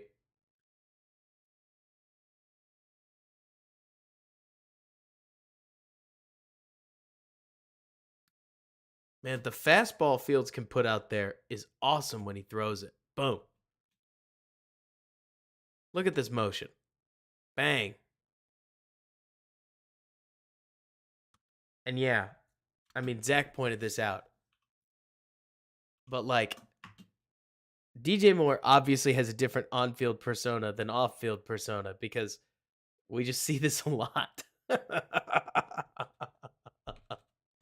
Almost like an I'm going to keep it to myself kind of play. The funny part is DJ comes out after the game. He goes, "Yeah, we just needed more explosive plays." And I'm like, "DJ, you needed more explosive plays and I understand that, but like you needed more of these. Like this is a good play. You get to 3rd and 6. It could be so much worse."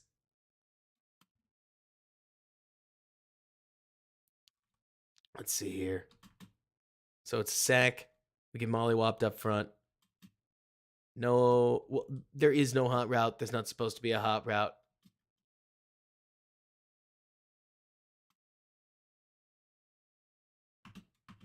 I don't know. Because, Ben, you mentioned DJ, but I just don't expect Fields to make that throw, to be honest with you. Like, should he make that throw? I don't know. I'd have to ask a quarterback's coach. If somebody watched the JT breakdown, I'm curious to know if JT thinks he should make this throw because it's cover 4, posts beat cover 4, but it's also the end zone. There's just not that much. There's not that much room back there, Ben. Like, if you throw it too low, you're getting picked. And so I can't help but think that there are plenty of quarterbacks like Andy Dalton likes that are just going to swing this ball out and the running back's going to get detonated. And we've seen it a million times. Like, this is one where I imagine the line's just got to hold better. I know you do, Ben. Okay, he likes it, Sushil. This is, hey, Sushil, main reason that I generally try, if I've got the time, to check with JT, because JT, I think he released it like 3 hours before this, so I was already headed to dinner. Like JT guys, or one thing JT I think does really well is aggressively point out what he thinks is open. And usually he's a lot harsher than I am, which I think is a good thing. Like helping us learn what is and isn't. It's a cover four beater, like a cover three, cover four beater. So if you wanted to, you could give your guy a chance to go get there. But it's just not a play he's made. And so he's not going to make it here. Now, me personally, first of all, obviously 97 just screaming through like that on a stunt. This is bad. This is real bad. That's the other thing, O'Shea. Like, you can try that back pylon, but I don't have any problem with not. I really don't. I really don't. Like, that's NFL Open, and I understand that, but that's also Jair Alexander. So you need to throw it in a place where only your guy could go get it. The main thing that I would think is Brent, here's the best way to put it. Robert can't argue that throwing this is possible. What I think JT is looking for, if I had to guess, is a ball where you sky this thing up and down and you put it basically out the back of the end zone. And then the corner can't pick it off, right? And so then, in theory, you give DJ a chance to catch the ball over the back of his shoulder and you keep the CB out of the play. But it's not easy. And to Brent's point, if you screw it up and you leave the ball here, here, here, or frankly, even here, you might throw an interception. So it's not for the faint of heart, but neither is quarterbacking in the NFL, right? I can see it from JT's perspective. Me personally, the main thing I'm sitting here about is if you can throw it, like if you see this and you think you can just throw it in the back of the end zone, I mean, even saving the sack is a good thing, at least as I see it. Because when we pump fake, like were we pumping to DJ or were we pumping to Cole? Because if we're pumping to Cole, it sure looks like we're pumping to Cole. Then like, no, don't throw this. Please don't throw this. Right? But for me, I'm with you, A-Song. I think the rush did surprise Justin because I don't think he's expecting to see Kenny Clark wheeling around the front of the formation. Like, oops, bang. Sack number 2 of 5.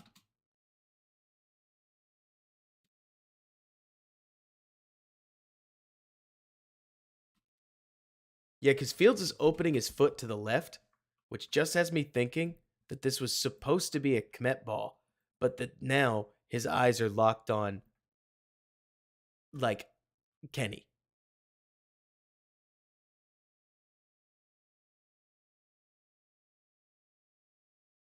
What am I right about specifically in this case? Oh, you mean that he's looking to Kmet?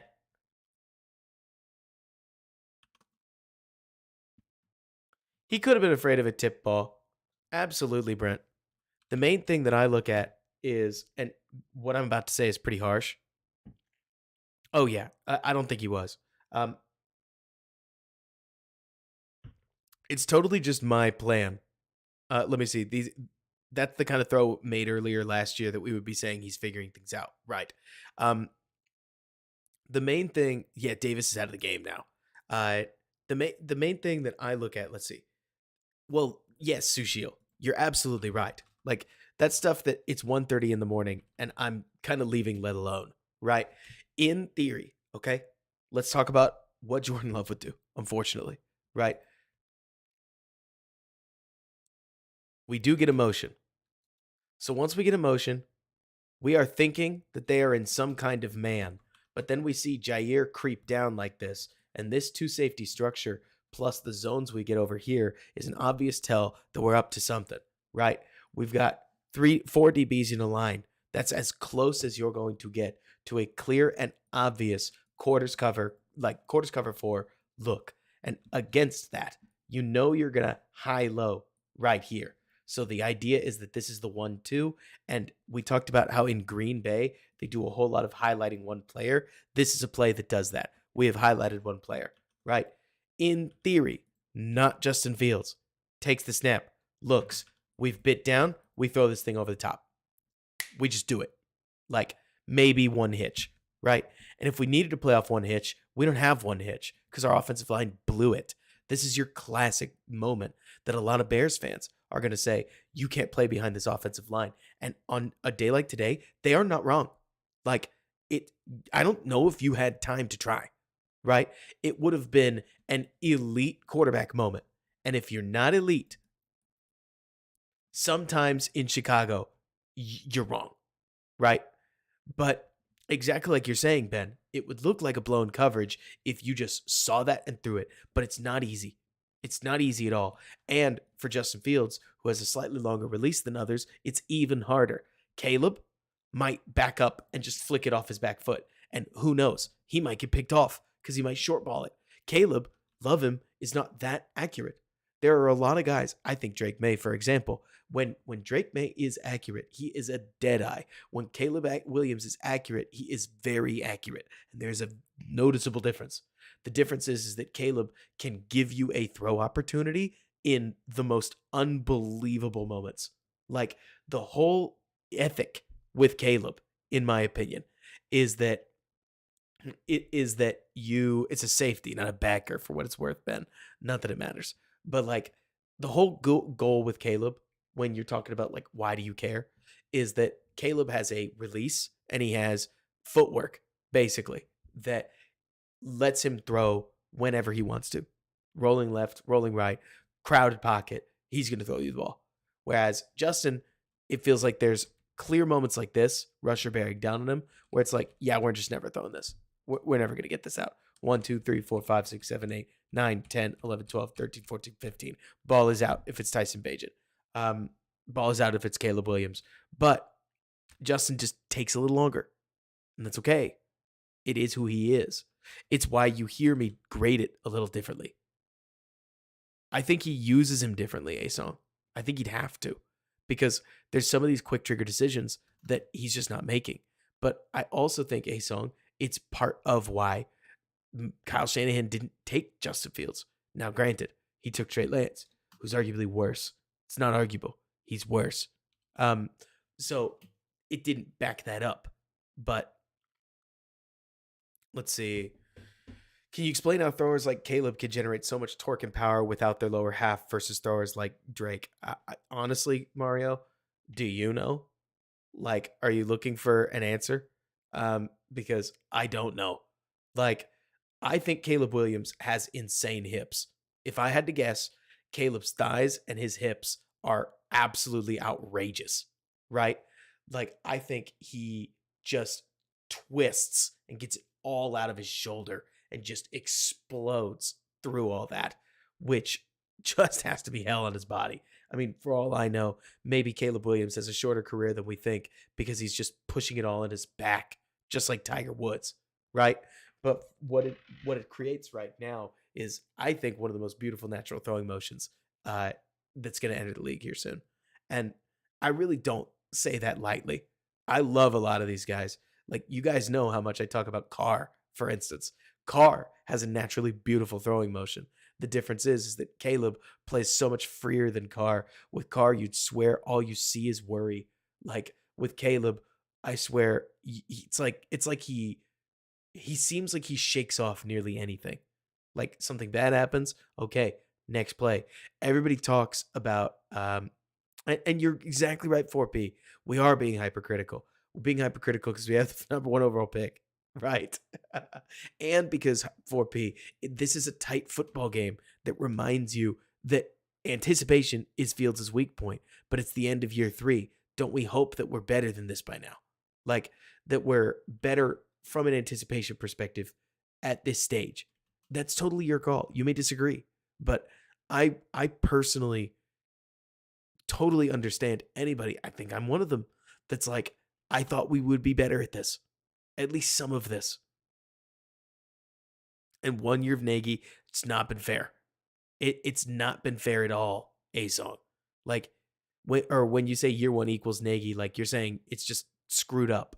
Absolutely. And the 2022 year was like a massive tank issue. Here they go quarterback run. And man, when it's easy, it's easy. Calling these is great when it works. and it works here.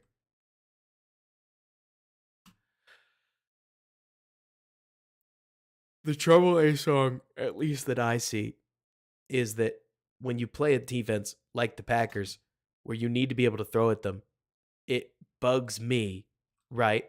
That this is my perspective. Feel free to disagree.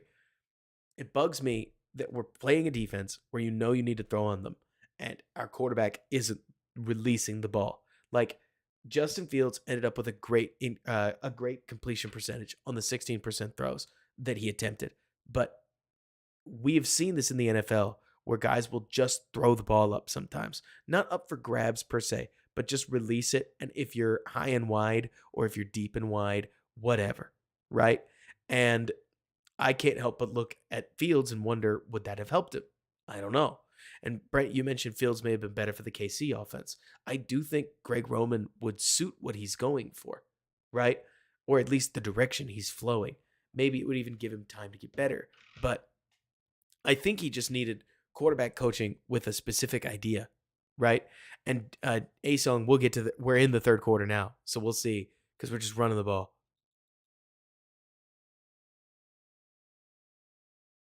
The Bears' big third quarter adjustment after a pretty decent half passing the ball was let's just run the snot out of the ball. And also, the Bears aren't exactly making too much hay in the run game. But let's see. Yeah, look at Braxton right here. You want to talk about like a bad game? And by bad game, I don't just mean for Braxton. Specifically, I mean for everybody. Good job, Roshan, to get up the field. Like, it's a new Bear making a new mistake every play, you swear.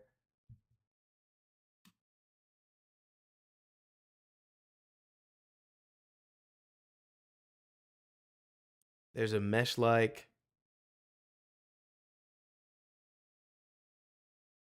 What is it, a first down?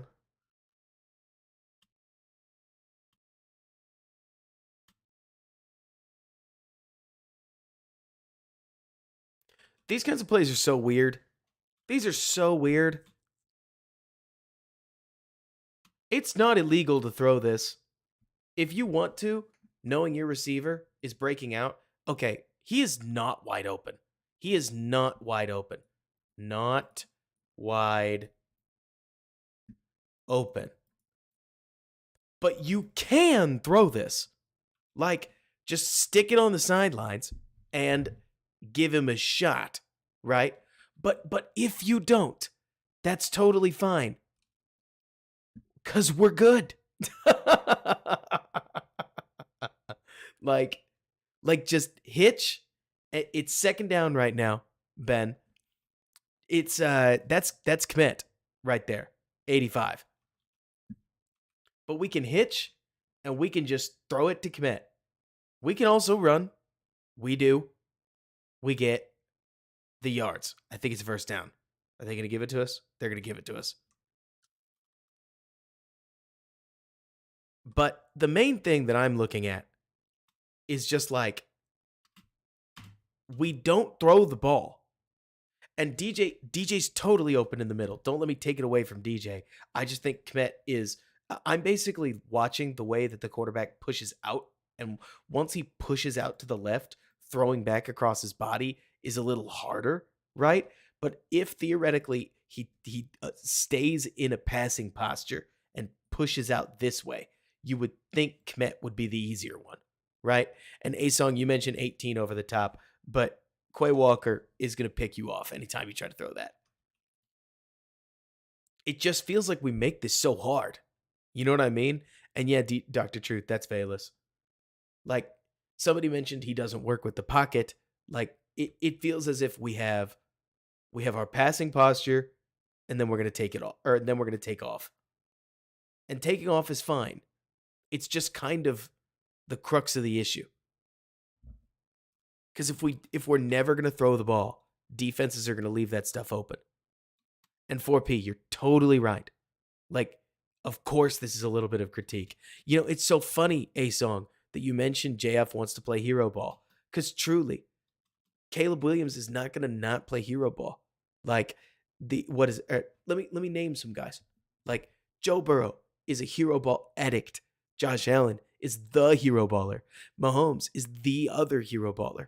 Like there's so many of these quarterbacks. Do you want me to keep going? Because it's like everybody but Herbert, right? So many hero ballers. We give hero ball such a bad name, but it's it's how you hero ball. Like hero ball just means different things, right? And so Caleb, for instance, is going to step up right here. Then he's going to leak out this way.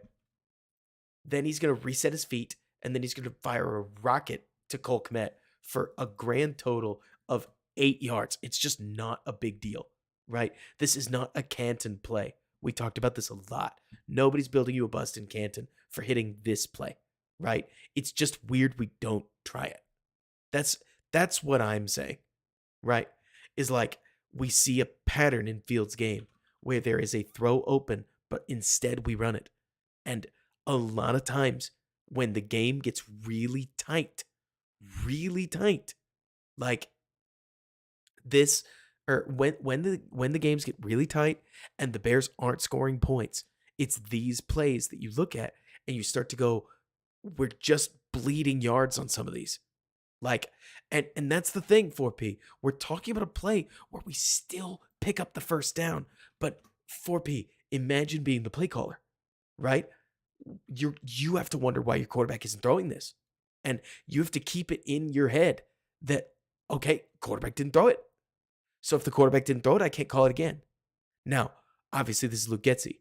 So if the quarterback did throw it, you can't call it again either, right? Jokes aside, though, you can see how these plays, in my opinion, these plays damage the relationship, which is part of the issue. Because if you're just finding creative ways to send your receivers downfield and really all you're doing is you're calling like a glorified pass protection so that you can try to run the ball, like if it's all just a glorified quarterback draw, there are different ways to try to set that up for your offense, and you're going to lose the faith of your, not faith, but you're going to lose the buy-in of your receiving weapons. This is all my stuff. And Dr. Truth, for what it's worth, Caleb totally would. If Caleb has an issue, it's that he'll hold the ball, he'll count to 3, right? And maybe 4, and then he'll throw it. I've watched too much Caleb tape to tell you that he would throw the gimme to Kmet. He just wouldn't throw it instantly, right? Like, pop, 1, 2, 3, 4, 5, step up, then he would work to Kmet, then he would throw it. He'd be fine. Just because Caleb is, let's call it your normal guy that holds onto the ball too long, right? Justin holds onto the ball a lot. That's it. That's all me. More what I'm looking at. Big thesis. Like Dr. Truth, the one earlier, like the cover 4 rep, that's one that I don't think Caleb would hold the cover 4 rep that we just talked about earlier. I think Caleb takes a sack there in it as a rookie. We hope he grows into the role by a junior or by the time he's a 3rd-year quarterback to where he sees it, he's ready, pop throw. And that would be awesome. We in Chicago would eat that up, right? But this play right here, he's going to throw to Kmet. You just don't score a touchdown off this. Like, the funny part is, Dr. Truth, is that I'm sitting here, I've now spent 15 minutes talking about the difference between a first down and 3 more yards. Like, I completely understand that to a lot of people, this is going to sound like a ton of hand-wringing and what's the other word that I'm thinking of? Angst over nothing, right? But I do think it matters. I think in the wide world of why are the Bears broken, it's stuff like those kinds of plays, I think, play more into it than we would realize. Just because the next play is a run. We had a passing option open. The next play is a run. Why is the next play a run? Well, maybe the offensive coordinator doesn't think we can pass. Or doesn't think we're going to pass. Or thinks the run is working, and if I call a sack, I may get fired. He'd be right, by the way. Darnell, what are you doing? Oh my word. Oh my word. Look at Darnell Wright. He slips and just tries to take his guy out anyways on the crawl.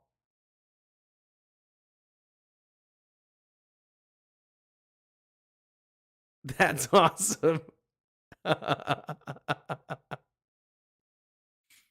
O'Shea, I really don't think so.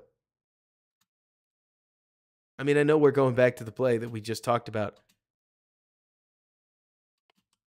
Because I think if he basically doesn't just sprint, like instead, if he just slides to his left, I don't think Clark is there. And then he can just throw it, right? It's my opinion. You may disagree. The moment he runs like this, yeah, you can't reset your feet now. You've stepped up and you've basically let him back into the play, right? Doesn't help that 59 is whipping around. But I think you could basically take a couple steps here. That's something in particular. Drake does it a little. His feet go pop, pop, pop, pop, pop, pop, pop, pop, and then he can throw it. But Caleb would just backpedal. Caleb's movement is just weird. Weird is not bad. It's just different. And also, another thing that Zach brings up is, and Zach, it's funny you mentioned this. You're bringing up a topic that I'm obsessed with, which is the elbow velocity. Man, we're getting really specific. A lot of quarterbacks can basically make any 10-yard throw and under with just their arm and elbow. Like, and if you go back and you watch, I'm going to give you homework. If you go back and you watch the Tyson Bagent breakdown that's pinned on the channel, you're going to see Tyson doing the same thing. Like, Tyson threw the entire preseason with no lower body at all. Frankly, there are still a lot of times where Tyson throws with no lower body at all. It just means that he can throw any quick game ball pretty much without any platform, just because he doesn't need his lower base. It's not part of his natural throwing motion. His throwing motion is built chest up. And this comes at its cost because now you need a separate throwing motion when you're going to drive the ball down the field. And it's something that a lot of people have gotten into jams with. But like you're saying, Caleb probably wouldn't set his feet for better or for worse. Just because he's got a wrist rocket. Man, did we get dummied again? Look at Whitehair. So this is our run the ball era. Man. You barely know it was a run play. Yikes, and they don't get any movement on 94. Nothing.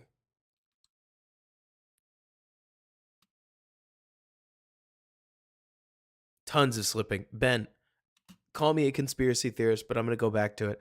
I think the Bears brought the wrong cleats. Like, it's already been halftime, Ben. I think nobody can. I think there's no footing. Like, if I'm about to say something really ridiculous, if you're a Bears fan watching this, saying yourself, why did the Bears look slower than they've looked in weeks against Green Bay? Well, in this case, it looks like their equipment managers screwed up and that they obviously don't have decent footing. Like, I know that that's ridiculous and that nobody cares, but we're seeing so many Bears slip and nearly none of the Packers are slipping. So, only comment here. I've seen a lot of quarterbacks that would drive up in the pocket right now. Like, Baldy talked earlier in some breakdown or other about like, where is Fields supposed to go? And right now, nowhere at all. That's why it's such a deep drop. But if we step up now, then when he starts coming, we've got a way out of the pocket. Now, this is me being very specific because I have watched a lot of tape of quarterbacks that I've watched a lot of tape of quarterbacks that get to the back and they step back up. That's all the way down to like the Derek Carr level of quarterback, right? But bang, drive up in the pocket, and then I have no idea what you'd do with it. I guess the answer is Cole Kmet. If you can extend this play, oh my God. Leo, you there? Caleb might score a touchdown here. And then people would say, oh, well, that's stupid. Why are you saying, like, what are you talking about? Like, that's an easy play because Caleb hits the back of his drop, sees that he doesn't like DJ Moore right there, steps up right here. So takes one step forward. Boom. Cole Kmet is separating.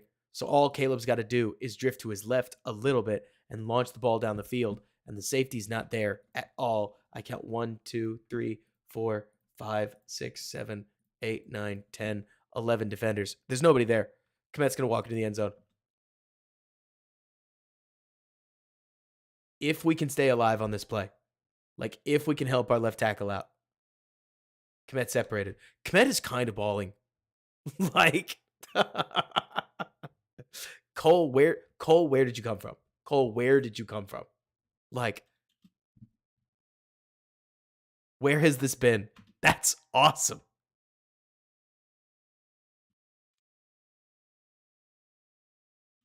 Hang on, 4P. All right, so let me see. Give me a second. You're going to see my whole process. College film, 2024. Caleb Williams, UCLA. Next sequence.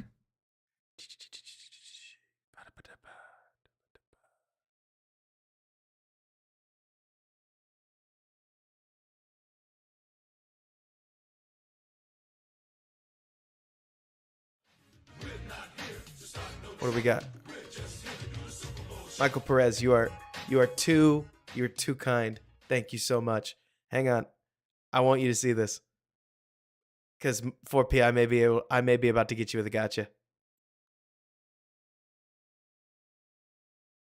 Yep.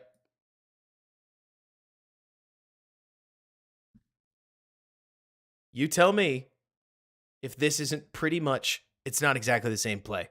But so, snap, blitz coming, steps up past the rush, flicks the ball out, score.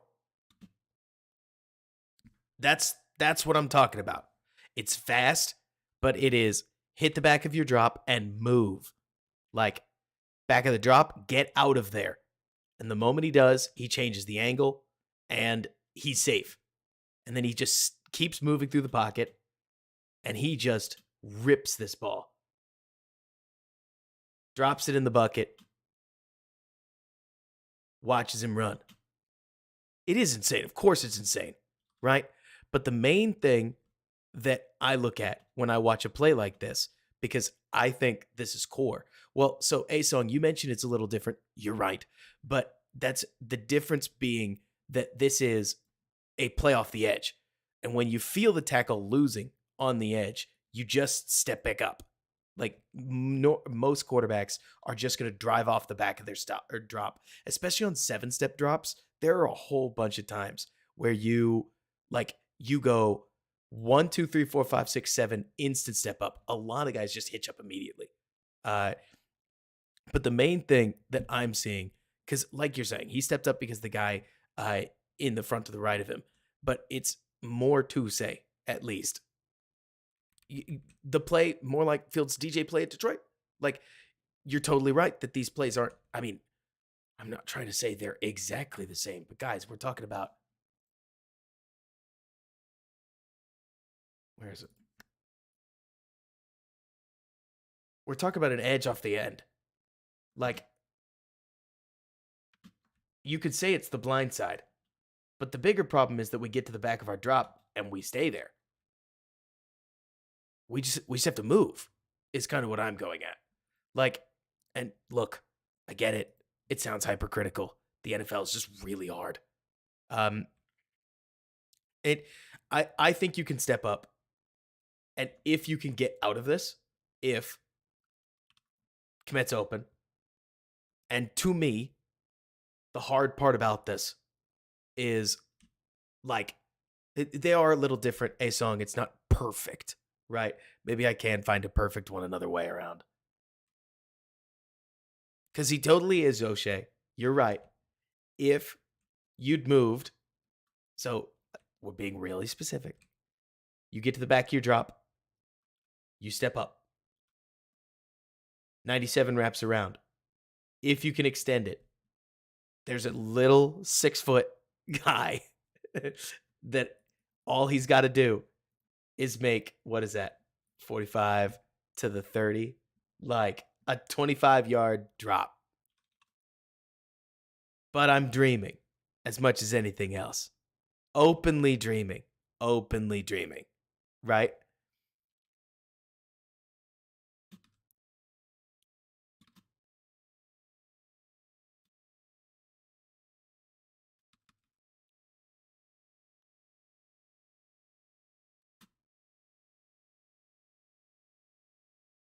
Step up, and then he comes around.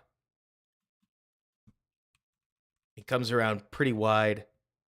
We are losing here too, which sucks. Jeez, this is awful.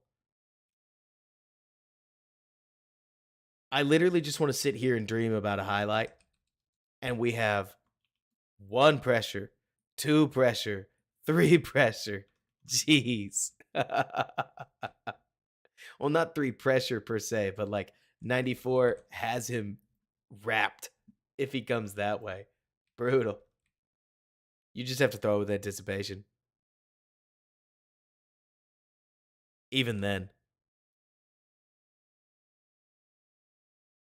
But what's no, probably not a T. Wait, but let me see. What are you saying?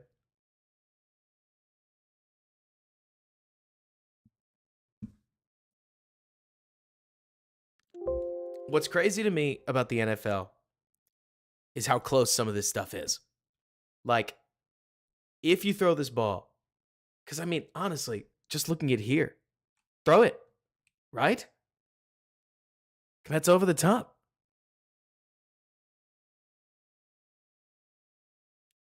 The safety's completely out of the picture. We saw it on the all 22.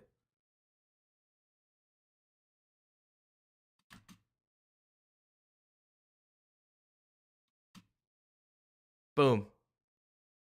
Hasn't turned his head, but you could just whip it if you wanted to. Anyways, breaking off of this, what I think is always wild, AC, about the NFL is that what happens from this moment, this exact moment, between now and the next second and a half is the difference between a massive, massive third down conversion,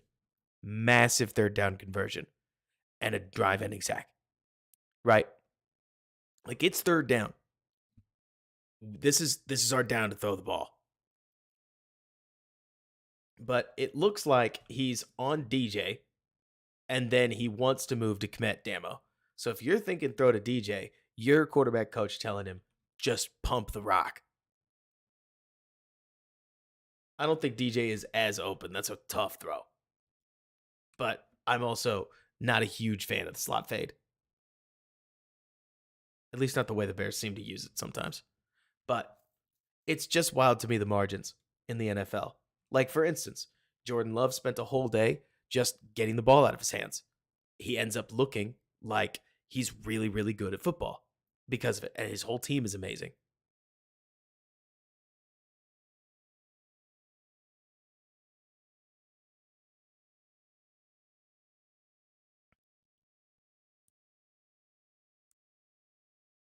Smith's firing hammers. Oh, that. Man, Foster. Look at that. Let me see. It depends on what you think open looks like. Like, when would you say, O'Shea, that Kmet's open? You could argue he's separated there, but I like being fair. 26, 45, 15. 20, about 2 seconds, I'd say. Leo, if right now you asked me, I would tell you Caleb's tape is awesome. It's a matter of his interviews and whether he's going to fit in Chicago and all that jazz. Now, I think he will. It would be weird to me if he didn't. I don't hate Justin Fields, but man, I think Caleb Williams is a rare talent to find. I really do. But we don't know what Poles wants to do. I also think Drake May's really good. I mean, that part gets kind of washed aside is that they're different quarterbacks, but they're they are both really good options. Red Bryant, I'm sorry that I haven't gotten to most of the X people on there. Um, I also wonder what Justin would look like if he had all the somebody like Aaron Rodgers to teach him all the nuances. And thank you for being the first multi-stream person that I've responded to. 4P, is that the same throw as the DJ to the far corner? It's a similar throw, except you've got way more air. Is Jaden Daniels any good? He's an outstanding athlete, Brent Murphy, if that helps you. He is an outstanding athlete. I think Jaden Daniels played with some incredible receivers, which is nothing. There's nothing wrong with that. It just muddies the water with what he had to do as a passer. My favorite part, y'all, I almost have to take the headset off for this. I don't know why. For some reason, I'm just gassed up saying this. Gassed up saying this. You look back at Hall of Famers. What's the trend? Okay? What's the trend? Brent, what's the trend? Leo, what's the trend? Reinhardt, what's the trend? There is one trend that I know I've seen, and it's that it is hard to find a great NFL quarterback without also finding a quarterback that played on a very meh college team. Like, the best I've seen, the best college prospects, for some reason, and I'm talking like hindsight vision, right? I'm not necessarily talking about, I don't know. This is a very general rule, right? But Josh Allen at Wyoming and Patrick Mahomes are your modern examples. But I'm thinking about Drew Brees at Purdue. I'm thinking about Tony Romo at, was it Eastern Illinois? I'm thinking about Burrow's kind of the weird one in this 4P, because you look at all kinds of teams of quarterbacks throughout history. Jay Cutler playing on Vanderbilt, right? You end up with a bunch of quarterbacks where what we saw them do in college was manage worse players than you saw them outgunned, right? That's the whole point, Eric, is this idea of at Alabama, Bryce Young has a lot of talent advantages. At Herbert at Oregon is a great example of when you're playing on a good team, but maybe not an amazing team, or a bad team, or a meh team, then you get way more games where your guys aren't gonna win, right? Maybe it's your offensive line that doesn't win. Maybe it's your defensive line, or maybe it's your wide receivers that don't win. Caleb has a lot of reps of getting to his third read. Why? Because his first read isn't open all the time. Jordan Love at Nevada. I mean, actually, yeah. Will Levis that's at least kind of the idea behind it. Derek Carr at Fresno State, right? It's Mitch. I mean, exactly, Eric. It doesn't always work. But the whole advantage to Drake May and Caleb Williams is that you guys and me, we get a lot of tape where their team is worse than the team across from them. Now, we will tell ourselves that they aren't worse than the team across from them, right? Because because when we watch these teams, the quarterbacks have made us feel like they're really, really good, right? But I've watched a lot of USC games where those guys are sloppy and then they get bodied, right? And even then, Zach, you say guys like Stroud are the exception. Ironically, it was when Stroud played. Georgia, where they were outgunned, and we saw CJ Stroud. And I can't believe one game, his best game, became who he's been in the NFL so far. But it really worked that way. And by believer 4P, you mean I think Tua is a really good anticipator that does what he's told, right? You could argue Tua's a total system quarterback. He's just an incredibly technical system quarterback. For Austin, Rodgers played for Cal. And I want to point out the similarities, therefore, between a plucky, not dislikable, but A plucky quarterback with an outrageous release whose signature throw is pushing, like pushing to the sidelines and then whipping the ball down the sidelines. And a guy years later, playing in the Pac-12, and like guy years later does the same thing, right? And that would be Caleb in that case. And Christopher, you're right. Like Stroud actually got blowback for the fact that he played at Ohio State. It is rolled up, Christopher, the whole Ohio State quarterbacks never work argument, but it's framed a different way, right? Like I couldn't tell you, just looking back, too many more examples. Like I really don't, because I can't remember a lot of guys in schools. I have no idea if Peyton Manning's Tennessee team was any good. I don't know if Ole Miss was really strong in Eli's day and age, right? I just know I've seen this a lot, where the quarterback from BYU obviously has insane talent, and that doesn't automatically make you amazing, right? But you see a lot of quarterbacks, and it's the way they handle adversity, it's the way they deal with things not going well around them that come to define them. And so I can't remember how I got on this tangent. Thank you for putting up with me. But it's all to say that I look at, well, O'Shea, you got to remember, like the O line at OSU still had Paris Johnson, DeJuan Jones, and what's the other cat? The guard, who I'm not, Donovan Jackson. And then they also had like, what was it? Josh Myers, who ended up there. Like, I'm by no means trying to say that the offensive line was amazing. I remember making that same comment to other people, O'Shea.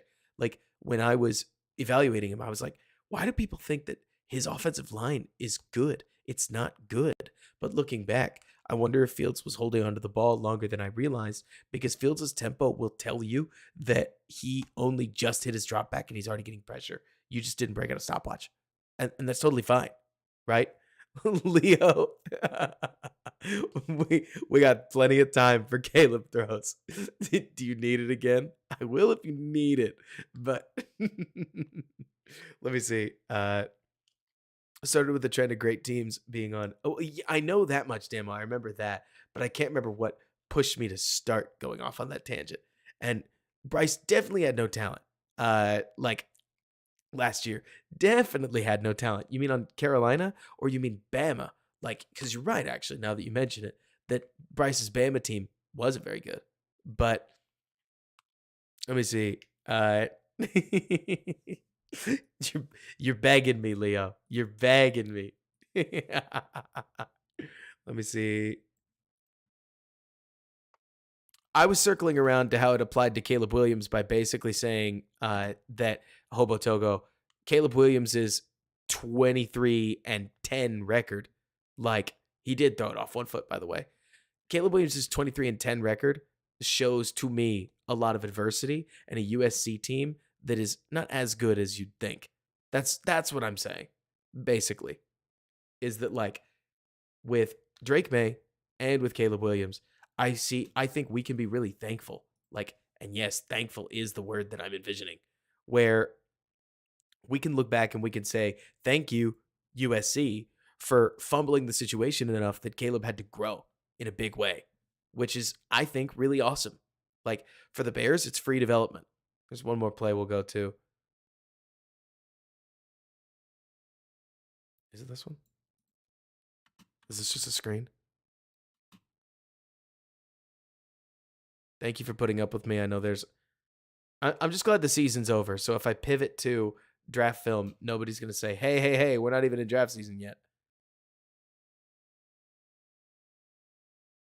It's because I know people like it.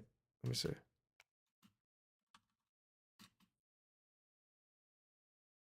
He spent the whole game. Sliding away from pressure. If you're into that, he did this a lot. It's these little movements, right? You're playing Madden, you move the stick, you haven't held the trigger. Feel pressure, move, get the ball out. Here it is from behind. Feel pressure, move. Look at the distance he travels. He goes from the hash to like 6 feet off the hash. Throw would have absolutely been affected if he was still at the drop spot, right? Like if he stayed there, issue.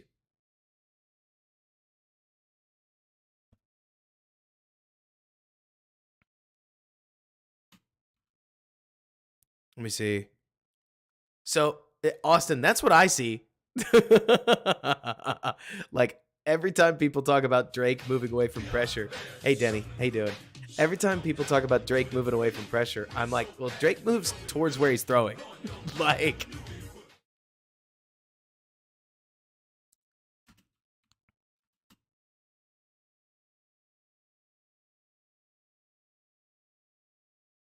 it'll get worse if we let it get worse. You just can't engage. I really mean that. Like, the toxicity gets worse when everybody keeps digging in. And you can have a strong opinion. Like, you can hit the point where you're just never going to change your mind. But that doesn't mean we have to bash people over the head with it. And I am one who has to remember that.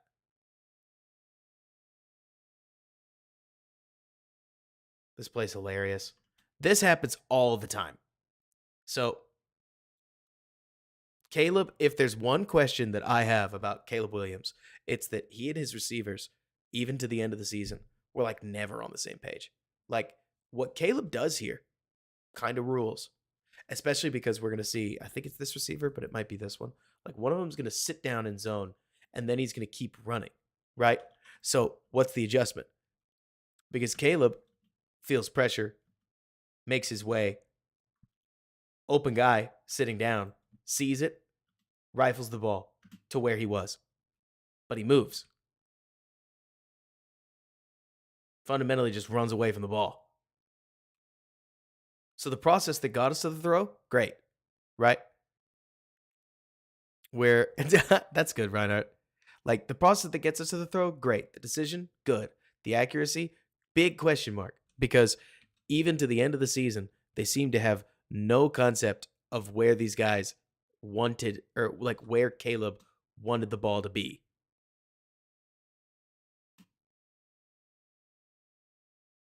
But this play's sweet. This was another one I wanted to show off. He takes forever in the pocket, but he creates forever in the pocket. I think that's Latu. That's Laitui Latu. So, congratulations. You get some Laitui Latu film. Boom. Instant win. Dead in the water, unless you aren't. Then spots the man down the middle. Drops it in the bucket. Big time play.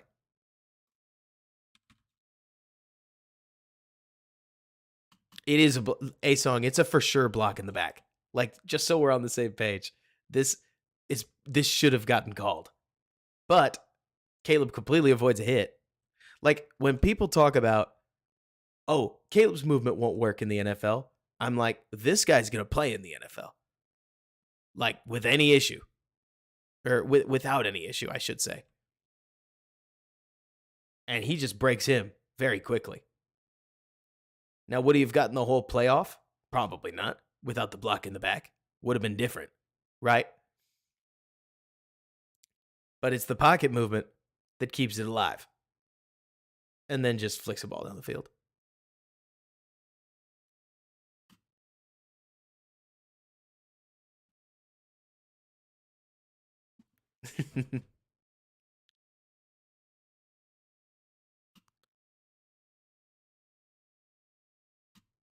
When you say that, O'Shea, what do you mean? Because I'll tell you, there are plenty of NFL quarterbacks that are doing this with some regularity. Here's the thing. Caleb Williams has shown an unusual ability to stay alive in the pocket. Not just in the pocket, but also, like, moving on. In the NFL, that right rusher is where Caleb steps. I got you. So you're saying, well, the main thing to remember here is that that's part of why they corralled him like this. Like, they get a tight end and a tackle over here. And this actually happens in the NFL too. So they might have trapped him. Maybe. But maybe he's just dead in the water. Could happen, right? Don't get me wrong.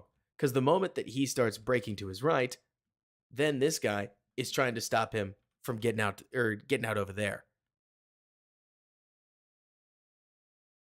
Fired or the main thing that I think is wild is so a friend of mine and I, we were doing some data digging on like what or like how these prospects stack up in the wide world of like scrambling, things like that, right? And so Josh Allen's scrambling time to throw 4.75 seconds. Kyler Murray, incredible scrambler, long scrambler. And this is college data, by the way. College data. 5.5, like 5-ish seconds, right? Caleb Williams, all 3 years of school, he has had about a 6.58-second time to throw on scrambles. Now, that is insanely long. It is historically long. Like Mahomes was down around 5 point, I think, 05 seconds. I'm pulling off the top of my head. But generally speaking, Mahomes was much closer to that Allen number, right?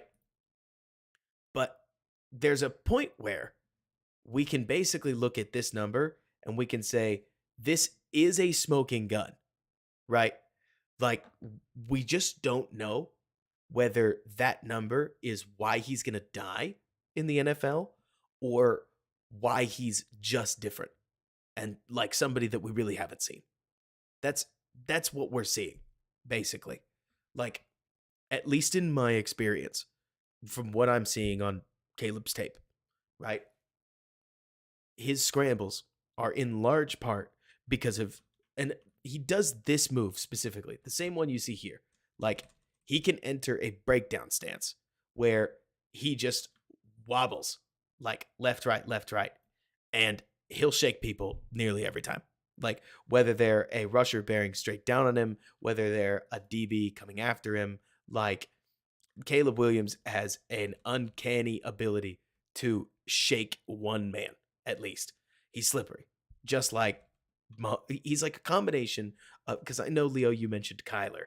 And while I get the Kyler thing, I really see like Mahomes' lower half and Rodgers' upper half. Now, that's two Hall of Famers. And if you know me on this channel, you know I hate that. Like, I really hate that. And so I would love to give you different names and I'll try to figure it out at some point. But he feels the game really well, and then he moves really well. And so, like you're talking about, O'Shea, you end up with this contain hell that a lot of DLs get put in, where if they don't think that they can get at least two guys through, if they don't think they can get at least two guys through, sometimes they'll just try to fence Caleb into the pocket. But you can't just fence Caleb into the pocket because he'll beat you from it. And so you have to go after him, which lets him get out again. And like you're saying, Dr. Truth, that's the biggest problem. Biggest red flag, let's talk about it, is that his turnovers are ghastly. And Dylan said it perfectly. Mahomes scrambles without taking all the sacks. And so the big question that we're going to see is Caleb going to be too volatile? Because the other piece about this, like Ben mentions, the fumbles are bad, but Caleb's turnovers in college all look like idiot turnovers. Like, it's very rare that Caleb Williams, at least in school, at least in 2023, has turned the ball over where you go, Caleb, you like, or it's rare that Caleb turns the ball over. I think there's like one interception in this UCLA game, in my opinion, where you go, nah, that's how it goes. Like, there's one, because I think his receiver gets bodied here, like, in my personal opinion. But most of his turnovers are like, bro, what are you doing? Like, why did you think that would work? And the ball gets popped out and he loses it. Or he fights like hell to go get the ball back. But it feels like there's at least one fumble every game because he carries the ball like he thinks he will never, ever, ever lose it, right? And that's the thing, 4P. I would say so, but we like to ascribe anybody with like idiotish tendencies. I love Josh Allen. We like to describe reckless. Reckless is the better word, right? We like to ascribe anybody reckless with the ball to Josh Allen.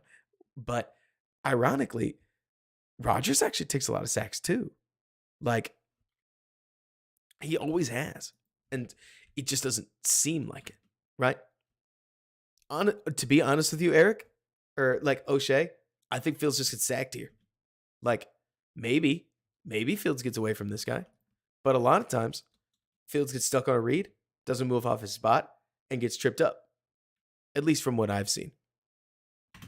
And everybody points to all these pockets and they go, "Wow, Caleb's pockets are insane."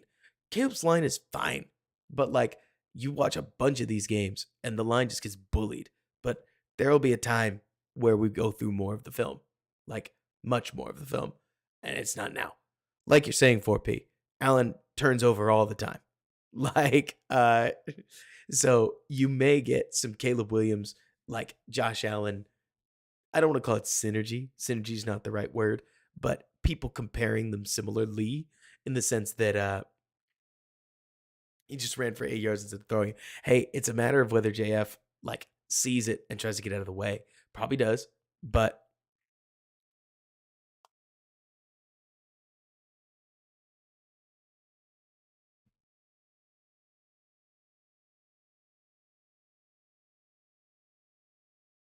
here we just don't know what's going on downfield. Just run out of routes. Extend the play. Challenge the run. Nothing there. Eat a hit.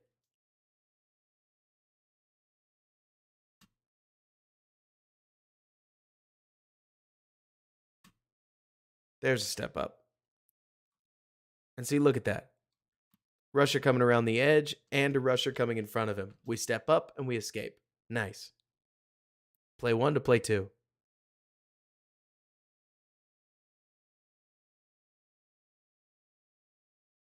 Just nothing down there.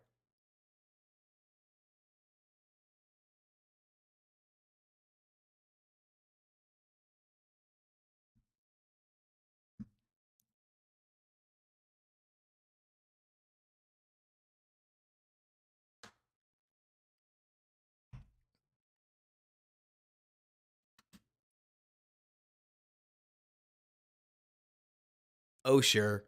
Ben, I'm just being hard on him. It's a free rusher. Like O'Shea's saying, you're right, O'Shea. He dodges the first one. I got to tell you, AC, I think there's better guys. JF can be our guy if you'd like him to be. But I think next time you lose 17 to, I don't know, 17 to 24, 17 to 23 or something. I just don't see this thing as sustainable, especially with an option like Caleb or like Drake, to be honest with you. Like, I don't even need the rookie contract clock. It's not really about the rookie contract clock. People just keep trying to use the rookie contract clock as a way to help people swallow the pill. It's supposed to be sugar to help the medicine go down. It obviously hasn't been because people have turned it into like people have tried to take the rookie contract clock and turn it into, yeah, well, if you hit on your wide receiver 1 and you hit on your edge 1, aren't you going to save as much as you would pay of a quarterback? I would never pay Justin Fields. Like what? I'm going to pay Justin Fields $45 million so we can keep losing the Packers. He's 0-6. Like, and this game was abysmal. We would have loved it if the quarterback would have contributed something. But instead, it feels like the offense continues to need to be catered around the quarterback, which I get it. The argument would be that every offense is catered around their quarterback. That is true to an extent. But when we start paying quarterbacks $40 to $45 million, you got to think that they're going to be a $40, $45 million contributor. And right now, I don't think Fields is. And to me, yes, you could pick up the 5th-year option, but for what? Like, for what? What's it? Has he earned it? Is that what we need? Like, do we need 2 more years of this, of getting modestly better? Like, O'Shea, to be honest with you, I don't care. That's not the real world. Like, let me read your question just to be clear. You said, how successful would Drake and Caleb be if they got drafted 2021 to the Bears in year 3? That doesn't matter because that's not the question, is it? Like, if you could draft Justin Fields again, would you? Maybe. To be honest with you, I'd put Justin Fields after these two prospects, but that's a separate conversation. I think if you really like Justin Fields, you're going to really like Jaden Daniels, right? But that's not the point because this is year 3, Justin. There's one more year left on the rookie contract. There are real people, that want to simultaneously turn down the 5th-year option of Justin, but also stick with Justin, which just doesn't make all that much sense to me, to be honest with you. But Justin's not in this draft. Well, I guess he is if you wanted to count Jaden Daniels. And if you want to count Jaden Daniels, you could draft him. But I have a feeling, like a normal person, you like Justin Fields, the human, more than you like Justin Fields, the player profile. So you don't want Jaden Daniels because what would be the point there? Like, you're not looking to reset the quarterback contract clock, right? You don't want to restart the development, right? You want to keep Justin because he's our guy. Because we made signs. We put him outside of Hallis Hall. Like, we want to prove all the haters wrong. We want to take his 10-28 record and we want to make it a 28-28 record. Maybe a 28-35 record. It would take a while to fix this. But I'm with you. Like, I think Justin got screwed. Like, I think the Bears did nothing to help him. The idea that they fired his coach and then they brought in somebody who tanked, like, that sucks. That absolutely sucks. But it's like it's just what it is. Like, Justin Fields at this point has 3 years of damage, 3 years of scars, 3 years of 200 club stuff. I heard the 200 club thing, O'Shea, and I was embarrassed. Like, I can't believe that they took a guy who already had enough trouble pulling the trigger and told him, hey, never throw a pick and don't take any sacks. I'm not surprised that the week 1 Green Bay game worked like it did, with Fields working to the check down every single week. Like, I'm not surprised at all. Not surprised at all. Because that's what his coach wanted him to do. And I couldn't be more frustrated. For Justin, etc. Not stoked about Matt Eberflus returning and getting that kind of say over somebody like Caleb Williams. And the hope would be that the only difference is that Caleb Williams has spent so much time with Lincoln Riley and other quarterbacks coaches that he is just going to not listen to him, which happens. Like, and I mean, with Drake May, Drake's going to listen to Eberflus. With Caleb Williams is going to respect Eberflus and probably play his way. Rex, we've just got it on decent authority. At least what I think. But we'll see. Like, bullet Jameis. Let's see. A-Song, I think that it's less that Flus has major say to the quarterback, and it's more like Flus is going to say something to the quarterback, and it's a matter of whether he listened, right? That's kind of how I feel, Dr. Truth. Like, I can't say this enough. Justin Fields is an awesome dude. Everything about, like, everything about Justin Fields of the situation turns into Fields sucks, or like, I never liked Fields anyways. Fields rocks. Like, Fields the person, Fields the leader, Fields the face of the franchise, rules. Like, Fields inspired the locker room for a reason. Fields gave us highlights during a tank year because he's unbelievable. The only reason that there's even conversation about Fields retaining value is because he rules and people know it. But it's been 3 years. The Bears put the roster in a much better condition right now for, unfortunately, a rookie quarterback, and it just makes more business sense. And frankly, I think the prospect is better. But that's cutting so fine that we're bleeding. And I get that. We might not be there yet.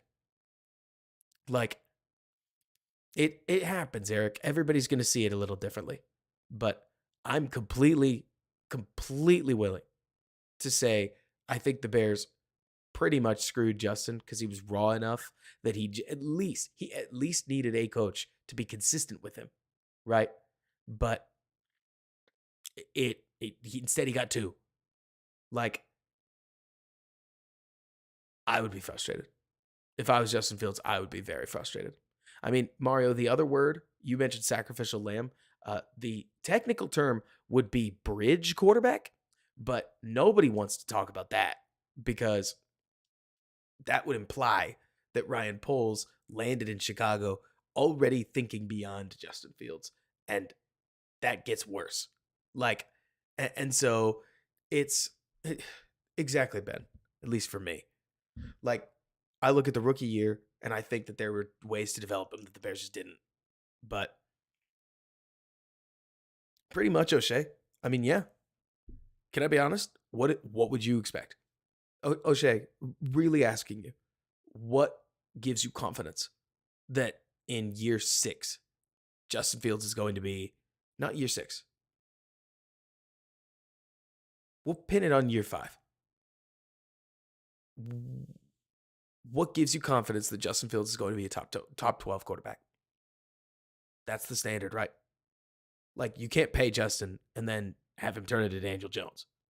And right now, we are not throwing for 3,000 yards. Not that that matters. Um, at what point do you ask for more? Would you rather be a year early or a year late? Like, I understand liking Justin. I understand the situation is nasty. Absolutely. That's why we're trading him. We're not banning him from the league. But at what point is it better for the team, because I think it's now, to start over rather than gambling it all on whether Justin Fields can put everything together? Will they win more next year? Probably. But they've also played a bunch of bad defenses. And that's okay. That's good. You can't control who's on your schedule. Like, so you mentioned you hire a good quarterback coach and coordinator, and as an organization, you help your quarterbacks. Well, they tried, right? They got him DJ Moore, and DJ's stats went up. They got Cole Kmet, took a step forward, and his stats went up. And Darnell Mooney, who had 1,000 yards as a second year receiver, got so mad that he basically quit on the team. And Claypool never wanted to be on the team. For all our talk about like leadership, right? All of the receivers looked like they hated being in Chicago for the first 3 weeks of the season. Why? Like, is it Fields' fault? I'm not going to say it is, but it's the 40-40 rule, right? Like, what's going on here? Why do these receivers act like they're not getting thrown to and they're mad about it? And no, Asog, Claypool definitely hasn't done any better in Miami. Sucks that he was a big pin of what we were hoping that Fields' receiver room would look like. But it was all of the like emotions on the sleeve stuff that was just ugly. Like, Tyke Tolbert, what are we doing? That's the receiver coach. What are we doing, bro?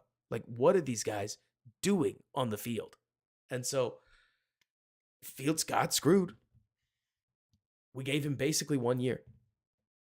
And we gave him 1 year after damage. Like, after having him play and learn bad habits, we gave him 1 year and said, prove it to me. And he didn't. But are you making the argument he did? Because I think you're making the argument it was unfair. And I don't care, unfortunately. And I don't think Ryan Poles does either. Which sucks for Justin. But for the Bears, yeah, I mean, this sucks. AC, it's not a fun conversation. Everybody keeps saying it's hard, and it's not hard. The hard part is the part where you have to explain it to people, and you have to talk about how you took this good kid and you basically ran him out, and the reason you ran him out is because you wasted his time. Like, that sucks. It sucks when you say, we took this good kid, like, yeah, we gave him 1 year to learn how to pass again after running for his life, and that's why we are in this spot. But the in this spot, Bob, is it rules, right? Like, we have the number 1 overall pick. Like, none of this is easy at all for Fields, because Ryan Pace traded up for him, and then Ryan Ryan Poles tore the roster down around him.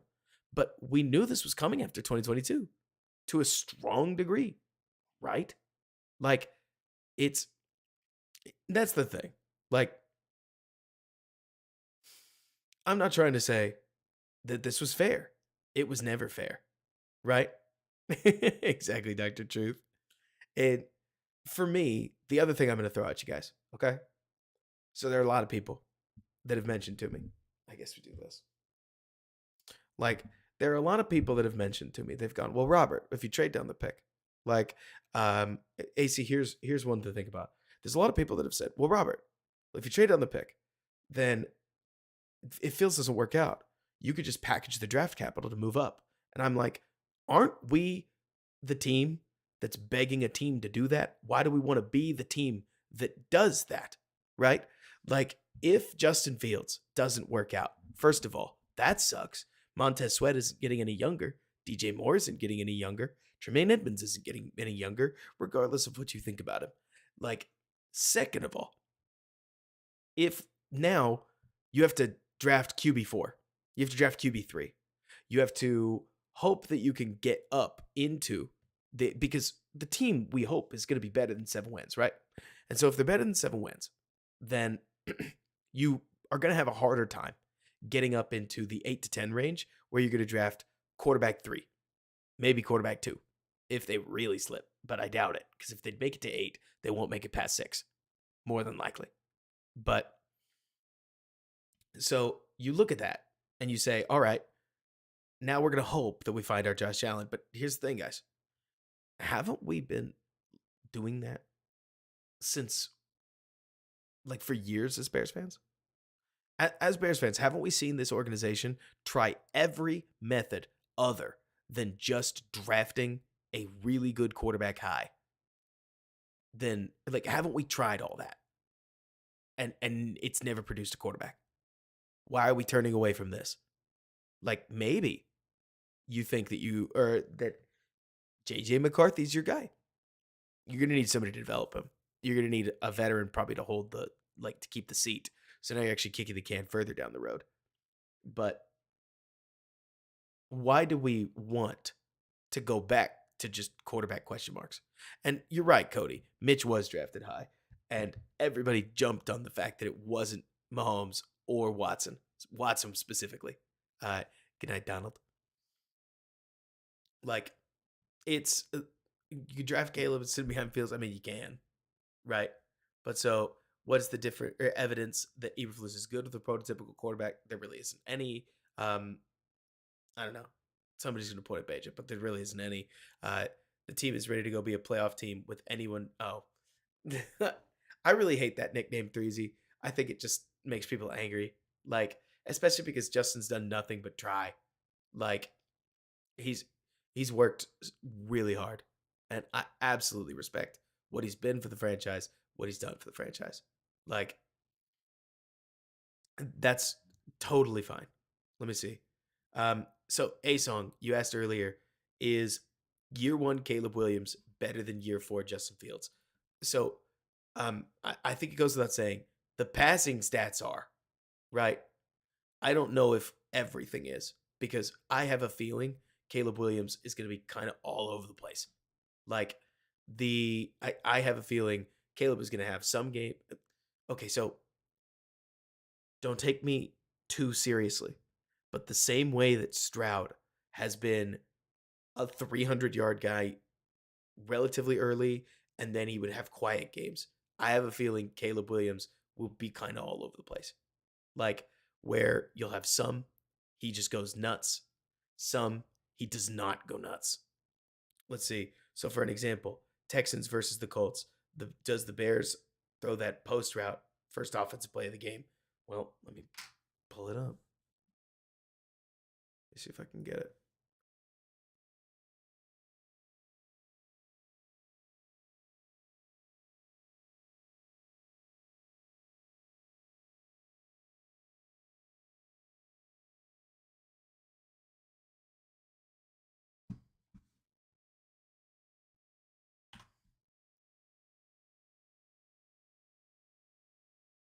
Let's see.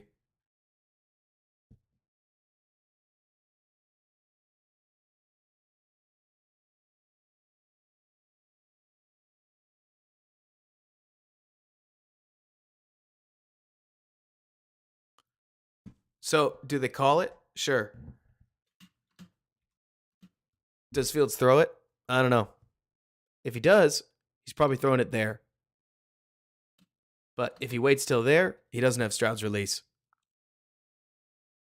But I think he'd throw it. That's a Justin route. He does that really well. Oh. Thank you, everybody. Here's the play. Stroud sees it, actually hangs on it for a little while, and it is ridiculous that he throws it when he does. We are looking at it, right? Yeah, we are. Perfect. Like, that is a bomb ski. What are we throwing that from? The 18 right here. And we plant it at the 22, which is nasty. I think Justin throws it right there.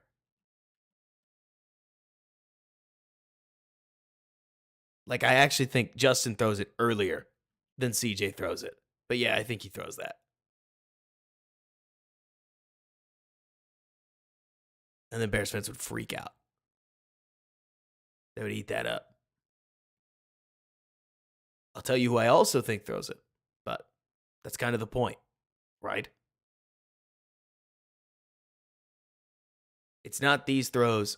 Basically, O'Shea, I think what I'm trying to get across is like Justin could hit 5 of these in a game and it wouldn't change my opinion of him. I would just be like, man, I'm stoked that they're like he would have at that point, like just so we're on the same page, he would have 5 scores and he would have 400 yards. Like, awesome. If Fields hit 5 of those, I'd be like, yep, he's exactly the deep thrower we think he is. Just like we saw in Atlanta. Like, placing the ball deep. Awesome. Eventually, you're going to play a defense that's going to just keep the top on you. They're not going to play cover 3 like that. And then we're not going to get any more first downs. Well, we'll get as many first downs as we can run for, I guess. But we really don't throw the ball. Like, not after the first quarter. Second quarter, third quarter, fourth quarter, we'll call it. But we're slowly going to find a way to not throw the ball. I do. Well, not just timing and anticipation throws. Honestly, 4P, the way I could put this is I want to see the kinds of throws that you can build an offense out of. That's it. Like, I mean, I guess that's not it because it's not easy, right? And Bob, you mentioned the Packers game, we were throwing short and getting first downs. Packers game is a great example. We've covered it a couple times on this channel. I can go really quickly through at least some of that. But the bigger problem with the Packers game was that while we were getting first downs, at least early in the game. Let me see. What can I find? Because they turn it over on the first one. Yeah, there's the sneak. LOL.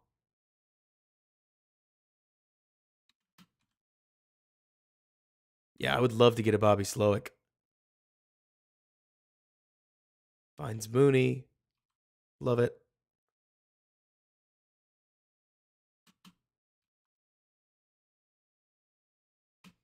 Tough as nails is funny.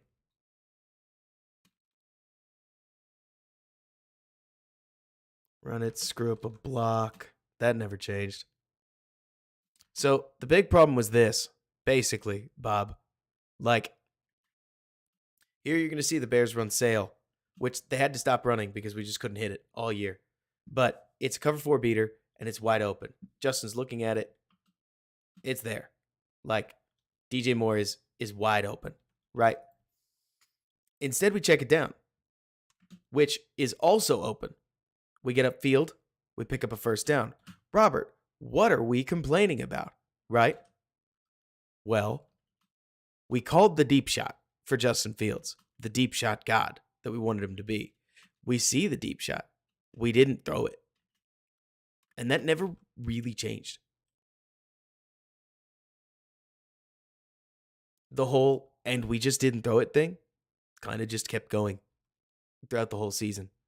Like, in the Packers game, this is the 200 club. This is why I was pissed about it.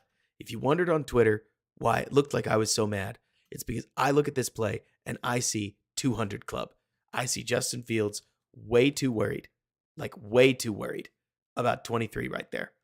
He's not going to sit on it. He can't get back there. And if he is, just throw it right now. Like now he's toast. And DJ's got tons of room. This looked to me like the zero in what is this? It looked like that, right? As well as not getting us or not taking a sack on it. Maybe that's how it's coached Daesung, but if it is, it's coached fireably, and it's why I will be darn surprised if Luke Getsy doesn't lose his job. Bummer.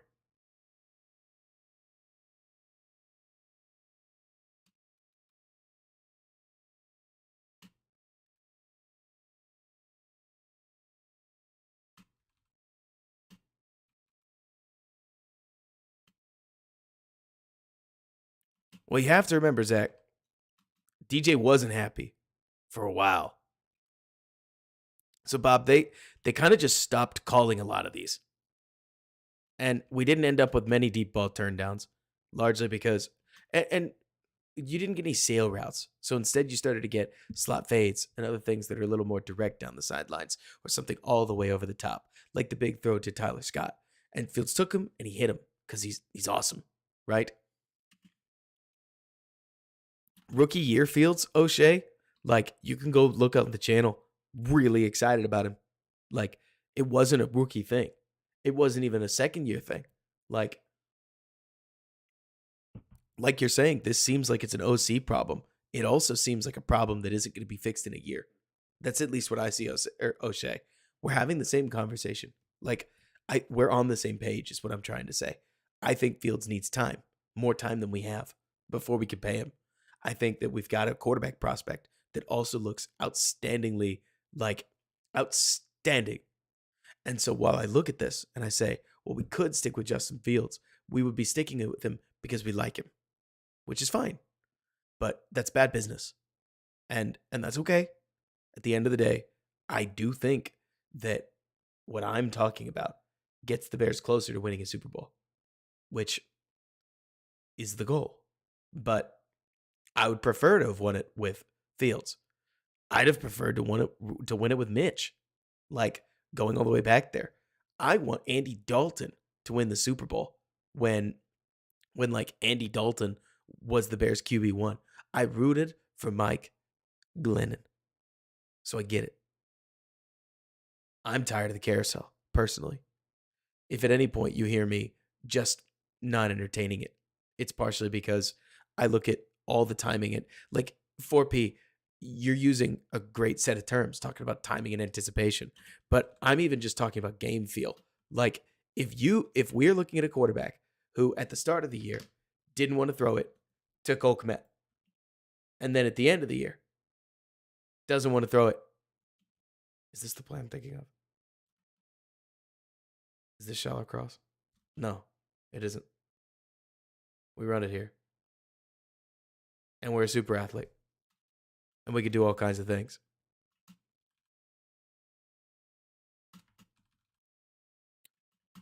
Truth, you know he's getting extended. It's these plays where, like, we talked about this just a minute ago in week 18. So now, like, Bob, we can look at this. We can say in week 18 and in week 1, we are just hanging on a deep read. We got 2 guys open. One of them, Cole Kmet, is open for a first down, and we don't get a first down because we check it down there.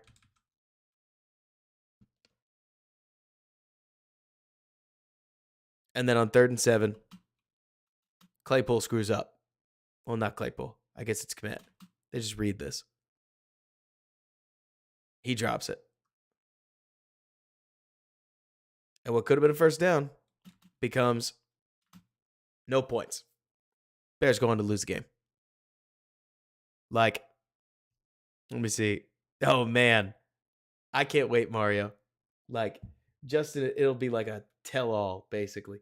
Jeez. Did I seriously say I was going to go to bed at 1 and stay up till 3? I am nuts.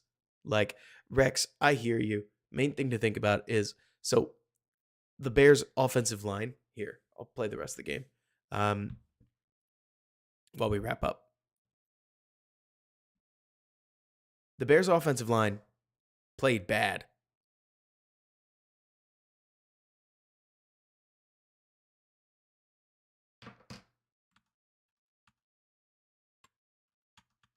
If you're trying to develop a rookie quarterback, playing bad is not like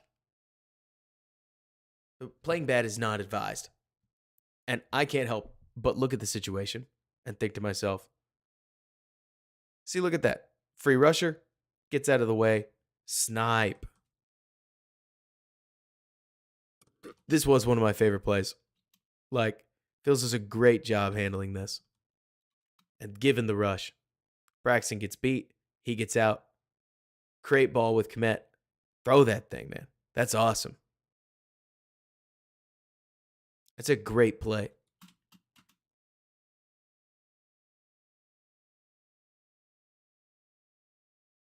Fields thrives off chunk plays. When Fields hits his chunks, it's what generates his points. What I sit here and complain about when people hear me whine, because I get it, like, just be happy. Just enjoy the sick plays. I just don't like the fact that the Bears offense immediately falls apart, right? Like, we get another out of structure shot to Tanyan that he doesn't catch. Like, I would love it if Tanyan caught this. I would love it if Justin Fields had answers in structure. Both can be true at the same time, because you'd think it would be easier. Do I think Caleb makes the last play? Yeah. I mean, yes. I think, honestly, O'Shea, I think that there's this myth that Justin Fields is the only guy that can make this play, right? No way. Like, it's an edge rusher. Tons of guys are avoiding him. And then Cole breaks wide open. Or another option is that a lot of people would just dump it down there. Like, they would just throw it to Roshan, probably running this way. Like, they would see Smith, and Caleb would just run out, maybe out the back, or maybe he'd do his little spin. But like, maybe it'd work, maybe it wouldn't. Fields has gotten sacked doing that too, so there's some maybe it would, maybe it wouldn't there. But it's a sweet hit here.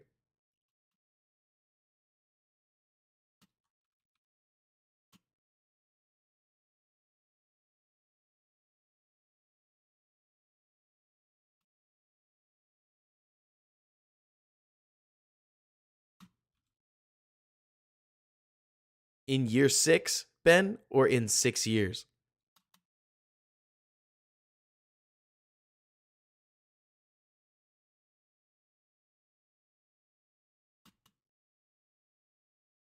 Oh man, I've seen this one. It's the fake screen.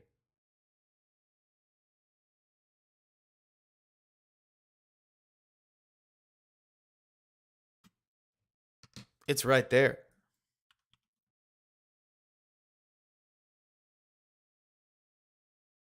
That's not open. That is. But we roll. Don't like the roll. Stay alive. Place a sweet ball to Tanyan. Doesn't catch it. Oh well.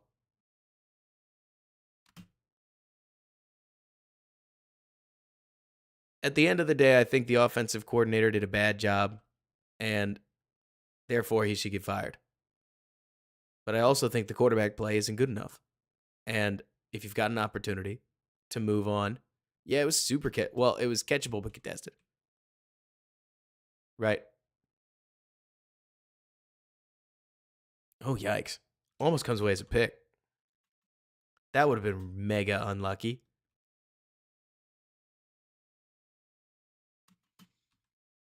Second down.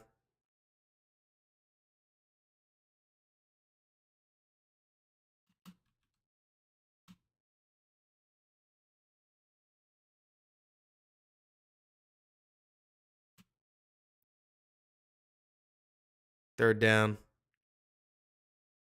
Here's the one everybody knows about, right? Oh man, what are we doing? How do you get to the NFL and not score on this play and almost throw an interception? What is this supposed to be? What am I missing? Like, is it just 3? Is it 3 a.m. and I don't know? Like, this actually looked better. Fields thought he fell. Gotcha.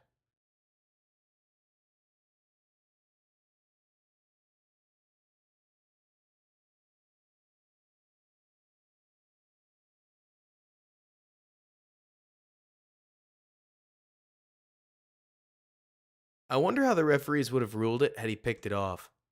Like, would they have ruled that he was live in the field of play and would get a safety if he kneeled down? Or do they give you like a couple balls of grace or a couple seconds of grace?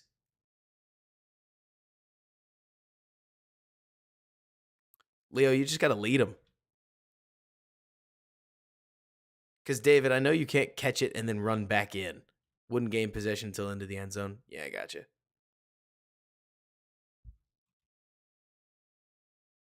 AC, for what it's worth, I definitely think that you can break from the pocket, see this, and then just throw it up and over.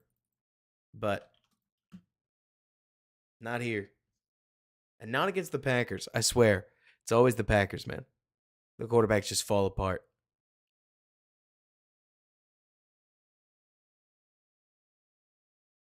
Which is totally fine, Dr. Truth. I mean, like, it's okay to make mistakes. It's absolutely okay to make mistakes. Fields should have a theater to make mistakes. But gosh, the all 22 on this one, this play in particular is just like yikes. Cuz if rolling out to my left, I mean honestly, no. It's a good job to scramble and get out, stay alive, but man, I don't know. The Justin Fields topic bums me out because I basically have to take a hero of mine, like not a hero. I was a 26-year-old man when Justin Fields got drafted, but somebody who I admire, respected, and had amazing high hopes for, and just I basically have to teach people why they should give up on him, which sucks, right? What this is not fun. It's way easier for me to gas up a prospect and be like, this is why this guy rules, and say Justin rules too, but this guy also rules. But I mean, yeah, like I've watched Justin Fields tape in depth in 6 to 7 hour streaming sessions uh, every week of his career. It seems like, Paul, it's a planned scramble drill. So both. Like if you run stick and you hit the sideline, wheel up the sideline, right? Like I've just watched all I've watched all of his tape, which is not some accomplishment. This is like, I don't know. This is like saying you read the book, like you did the reading. You know what I mean? Basic stuff. I get it. There are going to be plenty of people that are going to be like, who cares? So you watch some film. Great. But my opinion, watching all of that film and have a pretty decent memory of just like the different things that happened on it, is at this point, we are becoming, we can dig pretty deep and we can say, we know what Fields is good at. We know what he's not. And I wish that there were a couple pieces of his game that he was able to move us over, make us say, wow, now we know he's good at that. Right?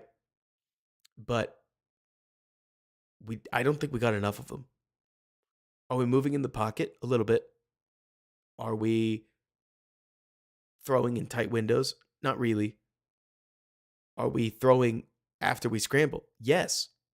Like, especially when we roll to our left.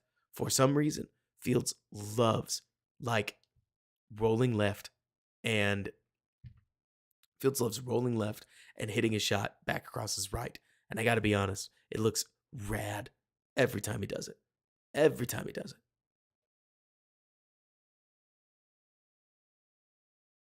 And that's the other thing.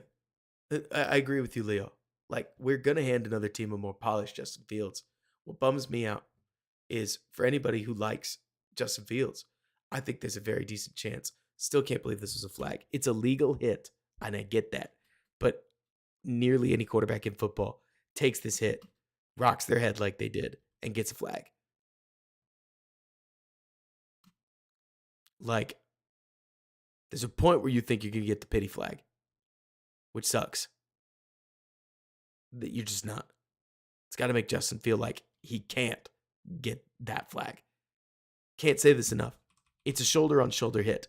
Technically, it's legal, but there are tons of quarterbacks that get this hit or get this call.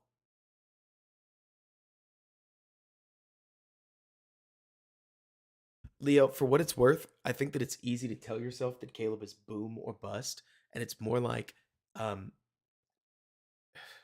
the boom would be him getting hurt. Like, I think it's a matter of whether you think Kyler is boom or bust. I think it depends on, I guess, now I have to redefine.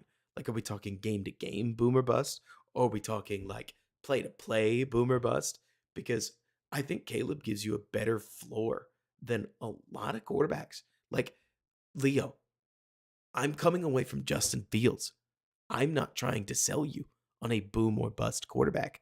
I'm trying to sell you on a quarterback that I think feels the game at an unbelievable level. And that's what sells me. If you told me Caleb was an unathletic son of a gun, I would be every bit as excited. If you put Caleb's mind and Caleb release on Drake May's height and then made him run at Nick Foles' speed, I like that guy a lot. Right? I'm trying to give you trade-offs. The scrambling stuff is different. Like, the scrambling stuff really throws me off, to be honest, because it is bizarre, it is weird, and it might not work. Like, Leo, the crazy scrambles are crazy. The stuff he attempts are insane. Like, this is what's the word? Like, this is like knowing somebody who's into base jumping, where you're like, he goes, it's totally safe. And then you go, what? You're jumping off a building. And he goes, I've done it 100 times. What are you talking about? There's nothing to be afraid of. And that, to me, that's like watching Caleb's tape. He lives so close to the edge. That's the problem, 4P. Of course, there is highlights. He has so many of them, and they're the plays that everybody talks about. People don't bring up most of the plays where he just rocks back in the pocket and throws the ball deep because whatever. That's boring compared to a lot of people. Like it's so funny, 4P, just because Drake May, if you're going to put highlights together, you need deep bombs that don't involve scrambles. With Caleb Williams, you can include the scrambly ones. He's got a lot of bombs on his tape. So you just find, I mean, most highlight reels are like 3.5 minutes long, right? Like, I posted, if you go to my Twitter, 4P, I posted a reel that somebody just mentioned, Paul Huxley, and I'm glad you liked it, Paul. Like, I plan on doing more for both Caleb and Drake. But I posted a 2.5 minute reel of like, or what is this? I posted a 2.5 minute reel of Caleb just hitting shots in time, like during the Notre Dame game, the one that was bad. There's way more games where there's way more better, but even in that one, plenty of solid. Like, oh, Leo, oh Leo, oh Leo,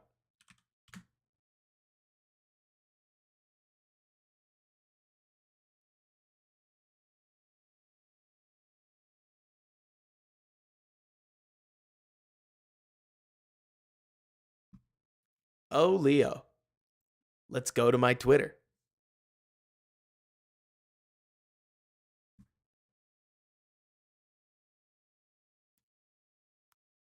This was just an anticipation RPO thrown out on time.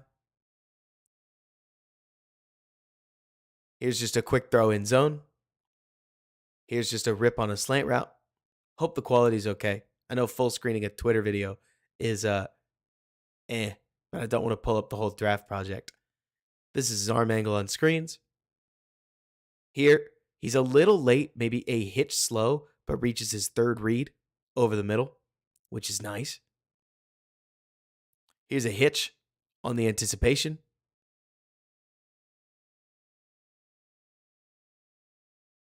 RPO, quick slant. Dylan, I'll get to that in just a minute. I like that. Here's a third down conversion where he's just got to stuff it in underneath the defense. Here, moves the safety, drops the ball into triple coverage. I guess you just call it a soft spot in the zone.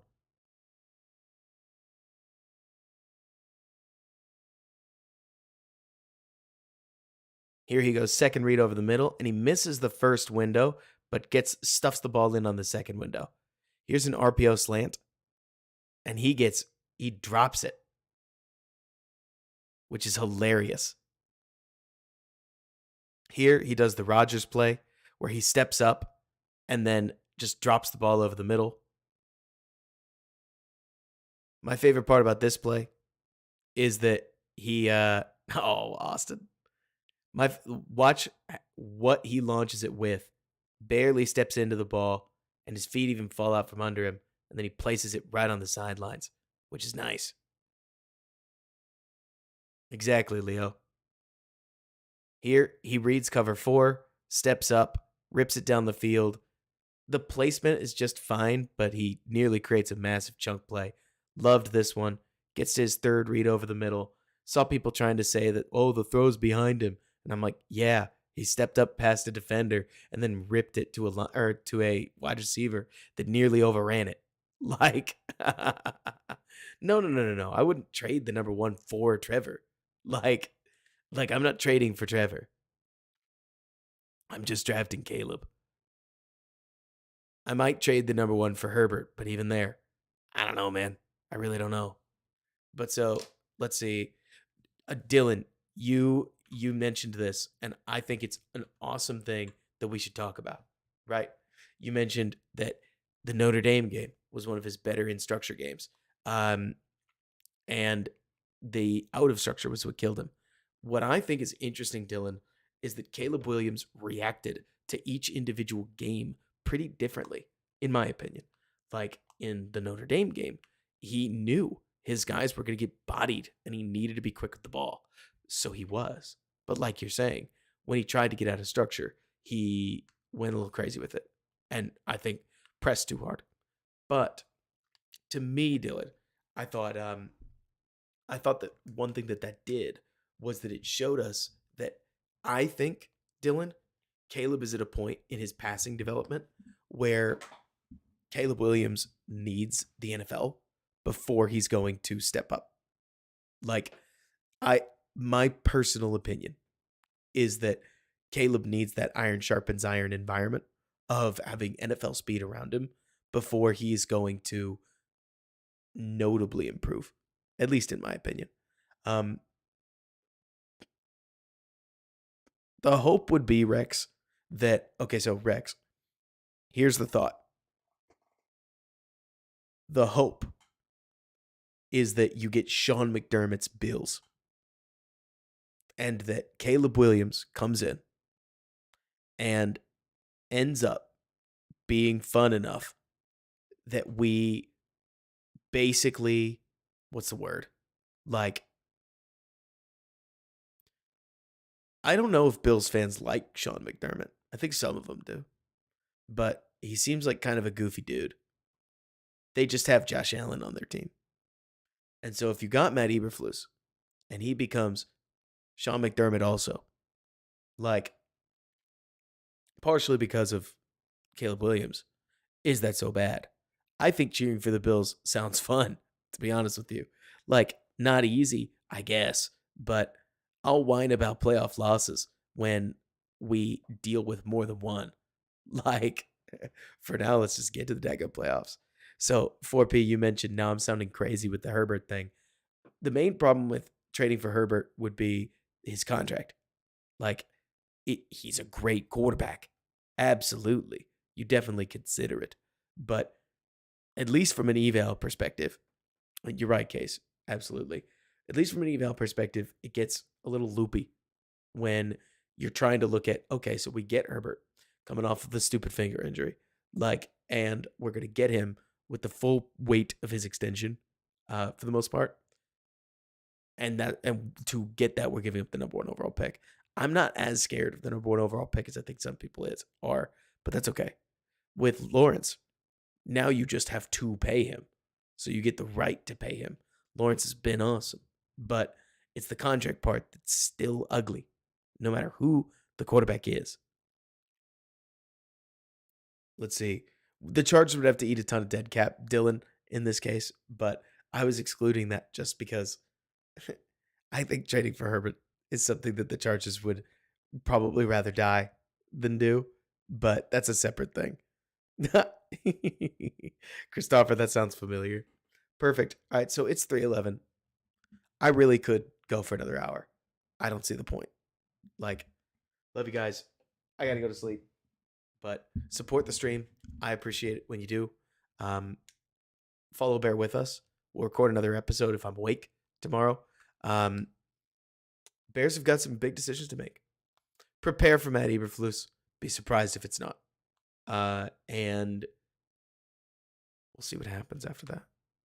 Like, should be a wild offseason. Should be a wild offseason. Yeah, hit like if you've enjoyed the stream. 100 people up until 3 in the morning, Central Standard Time. You guys are wild. Talk to you guys soon. You bet I will. Until next time, bear down.